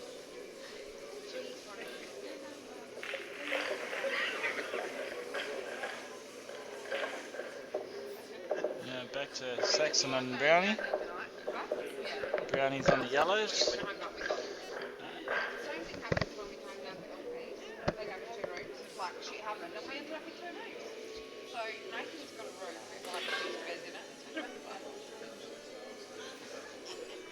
Hilarious. I'm golden.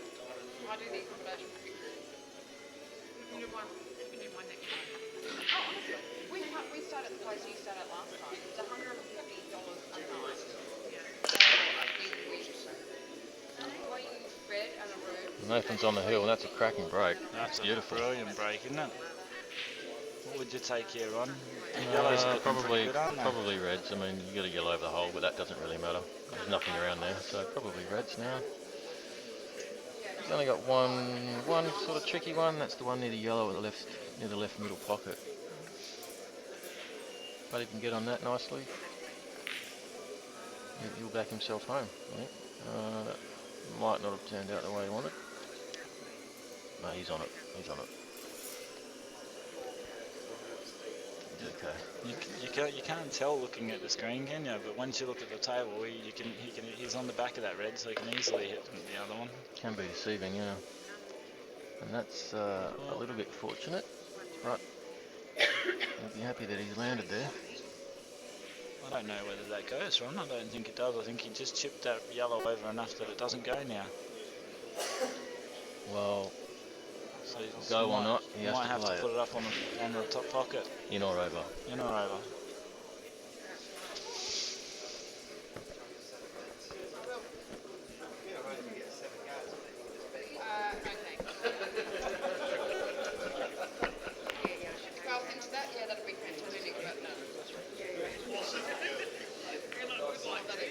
Well, he's covered that yellow, but probably won't be too happy.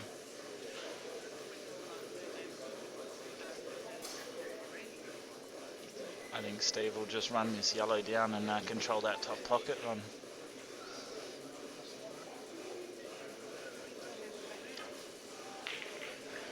Yep. Doesn't look like he's going for it. He might have something else in mind. I think it's difficult to see from here. He must be just going beneath the red. Just trying to block it off. Well, he's blocked one of them, but probably could have taken, as you said, probably could have taken control with the other one. Yeah, it's an interesting shot. But he hasn't left him on much. Looks like Nathan can only just hit that ball he's looking at now. So that's a cracking shot.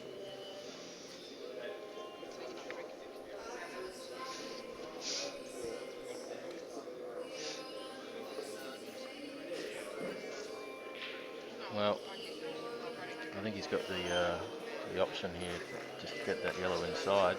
If he can block the hole, he's in control. But you know, it's a bit of distance between the white and the yellow, so if it moves like that. Is that two shots? No, Nathan's in the box. I don't think so, was it? Oh, he just put his hand up, so didn't look like I two, don't did it? know. It didn't look like two to me, but I just saw Steve put his hand up to Nathan. Oh, okay. Okay. No, because I thought he hit the yellow.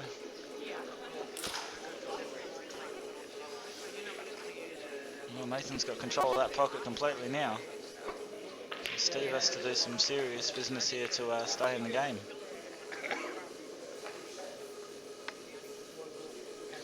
Maybe look at hitting that black over to his yellow pocket, Ron.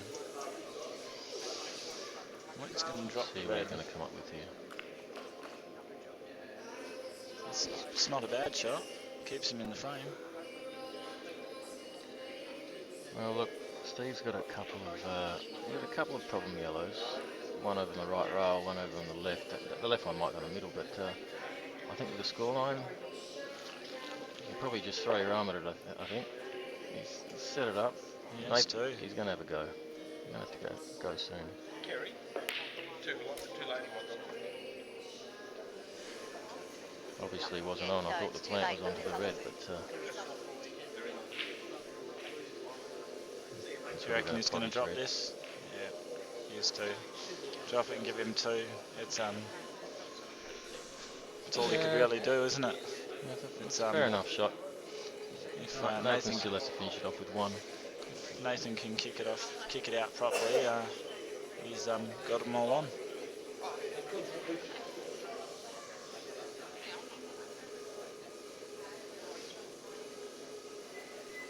Difficult to see from here, but he has to get the white out of there as well. So looking at the table, it doesn't look like he can kick it from where he is now. It looks like he has to actually pot the other ball and then kick it out. No, look, I think play the red out with some bottom right and bring the white ball out for the red that he's playing now. So, not sure. He doesn't like it, obviously. He wants to play this one. Yes. So, Now he can easily kick it out, but he's not going to be on anything unless he lands on this ball. So that's not a very safe shot, is it? Unless he pots the bottom one, comes around, then kicks it out. that's the problem. You're playing a single ball and you're hoping that you land on it. It should have been the first shot. So if that lands on the rail, he's been lucky. Lucky, but he's find made that it a dangerous shot that he Chinese played snooker. there. So that could have gone so wrong. He's hampered and bridging over the two balls. It's not an easy pot either.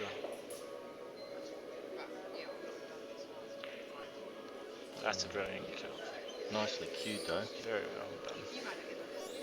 And he needs one more good cueing shot. Can he do it? Not really. Oh, he threw his arm at that. Jumped up a bit on that one. I think he thought the game was over before it was over there, Ron. I think he saw the finish line. Yep. So Stevencamp's got a chance here. So let's see what he can do.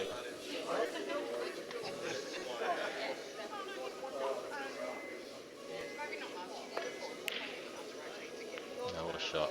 That's a magnificent shot. He's made it a little bit easier for himself, but he's also put that yellow on the top rail, so it's a bit unlucky. I reckon he'll try and screw up for the top one off this one here, knowing that he's got that pocket covered so that Nathan can't pot his red. I don't know what type of player Steve is. I haven't seen a lot of him. He can either try that, he can just play this the yellow on the top rail. He can just double that down as well because there's no shot for Nathan if he leaves the white up the top rail. I wouldn't be putting top on this because he's leaving a double for Nathan. Oh, he's gone for it. Gee whiz. That's a brilliant shot. Backed himself. He did. Hey, I've played with Steve a couple of times. He's a brilliant potter. Great pot and position player. Okay. He's hasn't shown too much of it in this game, but he has been playing. He can play quite a decent pot position game from what I've seen. That's the shot. Nothing special. That's what you were saying he should have done in the first shot, yeah? Yeah, but well, he's got rid of that other awkward yellow, so... And they're all on now. So he's put the pressure on Nathan to pot the double. Well, Steve's thinking, you know, if you get the double, then that's unlucky for me. But he probably played the right shot there. Go out with a bang, eh? It's a theory. If you're going to go out, you might as well go out trying. Oh yeah, Nathan had to go for that. But I was referring to Steve. It was saying, you know, he's 8-2 down, and he's saying, you know, I've got to give it a try. I might as well give it a go. you've just got to play the right shot. That's it. And he played the right shot.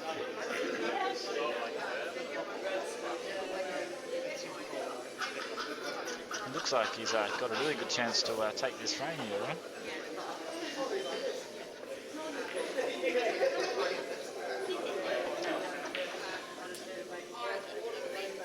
Yep, just got to hold it together for It's two more not shots. easy, is it? Doesn't.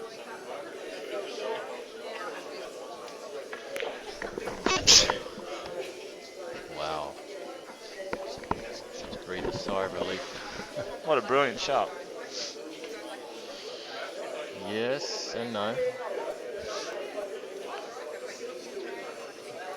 A bit too close for comfort, I think. Definitely was, but he got him the desired position and giving him the chance to pot the black. G'day, Rocky. You want to do some commentating, mate? I wouldn't say no. You want? Yeah. No, I'll be good. Mate, behave is my Well done, mate. Steve. Well done, Steve. He's bringing about 8-3. And back to Steve Saxon and Alan Brown. Looks like Steve's on 7 and Alan's on 5. Alan's pulled back a few frames. Is that a no, Ron? I'll be good. I'm a bit worried now. You got me worried. See what problems he caused now.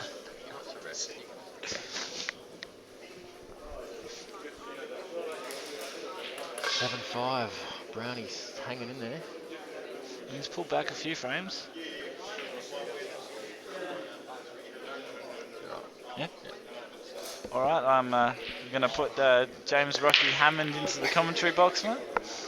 Thanks, Jeremy. There you go, James. Jeremy Bauer signing off. James Rocky Hammond on the microphone. God help us.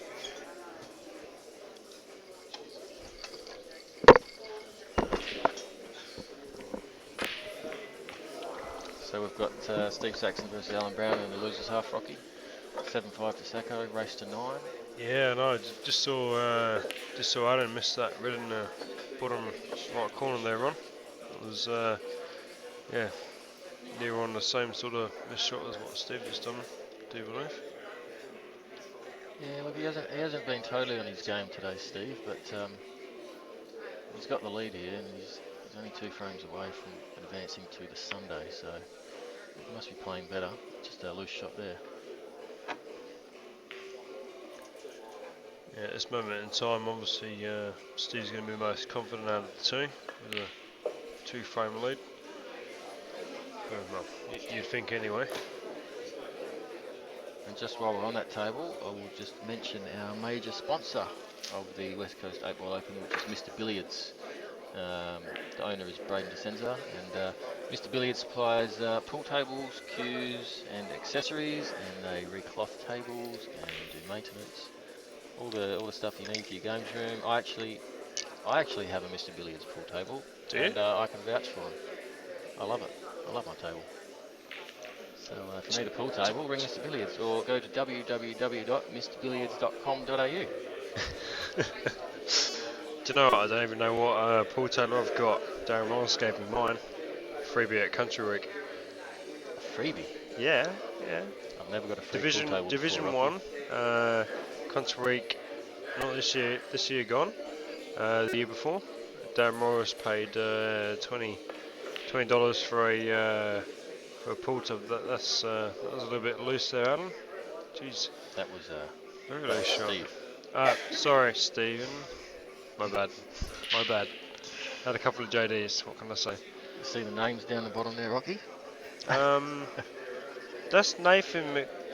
Oh, yes. So I was looking... My bad.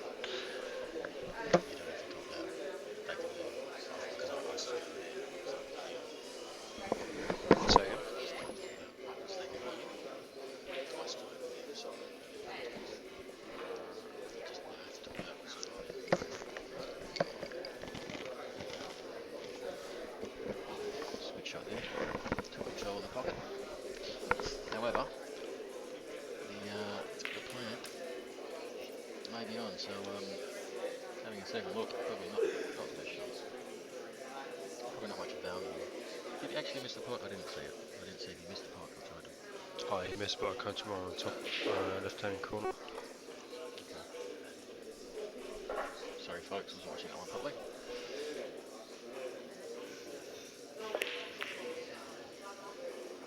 Hey Ron, I do actually have a question. Not about the pot. My earphone's going beep, beep, beep. Does it mean my battery's dead? Could be, Rocky. Jokes aside.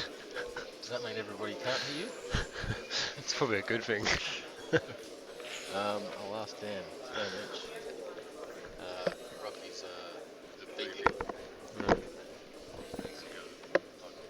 We're plugging Rocky in. Charging him up. It's alright. 12 hours.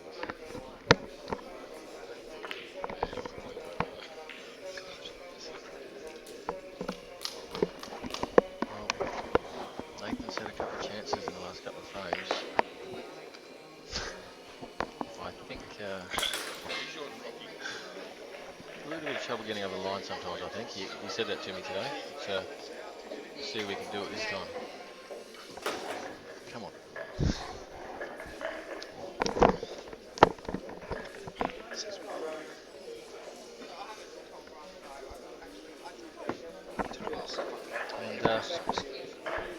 Brown's back to 7-6 down now, so he's won the last couple. Steve Saxon 7, Alan Brown 6. Race to 9. And that's for place in the top 6, I think. Oh, sorry, the top, might be the top 10. So winner of that match will be on in the morning. The losers bracket.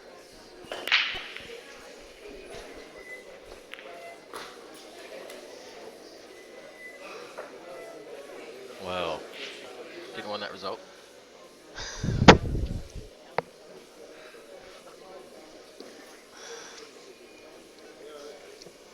Sorry, Ron, I'm back. Yeah, and so it's technical fault there. Dear oh dear. I'm glad there's no cameras on us. Why? Why would one ask that question?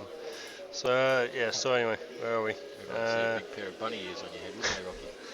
What, I mean the white and like silk ear things in front of me? Look, this is it. This is it for Nathan. Oh yes, this is the match, eh? Come on, Nathan, bring it home. Two options here, either cue through the ball and sweep back for the black into the bottom left, or follow through off the side row. Mum and Dad are watching, Rocky. Back in Ireland, so they'll be. Judging on what you just said, they would have heard me from there. What you just said. There you go. That one for his parents. And Nathan McMahon, 9-3 winner over Steve DeCamp. And Nathan lives another day. Well done. Yeah, well done, Nathan.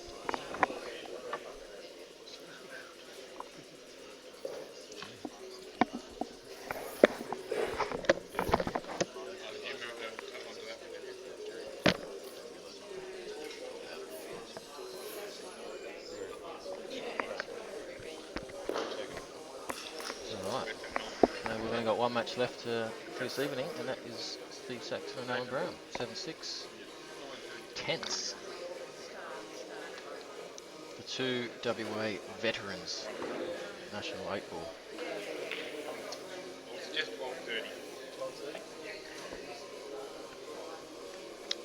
Well, looks like they're all on there for Brownie. Only half awkward one is the one on the rail, but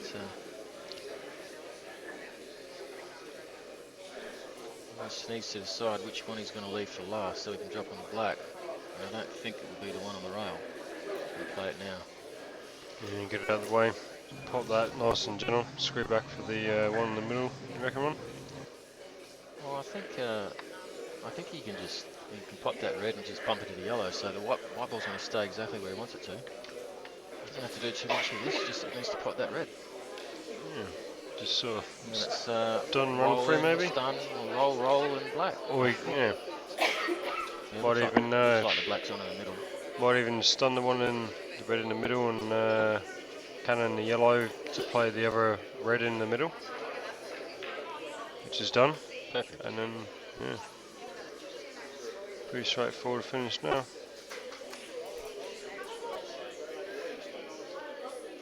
Can't really see anything going wrong from here. That 8 doesn't necessarily look on the screen, but I've had a look at the table and it looks on from here.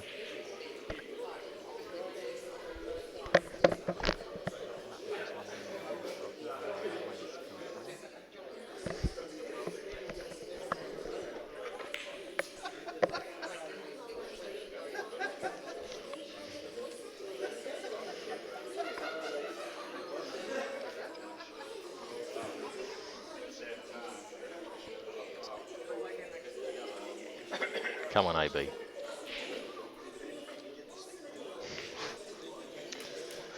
it's definitely on the way he's Good played shot that. by So there. this is to bring it back to 7-all.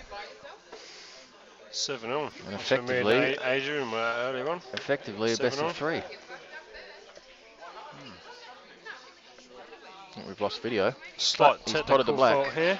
Well done, Brownie. Oh, we're back. Adam won the frame, folks. So Ron, just recap again. Who's the major sponsors of this tournament? Mr. Billiards, Rocky. Mr. Billiards.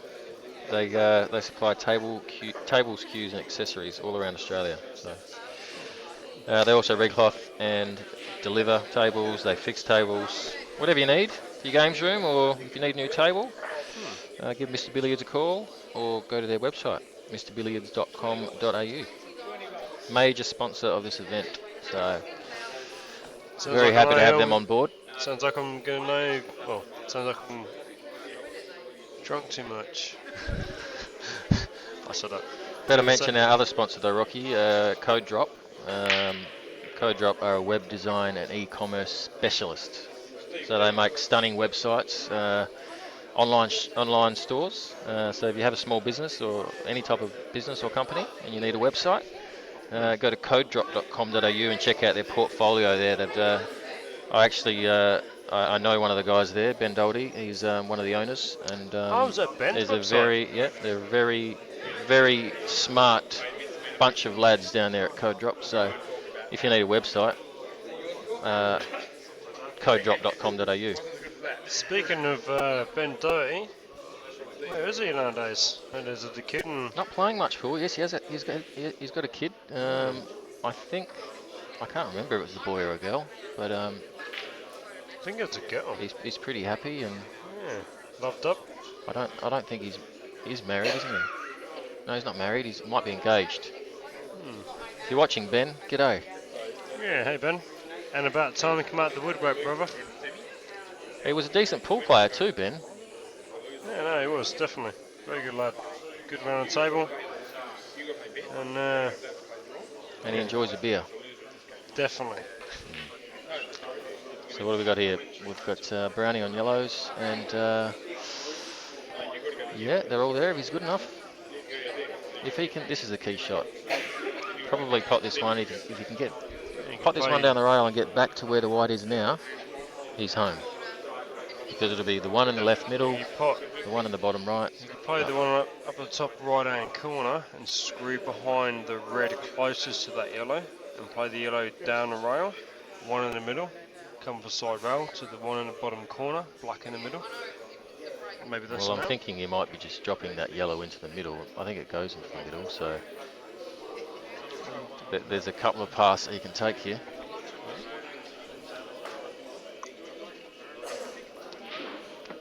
Yeah, there's a couple of ways you can go there, Rocky. You can put that black in the corner or the middle, so it just depends on which yellow he leaves till last. Yeah, whatever he does, yeah, Steve will have one dead red, technically. Key shot. If he can get the white back to where it is now, I think he's in prime position. But as you say, he may be going for the yellow down the rail, I'm not sure. He's got the kiss of death. He's on it though. He's on it. Yeah, judging by Aaron's reactions there, he was on the down on the yellow he intended to land on. He goes down the rail. It looks on, doesn't it? If you can see it and play it, all it's got to do is concentrate on the pot, and everything else is there for him. He's actually looking at a little mini swerve shot, Is he? so I don't think he's entirely happy here. Just that little kiss on the red made it that much more awkward. Yeah, poor old Adam's rubbing his eyes quite a bit. Everyone's had a real long day here today. Yeah, a bit of fatigue setting in probably. He's jacking up with a load of left-hand side. Yeah, so obviously it wasn't on. But it's a game of millimetres, isn't it? Yeah. Doesn't get that kiss, and it's all over. 8-7. And now Sako's back at the table. Definitely had a load of left on that there, Ron. He queued for it.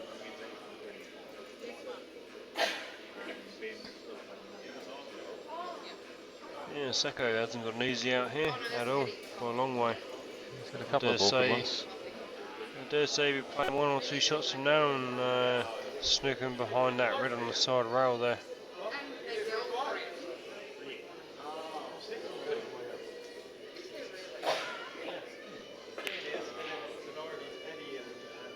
He's going to develop that red. He's going to develop that red. The angle. As long as he can drop into the underneath this red for the red in the middle, it's his only hard shot. As long as this goes right. Played it beautiful. Played it beautiful. So one good positional shot.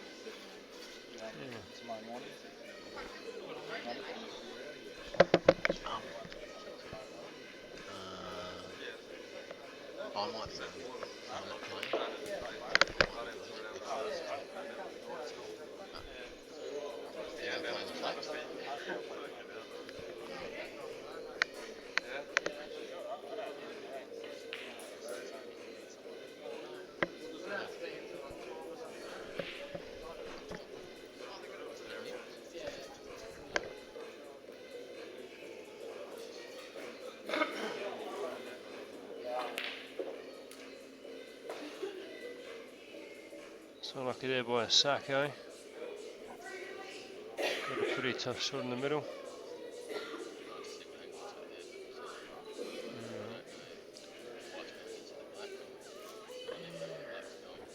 I'd say that, so it'd be following through and kiss onto the black gently to play the black in the middle. But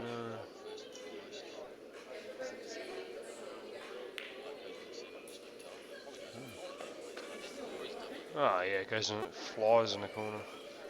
Yeah, flies in the. Yeah, flies in the.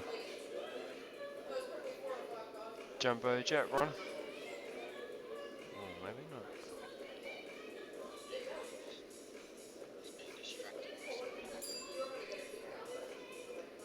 Like I said, jumbo jet. Actually, it could have even been a London bus.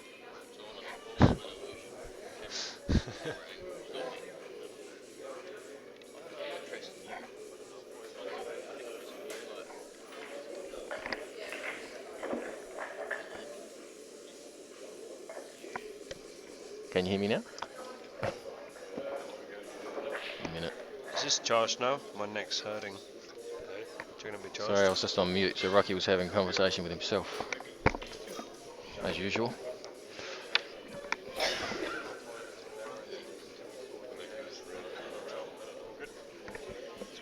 So, Steve Saxon on the hill. Race to 9. Losers bracket. Last chance for AB.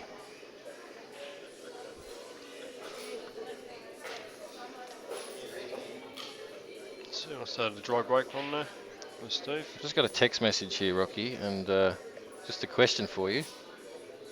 Just Matt Bolton just wondering if that rematch is still on.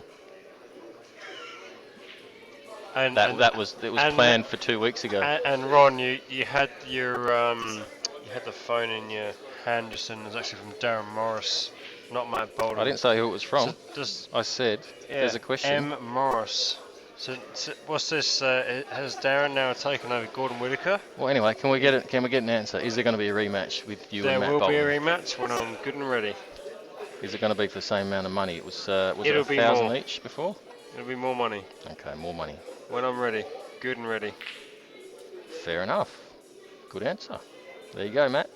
When he's ready. When he's ready, he says. I have to say, Matt pulled my pants down when he had the opportunity, because he did, and I was pretty fresh, arrogant, and thought I was as good as what I used to be, and I wasn't, and he proved me wrong by a long way. And I got a little way to go yet, but thanks to Ron Cully and Paul Dickinson. Well, you were very gracious in defeat, Rocky, so good on you for wanting to have that rematch. It'll pulled me out the woodwork this weekend. It'll be a good one. So, hey, which Matt who? Which one are we talking about? Huh? Matt, the world-class QS billiards champion who just broke national records and that chump. Won 3 major snooker comps and did I say that out loud? handed me a hiding in 8-ball last night. You know that guy? No. Yeah.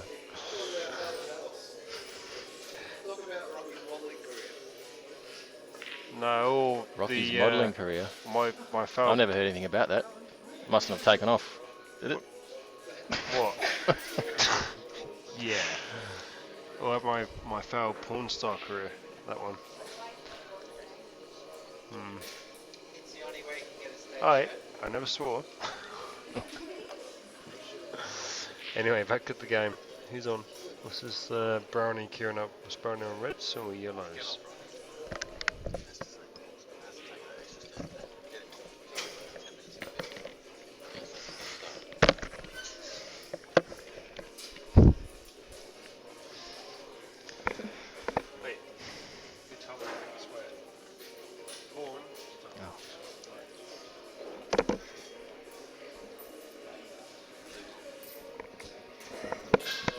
That's a pretty good shot by Brownie. He's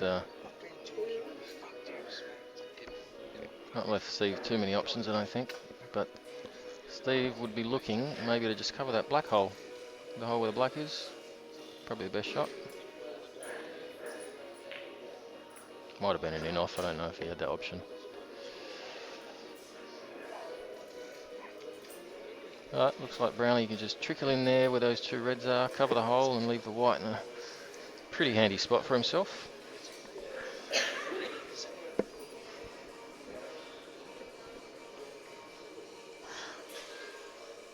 Or is he looking at something else? Pretty sure he can get past that yellow towards those two reds.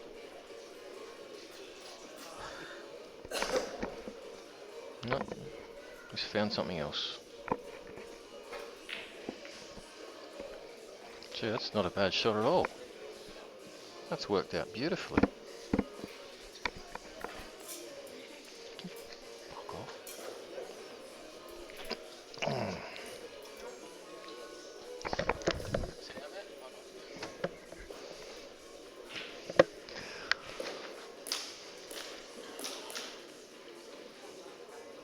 He's just played a really good shot there, Matt. Yeah, And I don't know if that plant's. It doesn't really look on the 3-ball plant, but either way, if you can get some cover. Yep, get control of that pocket. Not great, maybe. Pretty good. Yeah, It's pretty hard for good. Steve to do anything from there, but A bit hard to see properly on the screen.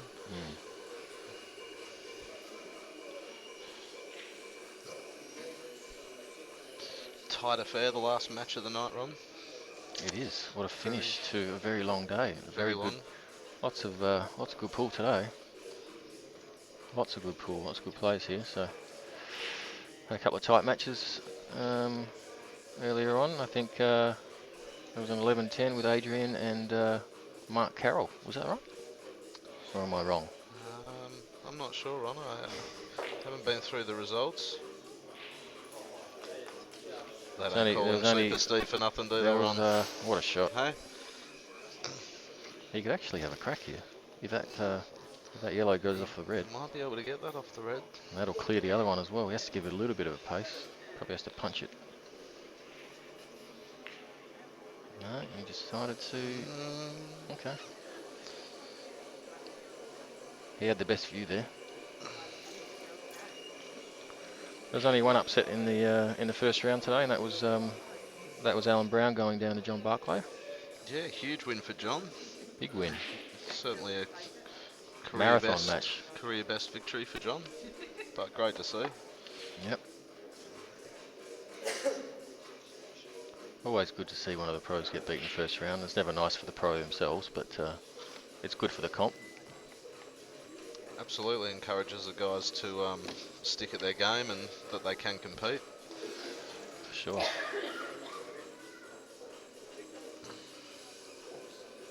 Does that go in there, does it? Ooh. Ooh. Not bad if you can't put a ball. If you can't put a yellow, not a bad shot. Not bad if it's not a foul snooker, Ronnie. Yeah. Which I think it is. It's a foul snooker. Oh dear. And that should be all she wrote, folks.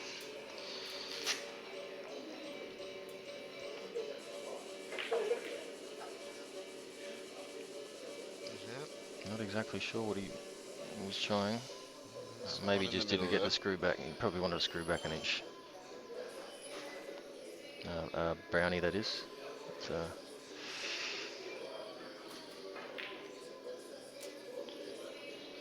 And this will set up a clash between Super Steve Saxon tomorrow and the comeback king Paul Dickinson.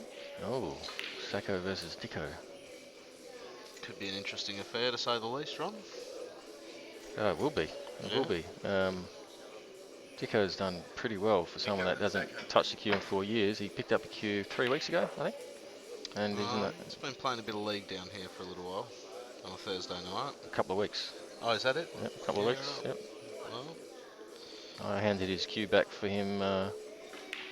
Dropped it off at his house about a month ago, and he got a bit of a bug. Got a bit of an 8-ball bug back. He's been on the snooker table and the pool table, but well, it'd be a good game. Dicko and Sacco. It will. Well on, Well Steve. played to Steve. Through he 9-7, goes. Brownie so- out. Big name gone. Yes, Alan Brown out. Steve Saxon through to Sunday. So what lineups do we have here? So the So matches tomorrow morning we tomorrow have Steve in Saxon the, versus Paul Dickinson. 7th and 8th spots, Ron, will be Dicko and Sacco and Nathan McMahon And Ben Foster. and Ben Foster. And the two winners of those will play you and I, Matt. That's right. So we get to have a sleep in. We do, Ron. We get to have a sleep in, and we might get Beauty. to meet again tomorrow rather than in the commentary box if we can have a win in our first match each. Well, that'd be nice. Wouldn't it? That'd be nice. You want to save something while we're on air? Or? Love to. We'll discuss that later if we get to that. Well, it's a good night from me all. Hope you've enjoyed the Look at these from this graphics. fantastic CueballTV. That's awesome. I need my beauty sleep, so I'm going to go and sleep for a month. And then I might be as good looking as Ron Kelly. Oh, thank you. Thank you. That's all right. I'm getting on a bit though, Matt. Got a couple of greys and, you know. Mate, don't look a day over 24, Ronnie. Thanks, mate. Not a problem. However, we're all covered by the great man Rocky. Oh, well, yeah, but you Hey? should see his chest. Looks like he's got a woolly jumper on. Yeah. Well, It's not really much. no, yeah, he's pretty displaying gross. it now. Yeah. We don't want to see it. Mm. All right. Well, we'll see everyone tomorrow morning.